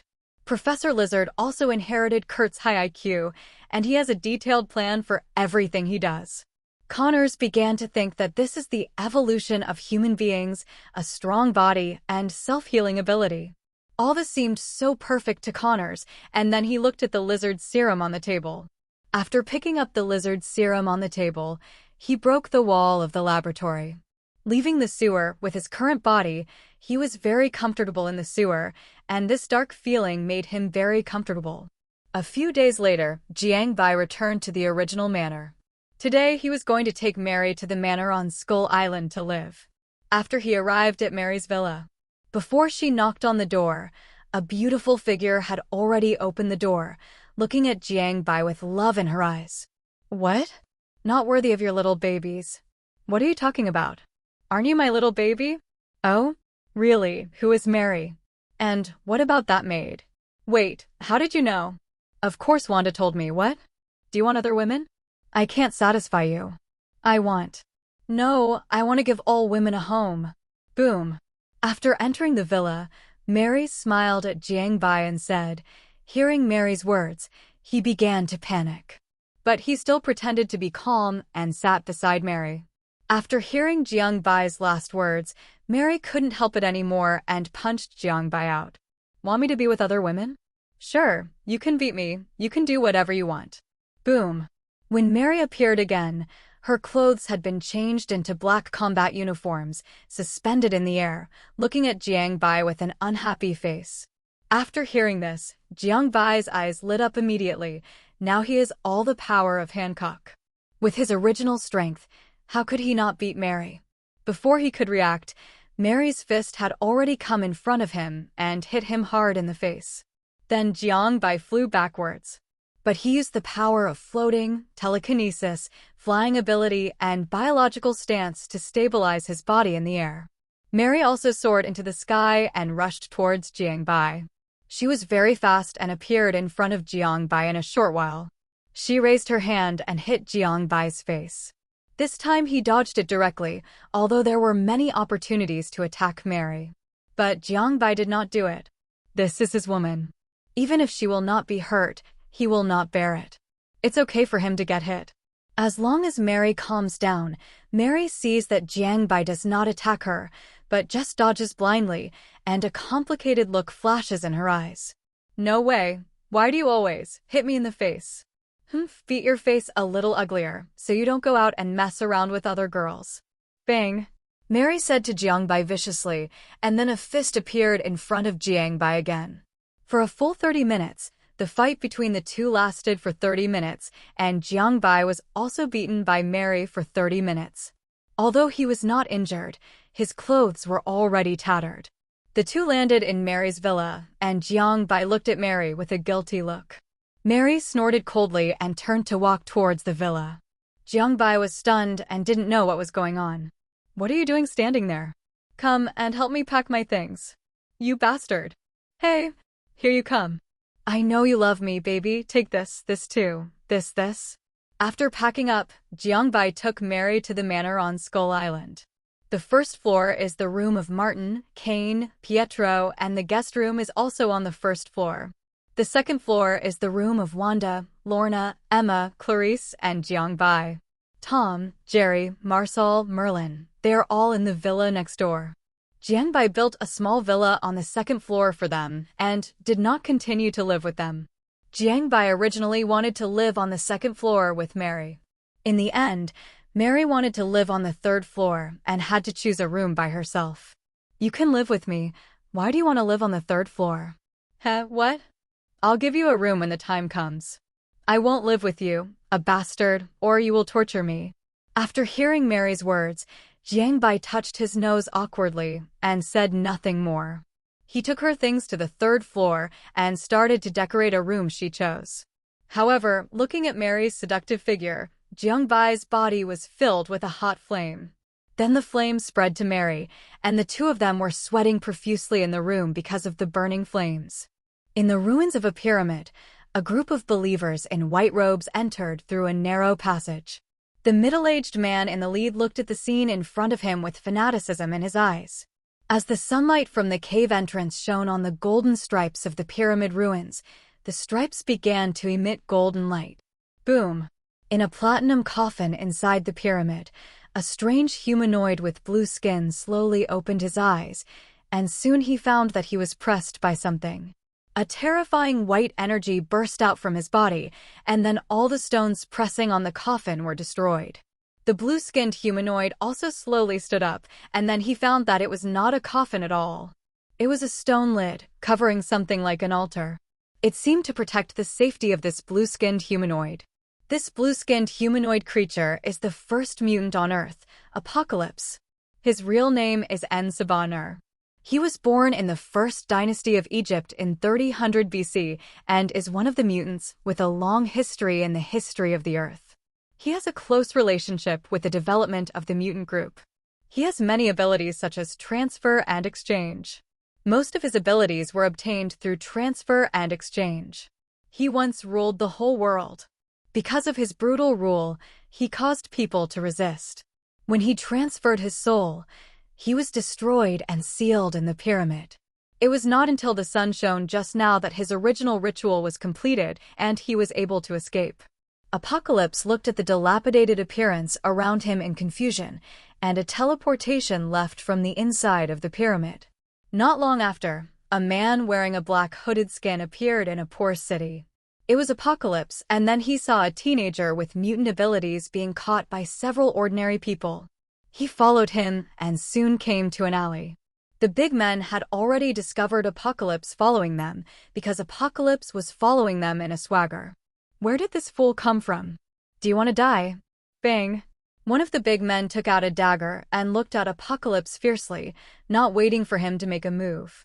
Apocalypse raised his hands slightly, and the sand on the ground surged out, scratching everyone's necks, and then their heads fell directly. After doing all this, Apocalypse looked at the boy. "What's your name? Why did you end up like this?" "My name is Mike. Necessary for the plot, because I am a mutant. They will want to catch me." "Interesting. Weak humans actually step on mutants? From now on, you will follow me. Mutants are the future of the whole world, and I am the god of mutants." Okay.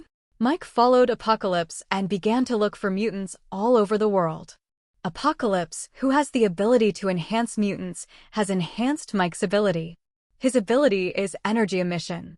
After being enhanced, his body contains terrifying energy. Mike can emit energy through any part of his body. All of this energy is destructive and powerful. Not long after, Mike and Apocalypse came to a black-hearted dealer shop, wanting to find more mutants through him. "You don't have money to let me help you find mutants? Are you here to make fun of me? Believe it or not, I will shoot you. No one can threaten us." Boom. The black-hearted dealer looked at Apocalypse and Mike with disdain and said loudly, and even took out a black revolver and pointed it at Apocalypse. However, Apocalypse just raised his hand slightly, and the revolver was changed by Apocalypse in molecular aspects and directly turned into a bunch of idiots. Mike looked at the black-hearted dealer angrily. He was fed up with humiliation, and a purple energy burst out of his hand. Destroyed the black-hearted dealer instantly. The bodyguard of the black-hearted dealer suddenly stretched out his hand and placed it under Apocalypse's neck, and her hand was filled with red and pink energy. She is also a mutant. She is Psylocke. Her real name is Becky Braddock, a mutant who can turn telekinesis into various weapons. Not only that, she also has telepathic abilities. She can read other people's thoughts and memories, and can also forcibly modify the other party's memory, control their thoughts, perform mental shielding, connect multiple people's minds, and use telepathy to put the victim in an unconscious sleeping state. In the timeline, Jean Grey enhanced Psylocke's telepathic ability. Psylocke's ability to create objects through telepathy has also greatly improved after the Apocalypse era. In addition to samurai swords and daggers, she can also create bows, arrows, crossbows, ropes, shields, and other weapons. Apocalypse looked at the spirit next to him. Psylocke gave her the ability to strengthen her directly, and then the pink energy in her hand doubled. Seeing this scene, Psylocke knelt on one knee and surrendered to Apocalypse. Then, according to Psylocke's information, they found the angel whose wings were broken. His real name is Warren Kenneth Worthington III. After seeing him, Apocalypse used his ability to strengthen him. Bones extended from the back of the angel, and his wings began to change from the original flesh and white feathers. Completely turned into a pair of metal wings. After being transformed, the wings were metallized and fired steel feather flying knives. After the second mutation, the above forms can be switched, and the blood can treat blood-type compatible people. The body structure of the angel is very suitable for flying, with hollow bones and strong muscles. The eyes can withstand high-speed winds, and the vision is better than that of ordinary people. He also has a special breathing membrane that can extract oxygen from the air at extreme speeds. The angel flies by flapping his wings and can reach speeds of up to 150 miles, 241 kilometers, per hour. Although he usually flies below 6,500 feet, 1,981.2 meters, he can fly up to 10,000 feet, 3,048 meters. In addition to his own weight, his wings can lift 200 pounds, 91 kilograms. So far, Apocalypse has gathered 3 of the 4 horsemen, and the last one is Eric now. When they teleported to the steel mill where Eric worked, they found that Eric entered the factory with a face full of anger and hatred, looking at everyone around him. Especially the coworker who was originally saved by him. Because he saved him, he exposed his ability. Someone reported him to the special organization. His wife and daughter were killed by those people just now. Now he is in great pain, his eyes are full of anger and hatred, and he wants to avenge his wife and daughter. Go, do whatever you want. Apocalypse came to Eric's side and spoke softly to Eric, while strengthening Eric with his ability. Then a terrifying magnetic force enveloped the entire factory. Eric's ability broke out, and Apocalypse took the other 3 people to teleport out of the factory. Eric, who broke out, uprooted the entire factory, and under the action of magnetic force, it directly turned into a tornado. All the people inside were killed by various metals. After Eric vented, Apocalypse appeared in front of him with the other 3, and Eric also joined Apocalypse's team. Eric's ability is to control any form of magnetic field. The maximum ability he can manipulate at one time is unknown, and his ability can be extended to the atomic level. Within this range, the electromagnetic force has become a chemical bond, allowing him to manipulate chemical structures and transform substances. He can manipulate a large number of individuals at the same time, and can also form them into complex machines. He also affects non-metallic and non-magnetic substances to a lesser extent, and can make himself and others float. He can also generate powerful electromagnetic pulses, or EMPs, and quantum electromagnetic energy. He can also be invisible by bending visible light around him. Another ability he often uses is the ability to generate a force field that isolates matter and energy. This force field is strong enough to withstand several thermonuclear weapons, so Magneto is almost immune to most damage when surrounded by the force field and can therefore survive in the universe. Eric can use magnetism to strengthen his own body, thereby increasing his strength and endurance to even exceed human limits, and can also reduce his reaction time to 1/15 of that of a normal human. In some cases, he can change the gravity field around him, which also means that he can manipulate the unified field. After Eric joined Apocalypse's team, their strength soared again. Originally, he just wanted to live a good life with his wife and daughter, but now it has been destroyed, and even his wife and daughter died directly. This makes Eric hate humans even more. In Xavier's school for gifted youth, Charles always felt a bad premonition. This made him very puzzled. Then he began to use his psychic ability to see if anything had happened, and he saw the scene where Eric destroyed the factory. And that very powerful existence. Charles was scared out of his wits. He was sure that the blue-skinned man had noticed him. He couldn't imagine why that person's ability was so powerful, even reaching the level of a level 5 mutant. Charles, who was getting more and more uneasy, chose to call Jiang Bai to remind him. Jiang, I just used my psychic powers to encounter a very powerful mutant. His skin is blue.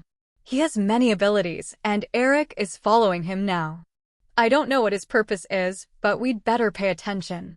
You said he is blue skin? And he brought Eric with him. Yes, if I'm not mistaken, he is Apocalypse, the first mutant on Earth, a former ruler of the world. He was originally interrupted by resistance during a ceremony. After that, he fell into a deep sleep, and now he has awakened. So his purpose is obviously to rule the world again. What? The first mutant. What should I do? Eric is still following him. I feel a strong anger and hatred, as well as grief from Eric's heart. Alas, you should prepare yourself. Apocalypse will not give up. His purpose is to rule the world again. You should gather the members of the Illuminati. I have something to do. Jiang Bai was very surprised to receive Charles's call, and was even more shocked to learn that Apocalypse had awakened. He didn't expect Apocalypse to wake up at this time. After explaining to Charles, he hung up the phone. From what Charles said to Eric just now, his wife and daughter are dead. This annoyed Jiang Bai a little. After all, they are Wanda, Lorna, and Pietro's sister and stepmother. He was struggling whether to tell Wanda and them. Thinking that their current strength is not weak, maybe it's time to tell them. Then Jiang Bai called Wanda, Lorna, and Pietro, looked at them with a complicated expression, and slowly said, "You have always wanted to know who your father is, right? His name is Max Eisenhart, formerly known as Eric Launchier, a mutant who can control the Earth's magnetic field. He is also a good friend of Charles. Just now, the first mutant on Earth woke up, and your father joined his plan to conquer and rule the world.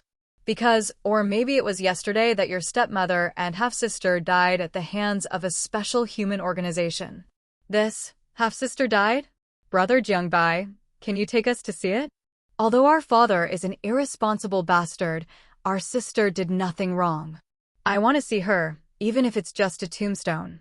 "Yes, we want to see it. Although we have resentment and dissatisfaction with our father, the stepmother and sister are innocent, and we can't save her. Take us to see her tombstone, okay? I want to pay tribute to them." "Well, I'll find a way." Then Jiang Bai told them who their father was and the death of Eric's wife and daughter. The three were stunned when they heard Jiang Bai's words. They didn't expect Jiang Bai to tell them their father's name now. The three who were originally planning to settle accounts with Eric heard that their stepmother and sister had died tragically. Several people became silent. They resented Eric. If Wanda and Pietro hadn't been adopted by someone, they would have become a corpse long ago. After experiencing the missile incident in Sokovia, they followed Jiang Bai to live a good life. Lorna started wandering after her mother died. After being taken home by Wanda and others, she knowing that she has a brother and sister. She was also adopted by Jiangbai, and her brother and sister spoiled her, which made her feel the warmth and happiness of home. Now hearing that her stepmother and sister had died tragically, although they had never met or recognized each other, their previous experiences made them vulnerable. It was as if they saw the situation that they might have experienced in their tragically dead sister, which made Wanda, Lorna, and Pietro feel a little depressed. They all asked Jiangbai to take them to see it, even if it was a tombstone. Jiangbai sighed and agreed, and began to look for the factory destroyed by Eric. He lived near the factory at the time. Wanda, Lorna, Pietro, they are only teenagers. Even if they suffer, their hearts are still pure, kind, and emotional. It is inevitable that they will be sad because of this matter. If it were Jiangbai himself, he would not have any psychological fluctuations. Only at their age can they empathize so easily.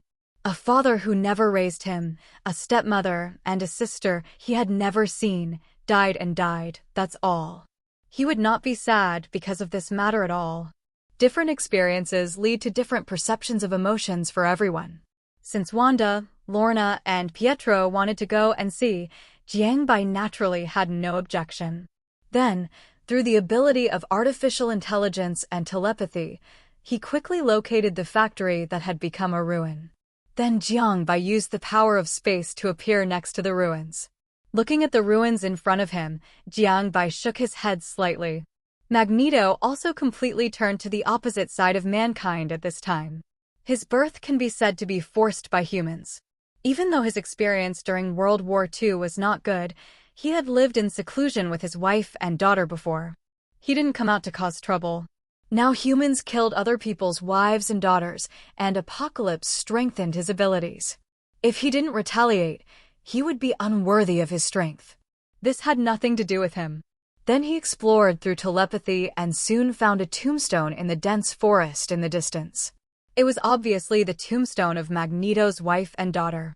After confirming it, Jiangbai used the power of space to return to the manor on Skull Island and brought Wanda, Lorna, and Pietro to the tombstone.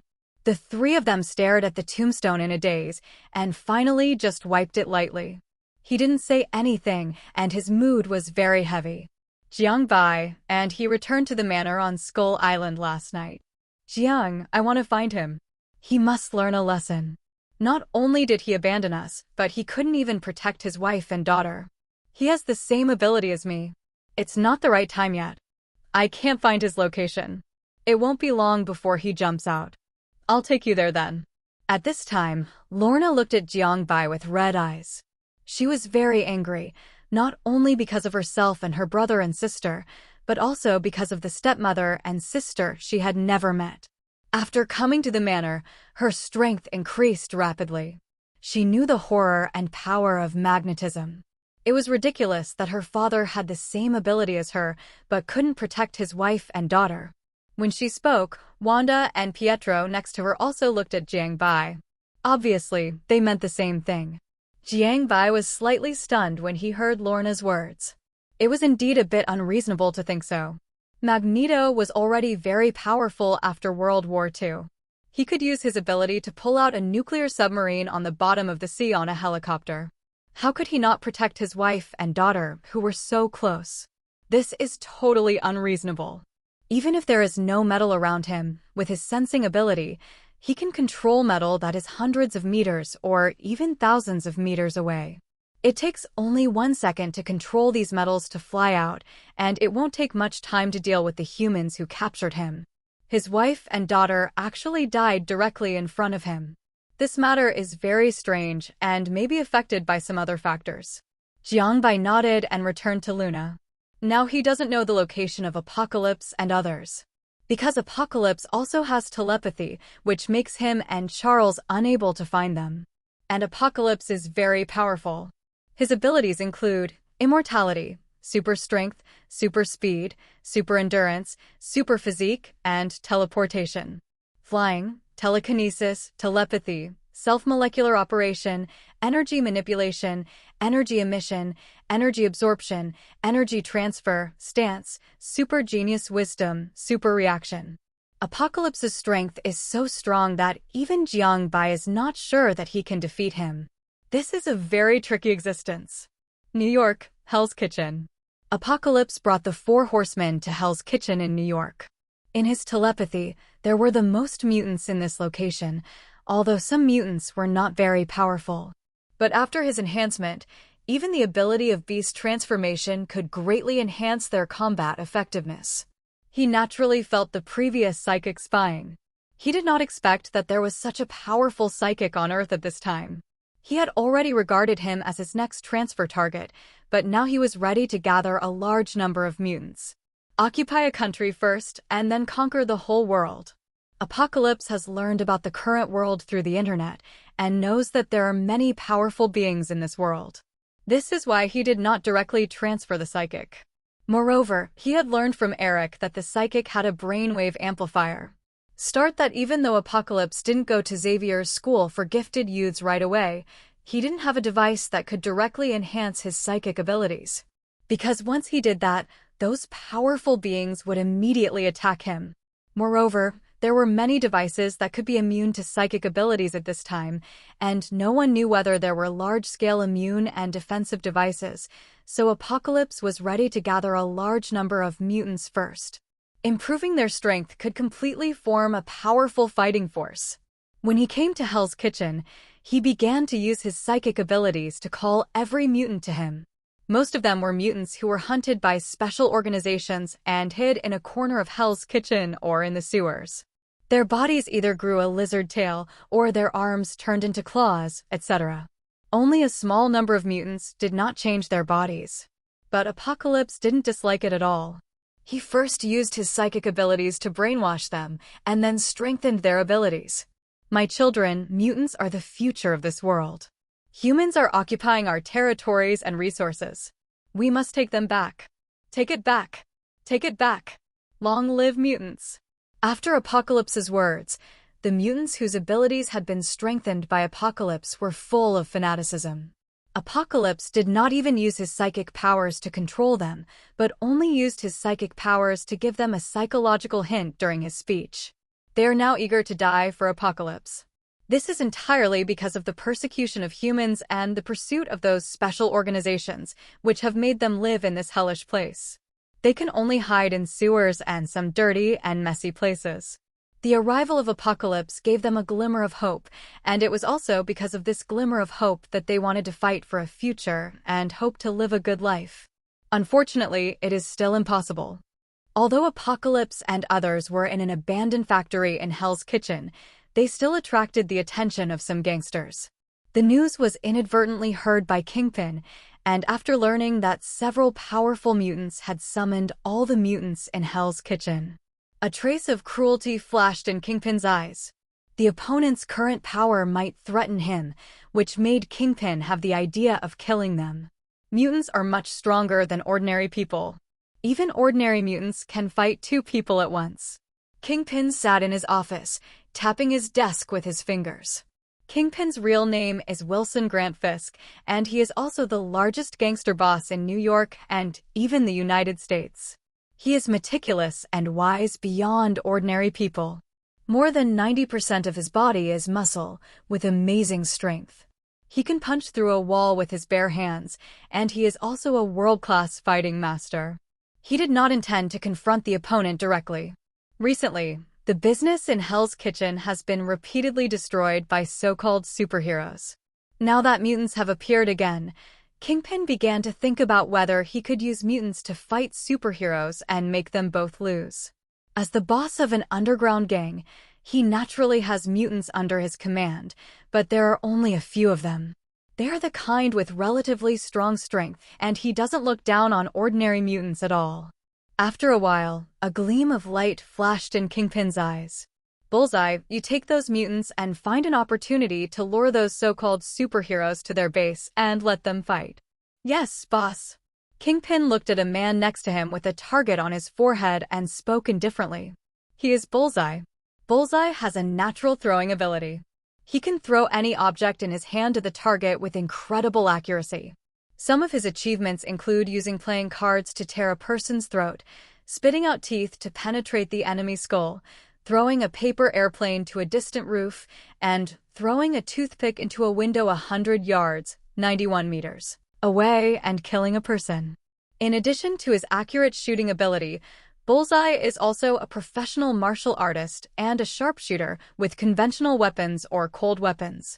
Bullseye has physical fitness and agility, endurance, speed, and reaction ability that surpass ordinary people. He is also a professional athlete. He is also the first general under Kingpin and is deeply trusted by Kingpin. He often deals with those guys who block gang business for Kingpin. The means are very cruel. No matter whether it is the elderly, women, or children, as long as they are targeted by him, they can hardly escape death. He is also the person who has fought with Spider-Man and others so far, and he is also the mortal enemy of Daredevil. After receiving Kingpin's order, he left the office and came to a location similar to a gym in a short while, waving to several muscular men inside. "Boss, let's lead those superheroes to the mutant gathering place. You guys are the key." "No problem." If they hadn't run fast last time, I really wanted to tear them apart. These muscular mutants are Kingpin's mutants. Each of them has special abilities, and the body of one of them can be directly turned into metal. The hardness of the metal will become harder with his physical fitness, which is why he exercises so madly. The other few people also have good abilities, and their strength is not inferior to Bullseye. After packing up, they followed Bullseye out. On the way, Bullseye took out his mobile phone and asked his subordinates to arrange a deal again to attract the attention of those so-called superheroes. Spider-Man has destroyed a lot of drug and gang human trafficking transactions in Hell's Kitchen during this period. This time, he also met Daredevil on the way. The two often go out at night. Their actions these days have caused heavy losses to many gangs. However, countless gang members hate them. If they didn't know their true identities, they would have killed them at their homes long ago. Illuminati.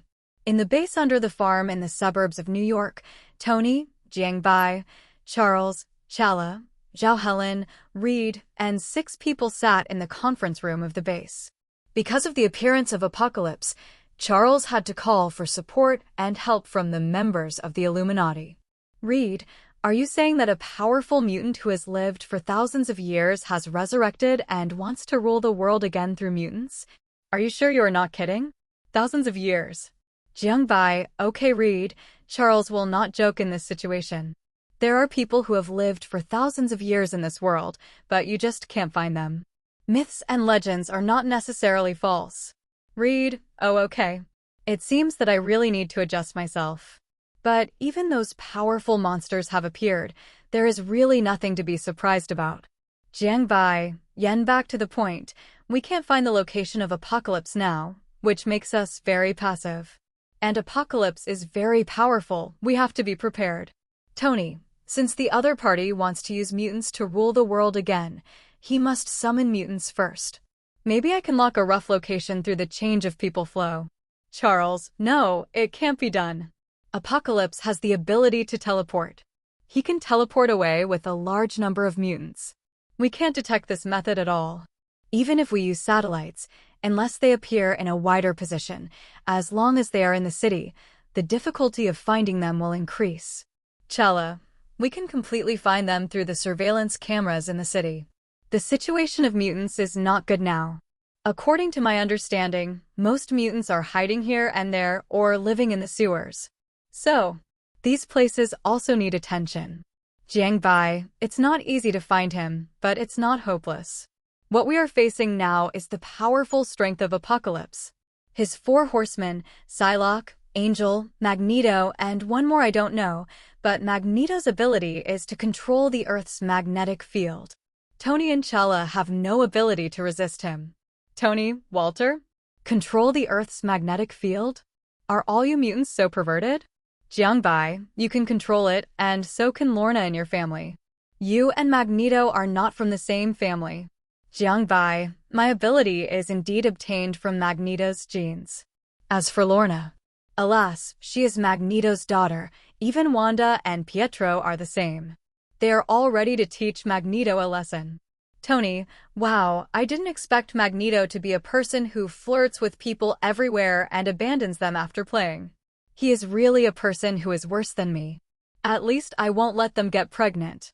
Jiangbai, so Magneto will be dealt with by Wanda, Lorna, and Pietro, and the others will depend on you. As for Apocalypse, I will take care of him. But I don't know if I can deal with him. Chala, as long as Magneto can't interfere with the two of us, otherwise I will completely lose my combat power. Also, if I'm not mistaken, are you eating gold? Read, Walter? I thought that was some kind of gold foil cake. You told me it was gold. Zhao Helen, gold? No way. Even if you eat it, you shouldn't be able to digest it. Jiangbai, it is indeed gold. Don't worry about whether I can digest it. Eating gold can improve my strength. Let's find the location of Apocalypse as soon as possible. Charles, Scott, and others arrived. Bring them here when the time comes. We still need a lot of manpower. Charles, no problem. Find the location of Apocalypse as soon as possible. Otherwise, it will be more difficult when he gathers a large number of mutants. Jiangbai, Charles, you should pay attention. Although Apocalypse also has the ability of telepathy, he is likely to still target you. As long as he integrates your ability, his telepathy will be extremely powerful. With your brainwave amplifier, it is likely to directly destroy all humans. Charles, I will pay attention. If Apocalypse appears, I will ask you for help as soon as possible. After the meeting, Tony, Zhao Helen, and Reed mobilized satellites and surveillance in surrounding cities in the Illuminati base to start looking for the figures of Apocalypse and others. With the help of artificial intelligence Jarvis, the efficiency is much faster. Jiangbai opened the space gate while eating gold and returned to the manor in Skull Island. Apocalypse did not take action against Charles after gathering the four knights. Instead, he began to gather mutants and prepared to use mutants to conquer the world again. It seems that the timeline has changed again. Perhaps the timeline has changed a long time ago. The first person Apocalypse met should be Ororo, also known as Storm. But Storm has already joined the Mutant Academy, and the timeline has changed since the beginning. As for where Apocalypse is now, Jiangbai doesn't know, but since he wants to conquer the world, then it won't be long before he will jump out by himself.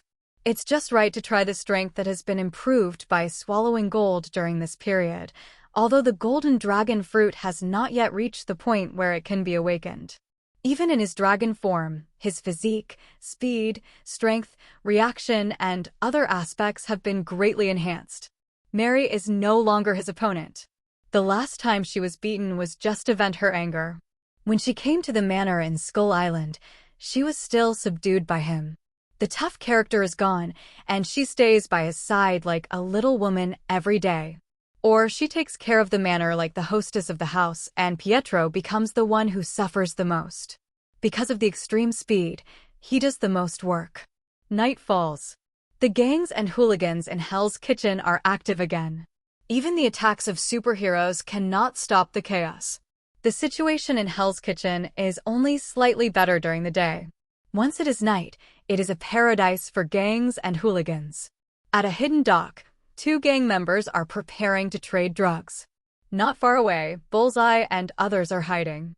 This transaction is a trap set for those superheroes. It is also a conspiracy against the mutants in Hell's Kitchen. Bullseye and others are nervously waiting for the so-called superheroes to arrive. Just when the transaction is about to be completed, a blue-red figure appears, and a burly man holding a dragon breath bomb walks over not far away. A man wearing a dark red and black uniform also appears on the roof next to him. The people who come are Spider-Man, Daredevil, and the Punisher. Daredevil, also known as Daredevil, is named Matt Murdock, and his full name is Matthew Michael Murdock. He was abandoned by his mother when he was young and raised alone by his boxer father Jack Murdock, known as the Flame Boxer. Therefore, he realized from an early age that rules are needed to constrain people's behavior and made up his mind to study law.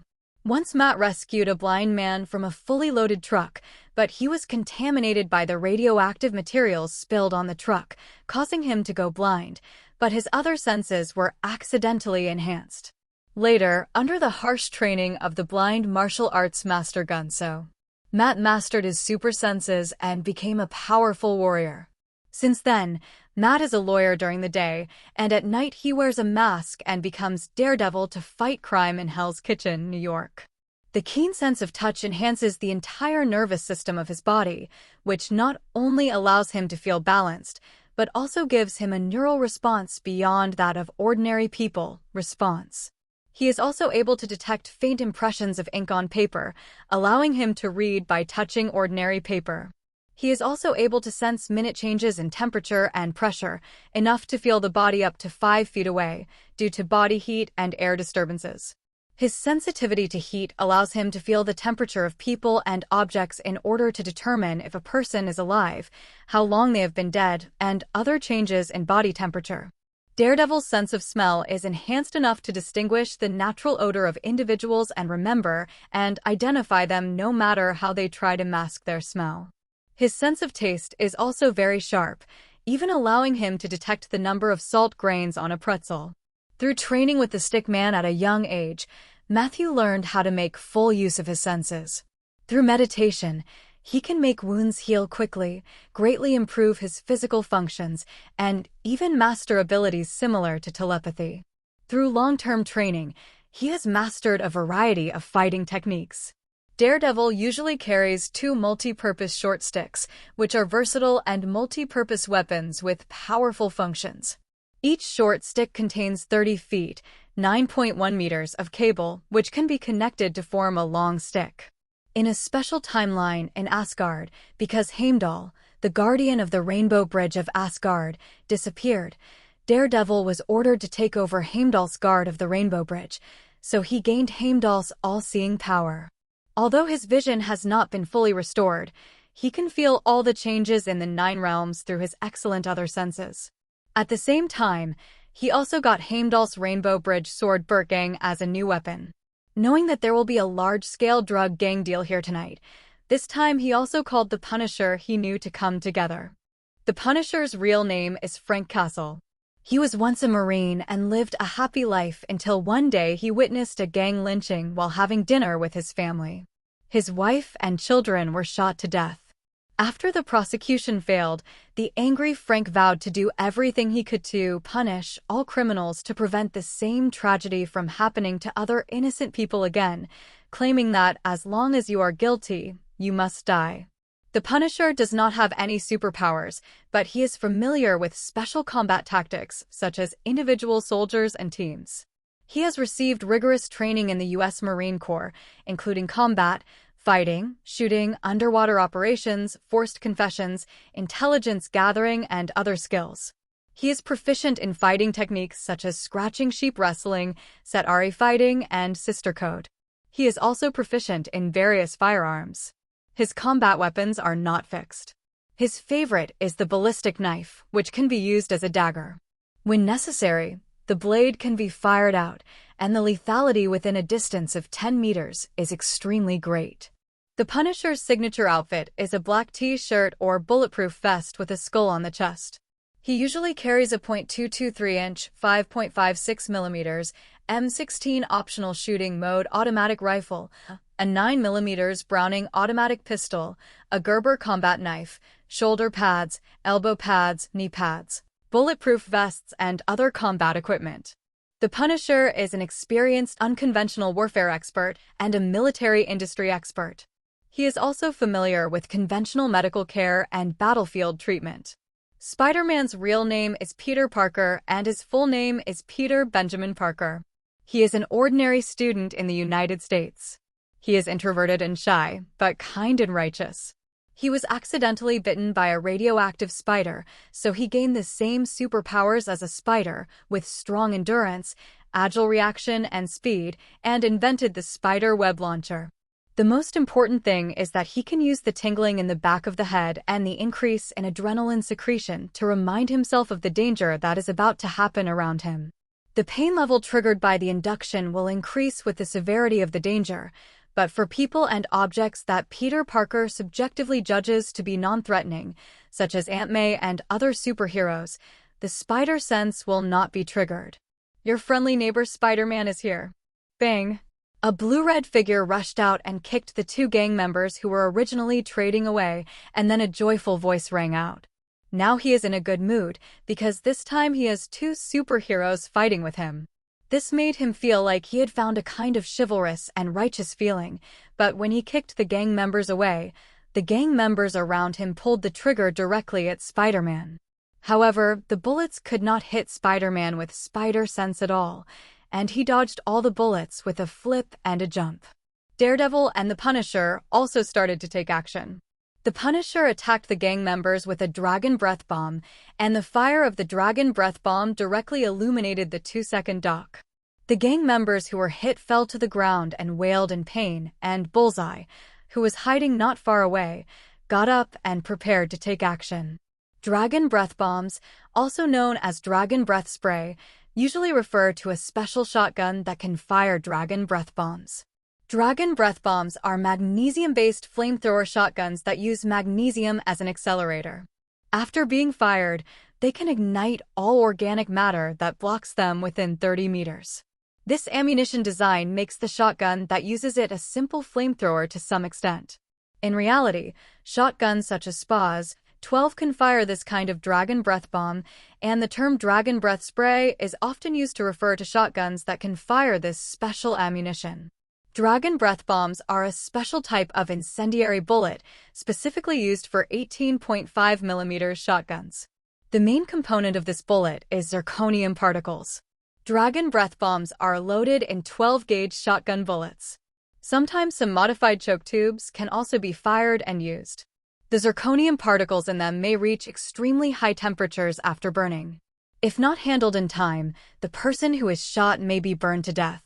This is a very powerful and cruel firearm, which is completely banned from use and manufacture internationally, but now it is used by the Punisher to deal with gangsters. Daredevil also took out his short stick and started to attack the gang members after the Punisher took action. Bang! Punisher, Bullseye. You showed up so quickly. Daredevil, no, he has been here all the time. It seems that they are waiting for us this time. Spider-Man, then send them all to jail. Punisher, these scums will only end up dead. If they are sent to jail, they will appear here again soon. It goes on and on. Jail is useless. Only death can stop them. Get rid of them. Spider-Man, no. We can't kill people, it's against the law. Punisher, huh? Law, a ridiculous excuse. If the law is useful, then how can there be drug trafficking and human trafficking? Boom. At this time, a silver-white toothpick suddenly appeared, and the target was the Punisher, but he narrowly avoided it, and then Bullseye and 3 mutants appeared in their sight. The 3 were stunned for a moment, and the Punisher thought that the other party came so quickly. It was not until Daredevil spoke that they realized that the other party had been waiting for them. After hearing Spider-Man's ridiculous remarks, the Punisher's tone was full of disdain and sarcasm, and then he stopped talking to Spider-Man, holding the dragon breath bomb in his hand, and began to attack Bullseye and others.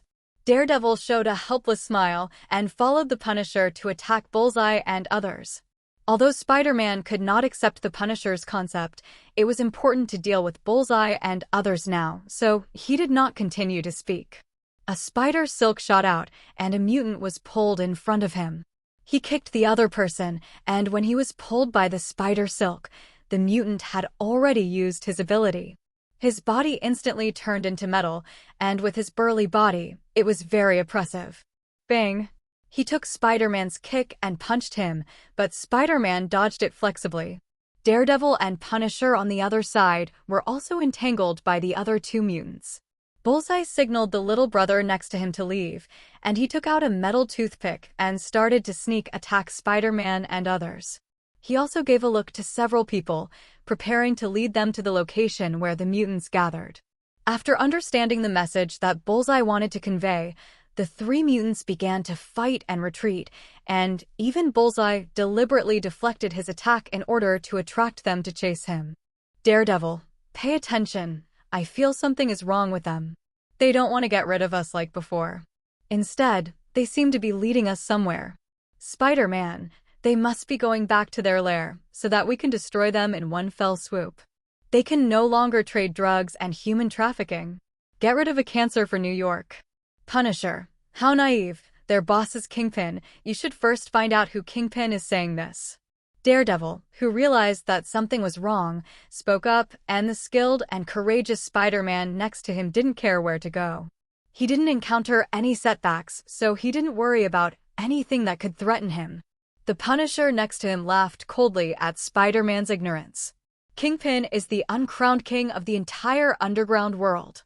If only he could be solved that easily, he would encounter more assassinations every day than he eats every day, and he has become accustomed to it.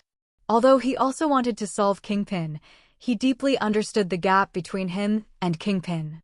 However, even though Daredevil had seen through their purpose, the three did not retreat. Instead, they chased the three mutants and Bullseye all the way to the depths of Hell's Kitchen. They were ready to see what conspiracy they had. Hell's Kitchen, a gathering place for mutants. More and more mutants came here during this period, and Apocalypse accepted them all.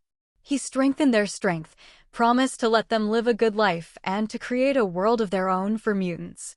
This made more and more mutants join them. God, we have more and more compatriots, and now there are more than 1,000 compatriots. After your strengthening, each compatriot has good combat power, and there are a steady stream of compatriots coming here. But there are not many compatriots in New York City.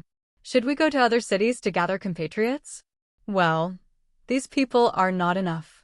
You will go to other cities to gather mutants tomorrow. Yes, God.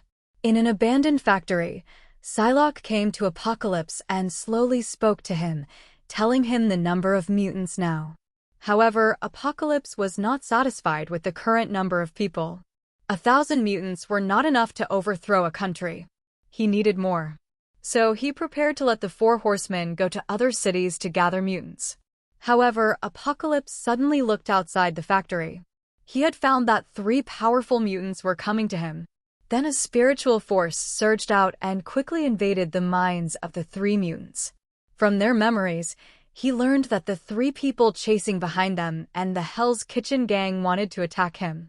A flash of disdain flashed in Apocalypse's eyes. A group of mortals also wanted to deal with him. Apocalypse slowly got up and walked to the door. Magneto and others not far away saw the scene. They also followed. When they walked out of the factory door, they just saw 3 mutants and Bullseye, followed by 3 special humans in uniforms. Without waiting for the 3 mutants to speak, Apocalypse raised his hand slightly, and a powerful telekinesis rushed out. No matter whether it was a mutant or Bullseye, even Spider-Man, Punisher, and Daredevil were bound by telekinesis. Even if Spider-Man's spider sense reminded him, it was too late. Apocalypse was too powerful, and Spider-Man had no ability to resist at all. Then everyone felt a tingling pain in their heads. Apocalypse was using psychic power to invade their minds to control them. How could Apocalypse not want the 7 fighting forces that were sent to him for free? It didn't matter whether they were mutants or not. See, God, X7. Yes, get up and take us to Kingpin's location. Yes, God. All people, including Spider-Man, Daredevil, and Punisher, were controlled by Apocalypse. Facing Apocalypse, they had no ability to resist at all. Then Apocalypse led the 4 horsemen and thousands of mutants to follow Bullseye to Kingpin's location. Kingpin was now in Fisk Building, which was also Kingpin's headquarters. Not long after, Bullseye and others brought Apocalypse to Fisk Building. Apocalypse directly used psychic power to control the people in the entire building, but there was one who was not controlled, that was Kingpin. As the king of the underworld, he naturally had something that could defend against psychic power. Kingpin in the office soon discovered something was wrong, because his men were all in a daze. Kingpin reacted and immediately entered the escape passage. He left the Fisk Building, not knowing that his every move was seen by Apocalypse. But Apocalypse didn't care, because he needed Kingpin's power, not Kingpin. When Kingpin escaped from the Fisk Building, he soon saw a large number of mutants entering the building not far away. Inside the building, how could he not know what was sent? It is obvious that there are psychic powers among the mutants. Kingpin's face is very ugly, like a dark pool of water, impossible to look directly at. Looking at the building, he sneered, and his smile was chilling and icy. This underworld emperor escaped from his building in such a mess, and his heart was naturally full of anger. After taking a last look at the Fisk building, Kingpin turned his head and left here. The people inside are not all his men, nor are they all his trump cards. He can't provoke the mutants with psychic powers on the other side for the time being. However, the situation of mutants is not good now. Many organizations and even governments are willing to add some test subjects. So he is not worried that mutants can occupy Fisk building all the time. Illuminati. Tony, Zhao Helen, and Reed have been looking for Apocalypse through satellites in the base since the meeting. Even with the help of Jarvis, nothing has been found so far. At this time, several pictures suddenly appeared on the screen, which were the pictures of Apocalypse leading the 4 horsemen and thousands of mutants to Fisk building. Found it in Hell's Kitchen. For 17, 5th Avenue, Fisk building. Great, finally found it. Notified Jiang Bai and them to prepare for action. Okay, Tony and Reed said with joy after seeing the displayed picture, and then began to notify Jiang Bai and Charles. Chala was still in the base, so there was no need to notify him specially. Jiang Bai and Charles, who received Tony's notification, soon arrived at the base. Charles was still opened by Jiang by using the power of space to let him bring Scott and others over. Otherwise, it would take more than 10 minutes to arrive at the speed of his fighter jet. However, among the mutants brought by Charles, Jiang Bai saw a familiar figure, that is Wolverine Logan. Unexpectedly, Charles actually found him back. Wolverine's real name is James Hallett. His father was a farmer in Alberta, Canada in the 19th century. He is actually the illegitimate son of his mother and the gardener Logan. When James was a child, the gardener Logan killed James' father out of jealousy. The revenge for killing his father inspired James' mutant ability to awaken. His sharp claws pierced through his fingers and killed Logan. James named himself Logan and accepted the mutant transformation experiment, using his own innate strong self-healing ability. Injecting adamantium into the body, the whole body skeleton becomes adamantium skeleton, the natural bone claws become adamantium claws, and the whole body is made into a perfect killing weapon, indestructible, and Wolverine is born. Wolverine's body can naturally restore most, if not all, damaged or destroyed tissues and organs at a speed faster than any normal human. The regeneration rate is proportional to the damage caused. It prevents poisons, anesthetics, etc. from taking effect in his body for more than a few seconds. At the same time, only the complete destruction of his body can prevent his regeneration. It is precisely because of Wolverine's super self-healing ability that he can endure the high-temperature adamantium alloy infusion in the inhumane Weapon X plan. Wolverine's brain can resist telepathy to a certain extent.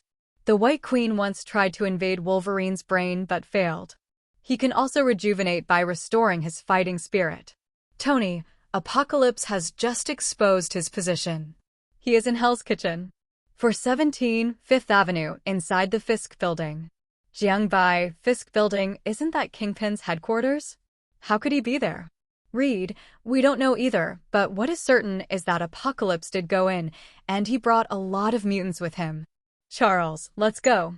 The longer we delay, the more difficult it will be. Jiang Bai, okay. Jiang Bai's face became very surprised when he learned that the location was in the Fisk building. He even wondered whether Kingpin had joined forces with Apocalypse, but he didn't think so. Apocalypse always looked down on ordinary people.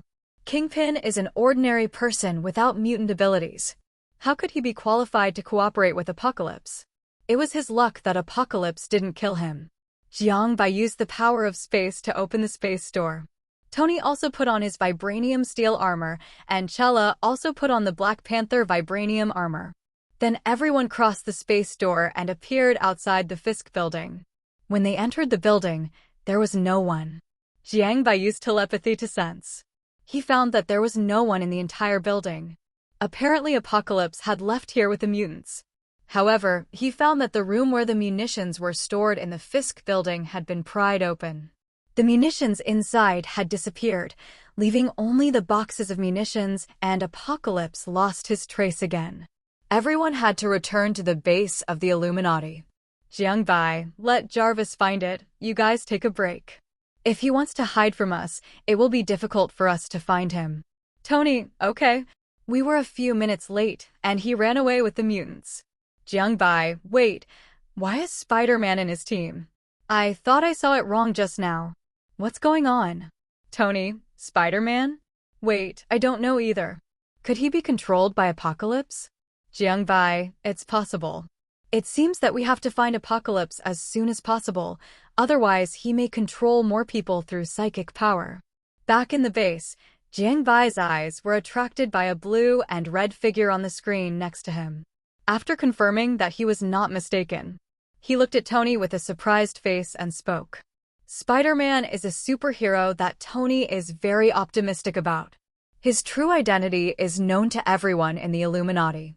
Because he was too young, Tony did not invite him to the Illuminati. After he graduated from college, his behavior during this period was considered an inspection of him. As a result, he ran into Apocalypse's team after only a few days of no attention. However, after thinking about Apocalypse's mind control, Jiangbai also sighed, and Tony's face was very ugly. Jiangbai just shook his head slightly and used his space ability to send Charles and the others back, and then he returned to the manor on Skull Island. American military base. Apocalypse took everyone away from the Fisk building through teleportation and then appeared outside a military base in the United States. Although he looked down on humans, these human weapons made Apocalypse very cautious, so he prepared to occupy a military base. The mutants' abilities are good, but they can't withstand the bombing of thousands of missiles, but they have Magneto here, who can control magnetism. All human missiles and nuclear bombs cannot attack them, but they can use human weapons to attack humans. The soldiers of the entire military base were instantly controlled by Apocalypse. Even Apocalypse could not bear such a powerful psychic ability at one time. There are tens of thousands of soldiers here. This makes Apocalypse want to obtain the power of the psychic more and more. Tomorrow we will go and get the power of the psychic and the brainwave amplifier, and then we will continue to recruit mutants. Yes, God. In a room in the military base, Apocalypse said to the four knights. The tingling feeling in his head made him feel very bad, which made him eager to enhance his psychic ability. As long as he obtains other powerful psychic abilities, his psychic ability can be improved. So he is ready to take action against Charles. The brainwave amplifier can allow him to control more people, and he does not intend to let it go. As for those strong people on the Earth, he is not worried at all. Someone has promised that as long as a large number of deaths are caused on the Earth, it can help him hold back the strong man on the Earth. That is the Earth Guardian Ancient One. As the guardian of the Earth, she not only protects the safety of the Earth, but also humans. As long as they are not extinct, Ancient One will not care, just like World War I and World War II. But if humans become extinct, she will definitely take action. Otherwise, if humans are extinct, what is the point of her protecting the Earth, a planet without any intelligent life except Camtage? Besides, she herself is also a human. The person who promised Apocalypse to help him hold Ancient One is Mephisto. The King of Lies, Mephisto is a demon from the outer dimension, ruling a pocket dimension called Hell, with the purpose of taking advantage of human belief in Satan, absolute evil, even though it is neither the Christian hell nor the underworld ruled by Hades. Mephisto is a very powerful demon who has superb intelligence to manipulate and easily deceive others. He has shown the ability to project magical energy, erect mysterious shields, become invisible or intangible, cast illusions, summon supernatural creatures, teleport, change body size, and deform. His true form is unknown, and he is completely immune to most attacks and immune diseases. He has been spying on the Earth for a long time, and often infiltrates the Earth through his own power to make deals with some humans. After humans sign the transaction contract, their souls have been coaxed into their hands by Mephisto. He is a cunning demon. As long as the contract is signed, the soul will eventually be taken away by Mephisto. This time he helped Apocalypse, just to use Apocalypse to bring him more souls. Although Apocalypse's strength is good, it is not as good as the Ancient One, Mephisto, and others. What's more, the Ancient One has the Time Stone, and even the Father level with the same strength as her will find it difficult to defeat her. Mephisto is only the strongest when he is in his own dimensional domain. Ancient One cannot destroy him, but can only expel him from the earth. Xavier Academy for Gifted Youth. Boom. Early in the morning, the gate of the academy was blown up, and the loud noise caused also attracted the attention of Charles and others. After seeing that the leader was the blue-skinned Apocalypse, Charles immediately arranged for the teachers of the academy to evacuate the students and began to contact Jiangbai and Tony and others. Apocalypse walked slowly into the academy with thousands of mutants, watching many small mutants running to the back of the academy. A flash of joy flashed in Apocalypse's eyes. He didn't expect that there were so many mutants with extraordinary potential in this place, but now he needs to gain more powerful psychic abilities. Charles also took Scott, Jean, Oraro, Logan, Bobby, Hank, John, and others out of the teaching building and drove Apocalypse and others carefully. Logan looked at Apocalypse and grinned. This blue-skinned guy made him very unhappy. I didn't expect Apocalypse to come looking for Charles. That's right, but this saves us from having to keep looking for him. At this time, a blue portal appeared next to Charles, and Jiangbai walked out with Tony and Chella in vibranium armor. Wanda, Lorna, Pietro, Martin, and Kane followed behind. Even Massel and Merlin followed out of the space gate. Jiang, is the one wearing a helmet our father? Yes, he is Eric. His helmet can defend against psychic abilities. Be careful. Okay. After everyone came out, the space gate slowly disappeared, and then Wanda and Lorna came up to Jiangbai and asked. Jiangbai looked at Magneto wearing a helmet and nodded.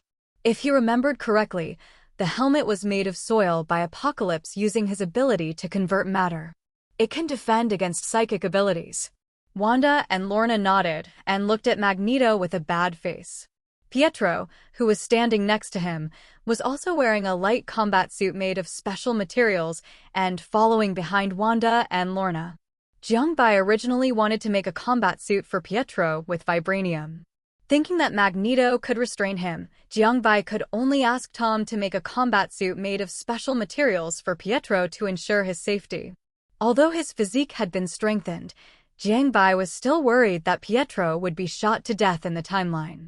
I didn't expect that humans would have a strong man like you. You can join us and create a better world. Okay? Your brain has been damaged after sleeping for thousands of years, right? How dare you insult God? Boom. Apocalypse looked at Jiangbai and spoke to him heavily.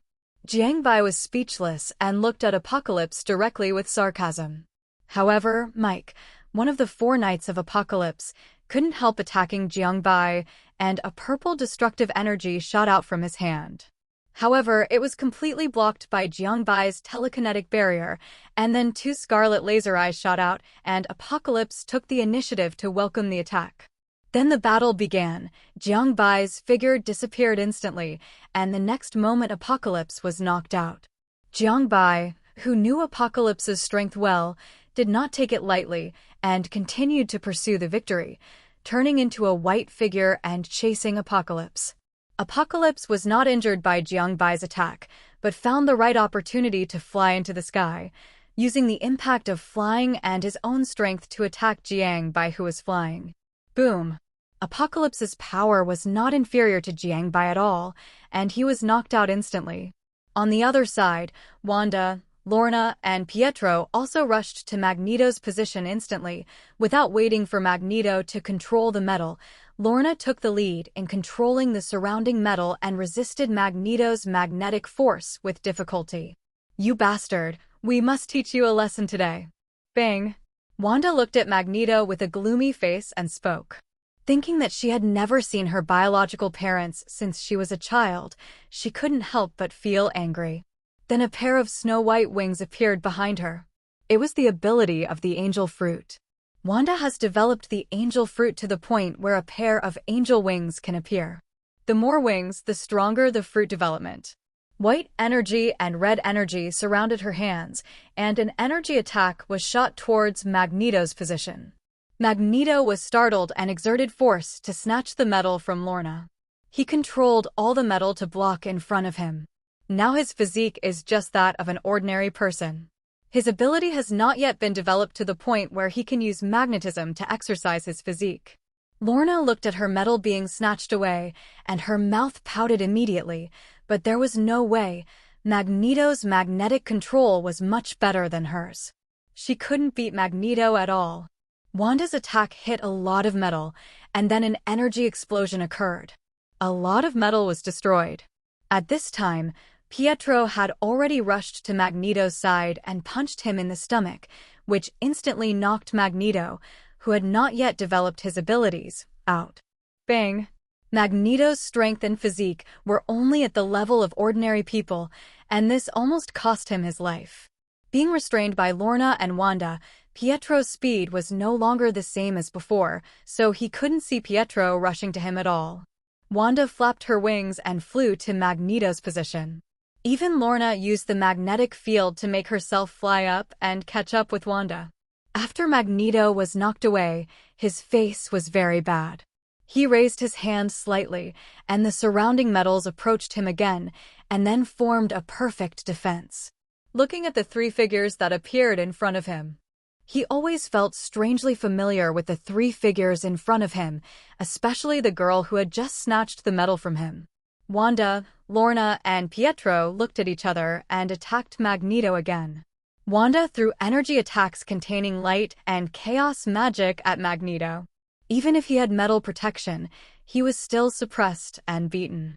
There was another person next to him who would snatch metal from him from time to time. This time, in order to teach Magneto a lesson, Wanda, Lorna, and Pietro did not carry any metal.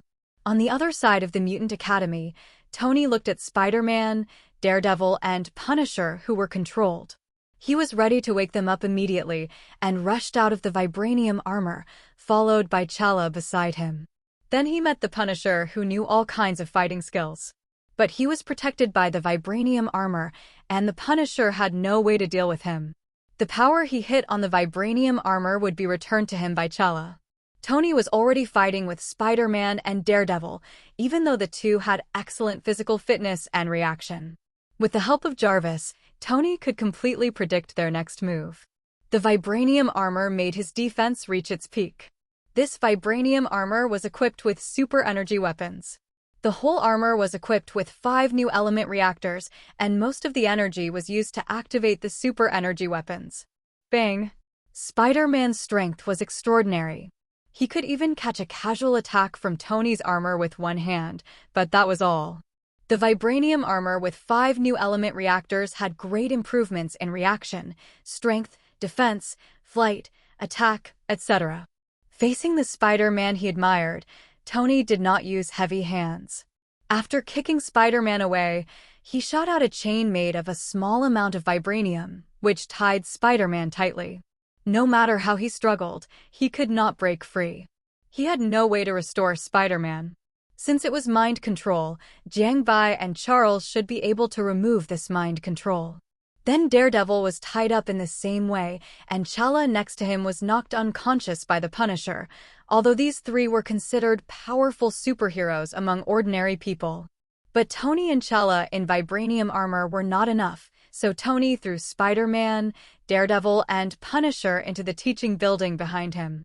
Then he turned to support the people in the Mutant Academy, and Mike, one of the 4 horsemen of Apocalypse, faced Colossus. Colossus's ability completely restrained Mike, and his destructive ability was not enough to destroy Colossus's metal body.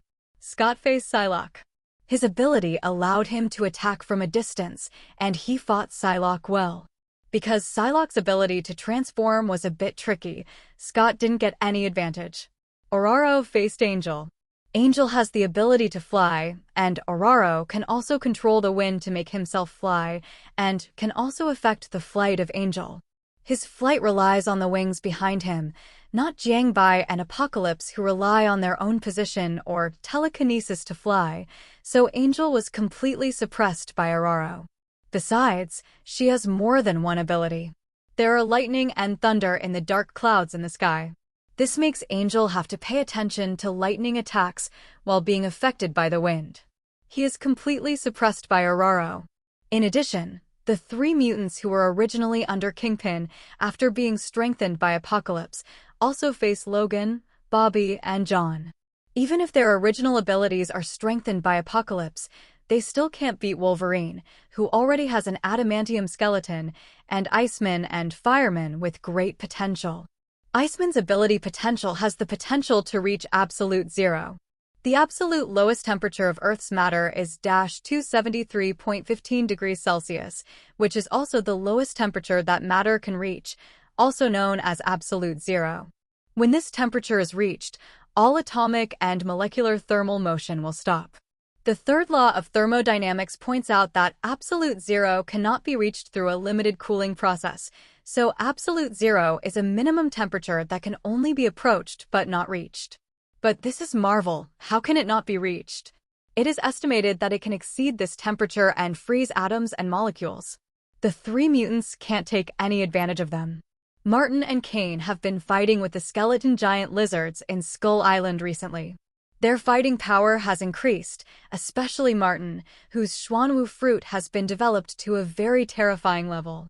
Although he cannot transform into Xuanwu to suppress the sea, he can use Xuanwu's tortoise shell. By integrating the tortoise shell into his skin, his defense will be greatly improved, and he can also spit out blue energy from his mouth to form ice. It is the ability of Tang Snake, that is, the blue snake on Xuanwu's back. Red Tank has already the red magic that can be controlled that will also enhances the body's strength, speed, reaction, and other aspects. The 2 rushed through more than 1,000 mutants and the gang members under Kingpin, and no mutant could stop them. Ordinary gang members were killed directly when they were hit, and only mutants with stronger physical fitness were just thrown backwards, but the impact force they suffered was not low. Almost all of them were seriously injured. Many mutants began to attack Martin and Kane from a distance. But after Martin spit out the blue freezing ability, many mutants were directly frozen. On the 2nd floor balcony of the teaching building, Merlin sat on it boredly and watched the melee below. It had no intention of joining in. If it took action, a few meteorites could destroy everything. Mazer walked in the melee boredly, grabbing a mutant with a mutated body as a weapon to sweep everything around, and a large number of mutants were knocked out by him. This kind of battle could not interest it at all, and it was a little regretful to follow. Charles used his mental ability to control several mutants to rush in and fight. And those gang members of Kingpin were freed from Apocalypse's mind control, while Jean followed Charles and used her ability to throw away the mutants who rushed over from time to time. Apocalypse could never have imagined that he originally thought that these more than 1,000 mutants could at least beat 10,000 ordinary people, but he ran into a wall here. With Magneto, human weapons could not penetrate their bodies at all. Humans without weapons were completely lambs to be slaughtered. But they met Jiang Bai and others. Magneto was suppressed by his 2 daughters and 1 son, Michael was restrained by Colossus, Angel was beaten in the sky by Aurora, and Psylocke was dragged by Scott and could not form any combat power at all. The loud noises and shocks from time to time in the sky are the battles between Jiang Bai and Apocalypse. This battle has also been detected by various countries, especially the United States. There is also Nick Fury hiding in the dark. Looking at Jiang Bai in the video, his eyes are full of anger.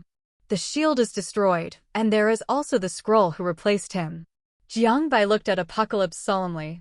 Even if he hit Apocalypse, it would be useless because there is a strange position around his body that his power cannot break. And Apocalypse's speed, strength, reaction, and endurance are not inferior to his own. He has strengthened his body twice and fused the 12 talismans of strengthening, as well as the golden dragon fruit and Hancock's abilities. In this case, Apocalypse can still fight him evenly. Although he has not used special attacks yet, Apocalypse is not much weaker than him in that aspect. Jiang Bai's figure, suspended in the air, began to change. Golden dragon scales began to appear on his neck and arms, and a pair of golden gorgeous dragon horns appeared on his forehead. At this moment, he was in the dragon form of the golden dragon fruit. He had swallowed 50 tons of gold in this time, and the golden dragon fruit had also been developed a lot. Using the dragon form, his speed, strength, reaction, and physique were greatly enhanced. Bang! He attacked Apocalypse again. His arms were no longer simple arms, but dragon claws. He knocked Apocalypse away with one blow and immediately attacked him again. Thick scarlet lasers shot out of his eyes and hit Apocalypse. The essence of this battle was the battle between him and Apocalypse. Once he lost, even if all the mutants below were solved, it would be useless. In the same way, once Apocalypse lost, even if Tony and others were defeated, those mutants would have no ability to resist in Jiangbai's hands. However, with Mazer and Merlin, the outcome of this battle was doomed from the beginning. Apocalypse's body suddenly burst out with terrifying power and blasted Jiangbai away. Then Apocalypse floated in the air and looked at Jiangbai coldly, and a white energy ball suddenly appeared in his hand. This energy ball grew bigger and bigger until it reached the size of a basketball. It was suddenly shot out by Apocalypse, and the target was Jiangbai. Jiangbai was not going to resist, and he spit out a dragon breath, combined with the power of fire control and dragon blast, and collided with Apocalypse's attack. Boom! A second later, a powerful explosion occurred, and even the people in the Mutant Academy below were hit, and the clouds in the sky were directly evaporated. The shock wave generated by the explosion continued to spread, and wherever it went, whether it was birds or planes, they were temporarily affected. Mainly because the distance was a bit far, otherwise it would probably cause the plane to crash. Jiangbai in the form of a dragon man exhaled at Apocalypse, and a series of bad wind blades rushed towards Apocalypse. Then Jiangbai pushed his palm towards Apocalypse's position, and 2 tornadoes appeared and moved towards Apocalypse's position. Boom! These are the abilities of the golden dragon fruit. A dragon breath spit out from Jiangbai's mouth again, and the target was not Apocalypse, but the moving easterly tornado. After the dragon's breath was sucked into the tornado, it instantly turned into a fire tornado. Because of the friction of the energy inside, the temperature of the flame in the middle of the tornado continued to rise. Tianqi used his energy control ability to control the energy in his body to form a blue protective shield in front of him. A series of bad wind blades chopped on it, and the last one shattered the protective shield. The fire tornado had already rushed to Tianqi. Who would have thought that he was completely swept into the fire tornado without dodging or evading? When Jiangbai was puzzled, the fire tornado became smaller and smaller, and only Tianqi's figure was left. Seeing the scene, Jiangbai narrowed his eyes slightly. It was obvious that the fire tornado just now had been absorbed by Tianqi. It was Tianqi's energy absorption ability that allowed him to absorb energy from the outside world to enhance his own ability. Although most of the fire tornado was flames, relatively speaking, this is also an ability. Whether it is heat energy or the energy that forms flames, it can be absorbed by him. This ability reminds Jiangbai of He Huang, formerly known as Sebastian Shaw.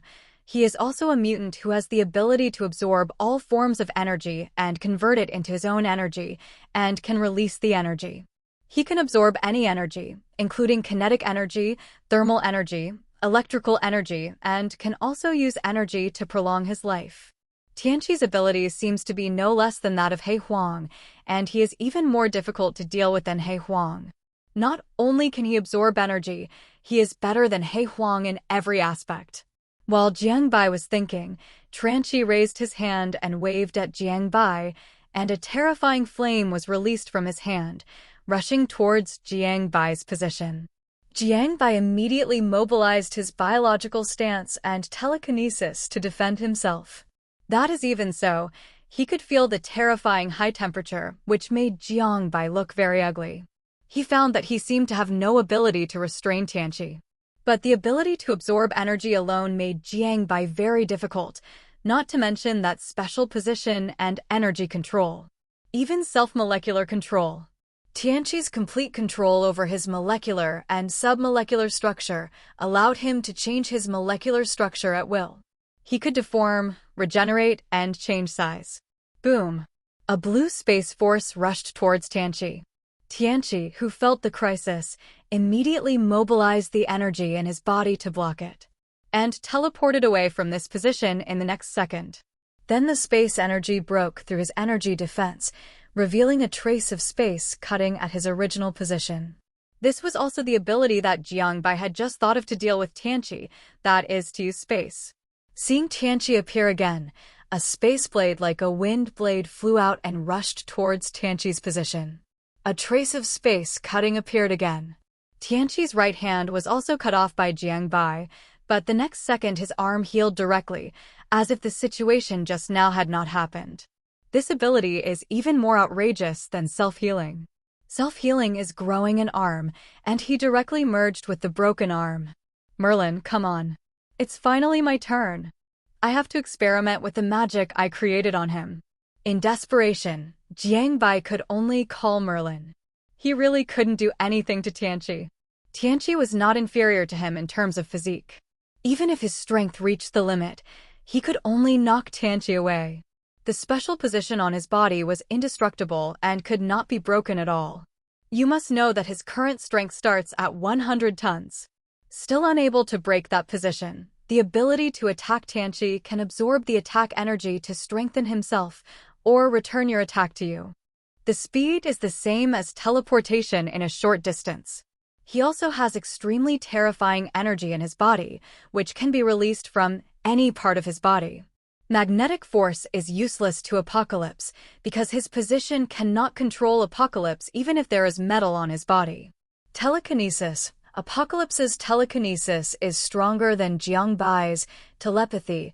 Apocalypse cannot invade Jiangbai's mind. Jiangbai's telepathy is not as strong as Apocalypse. Originally, he wanted to use the ability of the sheep spell to hit Apocalypse's soul by getting close to Apocalypse. But Apocalypse didn't give him this opportunity at all. Once he got close, he quickly broke away. Even those who fought with him kept using that position. This made Jiangbai very helpless, but Apocalypse couldn't do anything to Jiangbai. His physique was too strong and he had various abilities. It was too difficult for Apocalypse to raise his hand to Jiangbai, so he let Merlin go. Merlin appeared on Jiangbai's shoulder in an instant, looking at the blue-skinned Apocalypse with excitement in his eyes. The magic he created was just worried about having no place to experiment. Jiangbai looked at Tianqi with pity in his eyes. Merlin researched space magic, and there was probably no weak one. The position on Tianqi's body could be cut by space. Space was Tianqi's weakness. Tianqi didn't even dare to absorb the energy of space attack. At this time, Merlin had already started waving the magic wand in his hand. A circular magic circle with special blue runes appeared under Tianqi's feet. Tianqi, who realized that something was wrong, wanted to use his teleportation ability to leave immediately. But he couldn't leave the range of the magic circle at all. The entire range of the magic circle had been blocked by the power of space. This was magic developed by relying on space gems. Then blue space attacks began to appear. Tianqi jumped back and forth in the magic circle to avoid space attacks. Tianqi had super speed. These attacks were not enough to threaten him. Merlin waved the magic wand in his hand again, and the attack of the entire magic circle began to speed up, and the density of the attack was also increasing. At this time, Tianqi had begun to mobilize the energy in his body to attack those space attacks. Boom! But the effect was not good. A blue energy appeared from the sky, and then two dense blue attacks kept falling. These were all attacks composed of space energy. Apocalypse kept dodging. His face became more and more ugly. But Merlin waved the magic wand in his hand again, and the blue magic circle under Apocalypse's feet lit up, and then all the attacks disappeared. Without waiting for Apocalypse to catch his breath, the space in the magic circle began to distort, and the space began to break. Apocalypse looked at the distorted position in horror. As the distorted space became more and more, Apocalypse's body began to change. Soon, half of his body was destroyed by the space distortion. Any of his abilities had no effect in the face of space distortion. At this time, the space distortion stopped. The space in the entire magic circle began to be destroyed, and all the space energy began to explode. The terrifying blue energy in the magic circle could continue to explode, and Apocalypse had no place to hide. When the space was destroyed, Apocalypse was already dying and collapsed on it very weakly. Then, blue beams appeared one after another, instantly piercing through Apocalypse's body. As more and more beams appeared, more and more wounds appeared on Apocalypse's body. The speed of these beams was very fast. It felt like it had surpassed the speed of light. These beams were compressed by the speed of light controlled by Merlin, so its speed reached such a terrifying level. Merlin found that Apocalypse seemed to have no breath and felt bored, and then waved the magic wand in his hand. The space in the magic circle began to collapse, and then Apocalypse's body was also swallowed by the space. When the magic circle dissipated, a dark void appeared in the air. Then, the surrounding space had repaired this place in a short while. Looking at the disappeared body, Jiangbai sighed. Flying down with Merlin, when he returned to the Mutant Academy, almost half of the mutants brought by Apocalypse had died, and the ground was full of blood. The angels among the 4 horsemen were also exhausted in the sky, and Psylocke was also subdued by Scott and Charles. Magneto was still being chased and beaten by Wanda, Lorna, and Pietro, and Mike was still using his destructive energy to attack Colossus. When everyone saw Jiangbai appear but not Tianqi, they all smiled. They knew that Jiangbai had won. Many senior officials of many countries fell silent after watching the battle video of Jiangbai and Tianqi, especially the last space attack and manipulation. Even the senior officials who were ready to move did not speak. This kind of space manipulation is simply outrageous. The space attack, space cutting, space distortion, space compression, space destruction, and space collapse displayed by the mouse. This made countries are increasingly wary of Jiangbai and his men. From the cat and the mouse at the beginning, the 2 mice that appeared again are not easy to deal with. One is more outrageous than the other, let alone capturing and destroying Jiangbai. Throwing a nuclear bomb over there may not necessarily hit him, and it is possible that the other party will throw it back through the space ability. This is the space ability. Time is supreme and space is king. 2 extraordinary abilities. Now Jiangbai has the ability of space, even the mouse has it, and countries have begun to order not to offend Jiangbai. All bad comments about Jiangbai on the internet have been deleted. If Jiangbai wants to deal with a country, he can open a space gate in the air and throw a missile or a nuclear bomb into it, and the capital of that country will be directly destroyed. This ability is hard to defend against, so countries have decided not to provoke Jiangbai. Of course, there are also those who are not afraid of death, who want to capture Jiangbai and gain various abilities from him. But his powerful strength and companions are not vegetarians. What did you do to God? Apocalypse? Dead. No. Impossible. How could God die? I don't believe it. You must die. Boom. Mike roared at Jiangbai at this time, and Jiangbai told him the truth. Who would have thought that Mike couldn't accept it at all, and began to attack Jiangbai frantically, and the purple destructive energy rushed towards Jiangbai. But he raised his hand to open a space, and then all the attacks returned to Mike. Blast him away. The whole person looked very embarrassed, and there was blood on the corner of his mouth. Mike got up from the ground, his eyes full of madness, and then rushed towards Jiangbai desperately. This made Jiangbai frown slightly. He was going to attack in front of him. Jiangbai was a little unhappy.